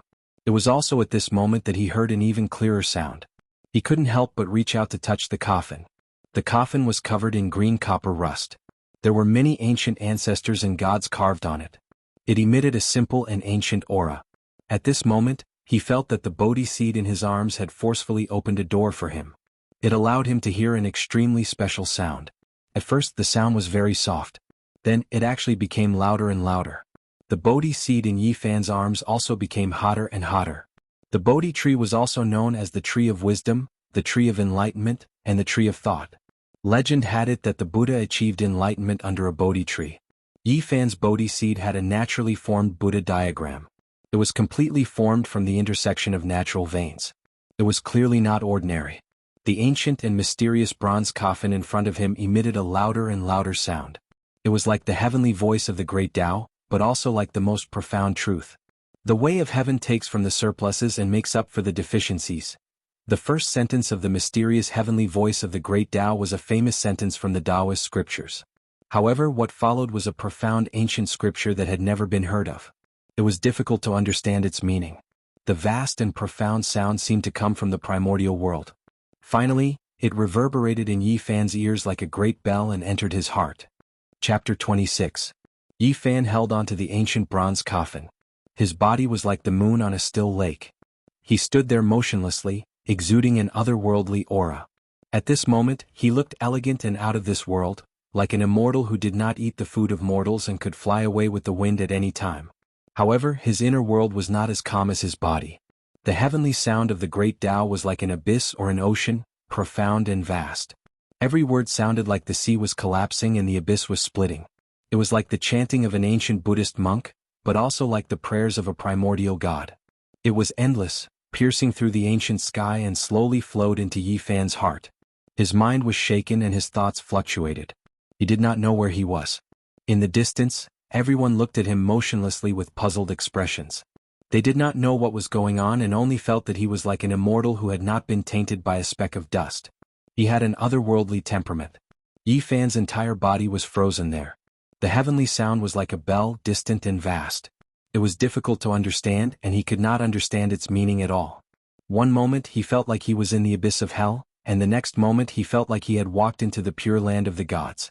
All kinds of inexplicable feelings floated in his heart, making him alert and confused. This mysterious heavenly sound was not lengthy. On the contrary, it was as if the words were gold. There were only a few hundred words in total, and it had a simple and unadorned feeling of the great Tao being simplified. The heavenly sound rang over and over again. Every word that fell into Yi Fan's heart first shook like the mountains and rivers, and then became as quiet as the moon on the sea. The hundreds of ancient words had been clearly engraved in Yi Fan's heart, but the heavenly sound did not stop and continued to echo in his ears. During this process, the Bodhi seed in Yi Fan's chest was extremely warm, making him feel warm all over. Because of it, Yi Fan was able to hear this mysterious sound. Legend had it that the Bodhi tree could awaken one's divinity, enlighten oneself, and capture the rhythm of the world. It was obvious that this Bodhi seed buried under the ancient Bodhi tree in front of the Thunderclap Temple had an extraordinary origin. While Yi Fan was silent and motionless, the others were puzzled. Someone suggested pulling Yi Fan away. After all, he was leaning on an ancient bronze coffin. No matter what, it was hard for people to have a good association with him. Pang Bo circled around Yi Fan twice, but he didn't see any signs of pain on his face. On the contrary, his body had an otherworldly temperament, and it was faintly discernible. This copper coffin had the aura of a god. In the end, Pang Bo didn't act rashly, and he stood guard at the side and waited silently. There wouldn't be a demon possessing his body, right? Li Zhangqing stared at the ancient bronze coffin, and then looked at Yi Fan as he spoke. When the others heard this, they clenched the god's relic in their hands tightly, and some of them couldn't help but take a few steps back. The mysterious ancient coffin was filled with the unknown, and it made them feel uneasy. Your position determines your brain. Will you die if you don't slander Yi Fan? What are your thoughts? What are you thinking? Pang Bo didn't like him from the bottom of his heart. Ever since they stood against each other on the five-colored altar, the other had been targeting him and Yi Fan, so he didn't hold back in his words. All right, stop quarreling. Zhou Yi frowned slightly, then glanced around and said, At the moment, we still can't be sure if there are more divine crocodiles in this bronze coffin. Let's be more careful and search carefully. When the others heard this, their hearts instantly tightened. This was the truth. Since one divine crocodile had been found, it was hard to guarantee that there wouldn't be a second, third, or even more. This concerned everyone's life and death. 14 people had already lost their lives because of the divine crocodile. This kind of ferocious and terrifying creature made people shudder. The crowd didn't split up too much, and only divided into two groups so that they could look out for each other. They lit up their phones, held the god's relic tightly, and began to search in the darkness. However, after searching every corner, until the two groups met up again, they still didn't find anything. Even so, the crowd didn't dare to be careless. The bronze coffin was huge, and in such an open space, it was more than enough to hide a few divine crocodiles without being discovered. Furthermore, there was no guarantee that there wouldn't be any divine crocodiles clinging to the walls of the coffin. Those places were completely dark and they couldn't see clearly at all. Be more vigilant. We can't go wrong being careful, Lin Jiao reminded the crowd. At the same time she comforted them, even if there are still divine crocodiles, they must be very afraid of the Buddhist artifacts in our hands. Otherwise they would have attacked us again long ago. Suddenly the crowd heard a strange sound. Although it was very weak and almost inaudible, it shook their hearts. The sound of drums seemed to be coming from a distant time and space. It was dull and full of sorrow. Then the sound of bells rang out, filling the air with sorrow, ethereal yet real. Where's that sound coming from? Everyone was shocked. They looked around but found nothing.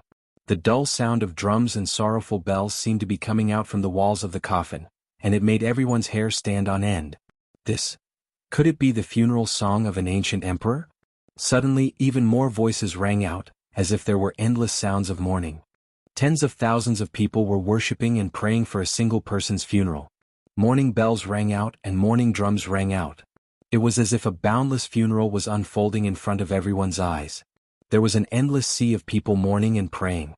At this time, 9 resounding dragon cries suddenly resounded through the sky, shaking the mountains and rivers, spreading throughout the earth. It was as if a real scene was being engraved into the starry sky of history. At this moment, everyone had a strange feeling. It was as if they were witnessing the scene of an ancient emperor descending upon the boundless earth, unhindered by the world, and then a grand funeral of unprecedented scale. In fact, there was no scene. All of this was an association formed after hearing the dragon cries and the prayers of the vast sea of people.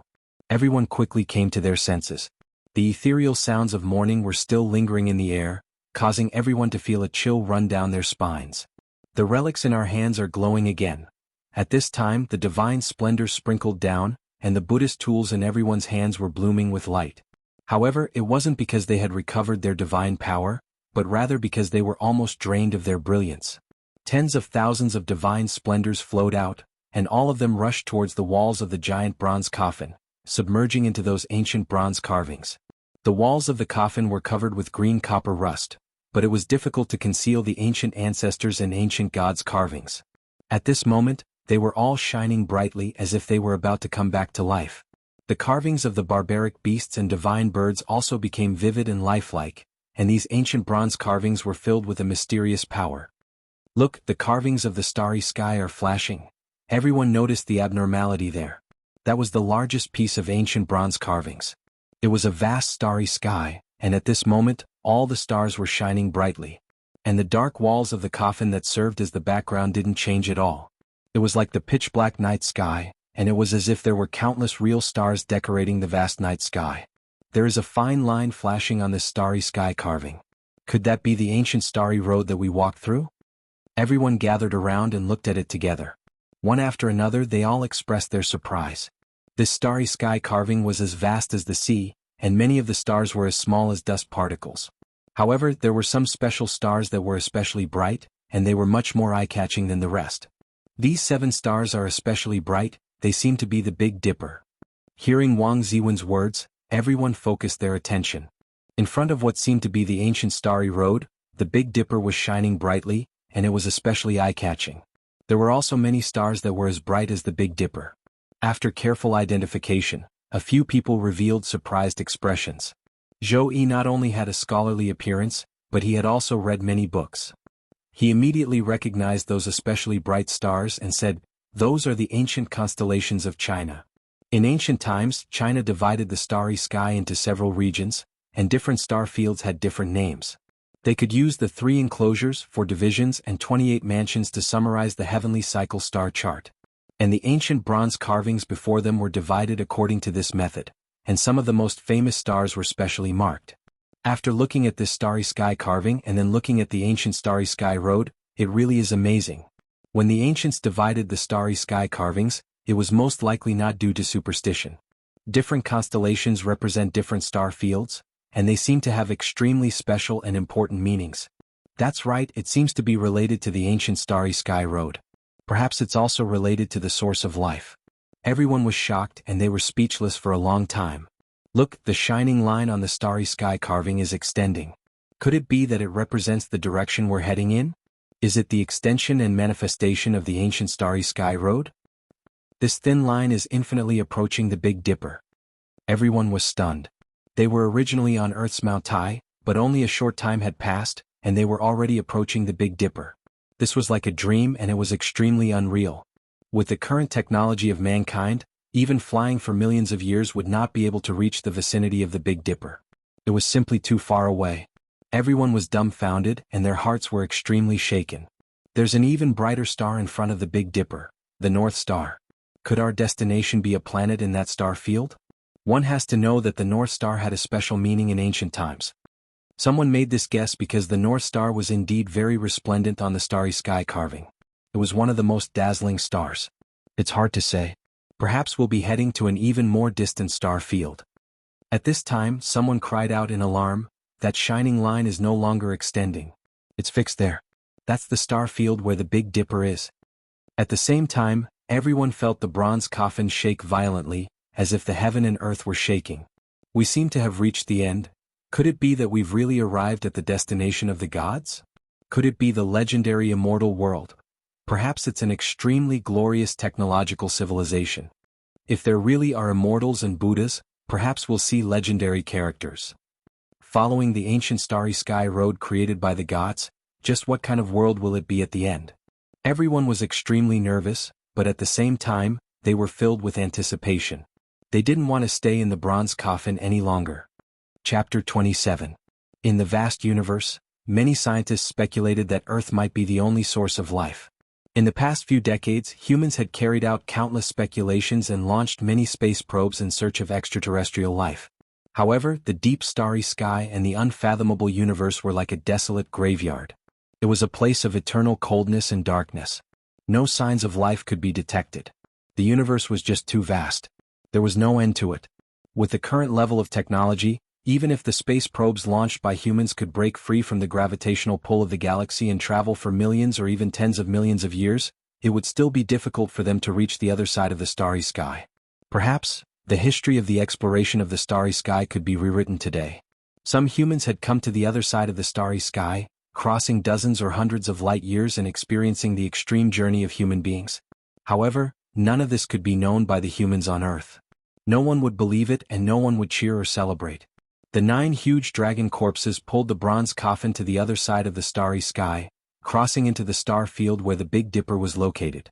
It was also at this time that Yi Fan woke up. His palm left the green bronze coffin. Hundreds of ancient characters were engraved in his heart. They were difficult to understand and profound, as if they could never be erased. Only at this time did the mysterious divine sound disappear completely. The great Tao was simple. Words were precious like gold. Everything came to an end. It was as if the prosperity had fallen and everything returned to its original state. Yi Fan was lost in thought. He muttered to himself, "The way of the heavens takes away the surpluses and makes up for the deficiencies." "Yi Fan, are you all right?" Pang Bo asked with concern. "I'm fine." During this process, the bronze coffin was shaking violently. Everyone felt dizzy. They knew that the 9 dragons pulling the coffin were about to reach the end. At this moment, the desolate bronze carvings on the coffin wall burst out with a divine radiance, forming a hazy light screen. It offset the unimaginable impact, and the coffin finally stabilized. With a final boom, the lid of the bronze coffin deviated from its position and slid to the side. The coffin fell to the ground. Light. I can see the light. It's the familiar world of light. Many people in the bronze coffins couldn't help but scream. The dim and blood-red desolation of the ancient Mars was no longer in front of them. Fresh air blew into his face, and it even carried the smell of the earth and the fragrance of flowers and grass. The smell of nature filled the surroundings, and outside was a bright world full of vitality. Everyone stood up and quickly rushed out of the coffin. What they saw was a magnificent and beautiful scene. At this moment, they were standing on top of a mountain that was neither too tall nor too short, and they could overlook the scenery in front of them. In the distance, there was an undulating chain of beautiful mountain peaks and verdant trees. Near the top of the mountain were grotesquely shaped rocks and vigorous ancient trees. There were also old vines as thick as water buckets coiling around like dragons. There were also green grass and fragrant wildflowers, full of vitality. Compared to the darkness and silence of Mars, this place was undoubtedly a peaceful paradise. "This is great. We've finally escaped from the darkness and desolation and come to such a beautiful divine land. Finally, I don't have to be scared anymore." Many people were cheering and some were even crying tears of joy. After experiencing a series of deaths and tribulations, they had finally come to a lively and natural world. Kissing the sun and telling myself to live well. Even the astute and enchanting Lin Jia was moved to this extent. Pang Bo stood on the mountain peak and shouted into the distance, "I finally see the sun again. Although it's not the same as before, I still want to loudly say that I've obtained a new life." Clang. Suddenly, the bronze coffin behind them let out a metallic sound, and everyone's nerves were immediately affected. They all turned to look. More than half of the 9 huge dragon corpses were hanging at the bottom of the cliff, and the bronze coffin was not far from the cliff. At this moment, the 9 dragon corpses were like a great wall of steel, slowly sliding down the cliff, and the bronze coffin was also slowly sliding forward. Rumble. The 9 huge dragon corpses and the ancient bronze coffin made rumbling sounds as they slid down the mountain peak, and finally increased their speed as they fell down the cliff. Everyone was so shocked that they broke out in a cold sweat. One side of the mountain peak was actually a cliff. If they didn't quickly rush out when the coffin lid opened, the consequences would be unimaginable. After the 9 huge dragon corpses and the ancient bronze coffin fell down the cliff, there was no sound of falling for a long time. This caused everyone to look at each other in dismay, and they were extremely shocked. At this moment, without the huge bronze coffin blocking their line of sight, they could clearly see the scene on this side of the cliff. Could it be that we're standing on the mouth of a super huge volcano? Many people revealed shocked expressions. This was because the so-called cliff was actually a bottomless pit. It's not the mouth of a volcano. It's impossible for there to be such a thick volcano. If one looked carefully, they would notice that there were a total of 9 huge mountains that were connected to each other, forming an incomparably huge and deep valley. According to common sense, this should be an open valley that one could see to the end with a single glance, because the 9 mountains weren't towering into the clouds. However, when one looked down, it was pitch black and there was no end at all. It was as if they had directly passed through the Yellow Springs Road of Hell, and it was unfathomable. The abyss formed by the 9 mountains seemed to be endless. After the 9 huge dragon corpses and the ancient bronze coffin fell down, no echo was heard, as if they would never reach the end. Just how deep is it? It's really hard to imagine. What is this place? How can there be such a huge abyss? Everyone was bewildered, and they faintly felt that this world wasn't as peaceful and tranquil as it seemed on the surface. After Yi Fan finished observing the scenery around him, he said, "Have you guys noticed? There's no 5-colored altar here. It's like we fell directly from the sky, and we didn't appear from the starry gate." Hearing him say this, everyone was shocked, and only now did they notice that there really was no 5-colored altar. But the vast mountain peak didn't collapse because of the bronze coffin, and there wasn't even a huge pit. There were only a few large cracks. If they really fell from the sky and smashed here, the impact would be unimaginable, but the mountain didn't have any traces of being heavily damaged. Something was unusual. If there's no 5-colored altar, why did we appear here? Could it be that the legendary universe broke down and we're stranded here? This joke wasn't pleasant at all, and no one revealed a smile. They all looked around and then they started to ponder. "There's half a stone tablet over there." At this time, Zhang Xiling suddenly shouted. There was a pile of rocks on the mountain peak, and there were also a few vigorous ancient trees, accompanied by a few old vines as thick as a water bucket. Between the vines, there was a broken stone tablet lying there, and the traces of artificial polishing were very obvious. Everyone quickly walked over, pulled away the withered vines, and brushed away the withered leaves on the broken tablet. Immediately they felt an overflowing ancient aura. There were 3 ancient characters carved on it, and the strokes were strong and condensed. They were bold and vigorous like dragons, and they flowed with the aura of time. It was unknown how many years they had existed for. What's written? Many people didn't recognize it. Yi Fan tried to identify it for a long time, but he was still a bit uncertain. He said, "It seems to be the 3 words Forbidden Ancient Desolate." Forbidden Ancient Desolate? What does it mean? It's completely incoherent. No one could figure out the meaning. This is a broken stone tablet and there should be words below it. However, after the tablet was broken, there's no way to restore it. Pang Bo pulled away the vines and pulled out the weeds. He found a lot of crushed stones there as if they had been smashed by lightning. The 3 ancient characters should be the name of this abyss or the mountain. Zhou Yi revealed a thoughtful expression and said, "But there aren't many words and phrases that are connected to forbidden. The most likely one is the word, earth, that follows after it. Wouldn't it be Forbidden Ancient Desolate, if it's connected like this?" A student linked the 4 words together, and his expression changed instantly after reading it. The others also frowned. It was hard for people to associate this name with a good thing, and many people were faintly worried. The area around this abyss is most likely not a pure land or a holy land. Someone said. Not only was it not a pure land or a holy land, if it was really like what was written on the tablet, it was probably not a good place. Did you guys notice? There doesn't seem to be any birds or beasts nearby. It's too quiet. Wang Ziwen was more attentive, and he felt that something was wrong. Indeed. Everyone nodded in unison. There were flowers, grass, vines, and trees here.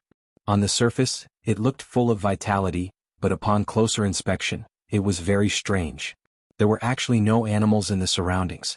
In such a huge mountain, there were no birds or beasts and no traces of ants or insects. It was so quiet that it was almost deathly still. There were no cicadas on the ancient trees, no grasshoppers on the grass, and no birds flying in the sky. There was only silence. Pang Bo was very optimistic and said, "No matter what, there is lush vegetation here. This kind of environment is enough for us to survive." Besides, there is a tablet here, so there must be humans on this planet.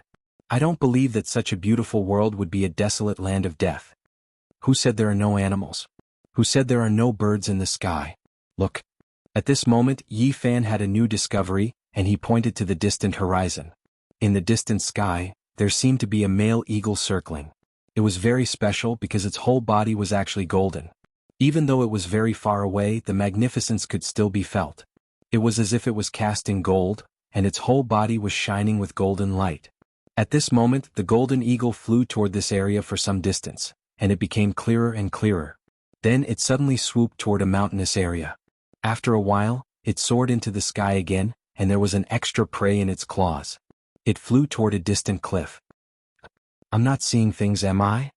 After seeing this scene, the usually carefree Pang Bo stuttered on the spot. The others were also almost petrified, and they were like clay sculptures in a daze. They simply couldn't believe their eyes. Why do I feel that under the claws of that golden eagle, it seems to be grabbing a giant elephant? Li Zhangqing also stuttered, and he felt his mouth was dry. It's not just seems, it's actually it. Wang Ziwen continued his words and said, it can grab a giant elephant. It's really inconceivable. One can imagine how huge that golden eagle is. At this point he couldn't help but be speechless. It was very obvious that everyone's judgment just now was wrong. Because the distance was too far, they misjudged its size. That should be a super huge strange bird of prey. Yi Fan gazed at the distant sky and said, there can't be such a huge eagle. Its whole body is golden, and it is shining with a golden radiance. Its body is incomparably huge, and it is extremely similar to the legendary golden-winged Pang. Hearing these words, everyone present was petrified again.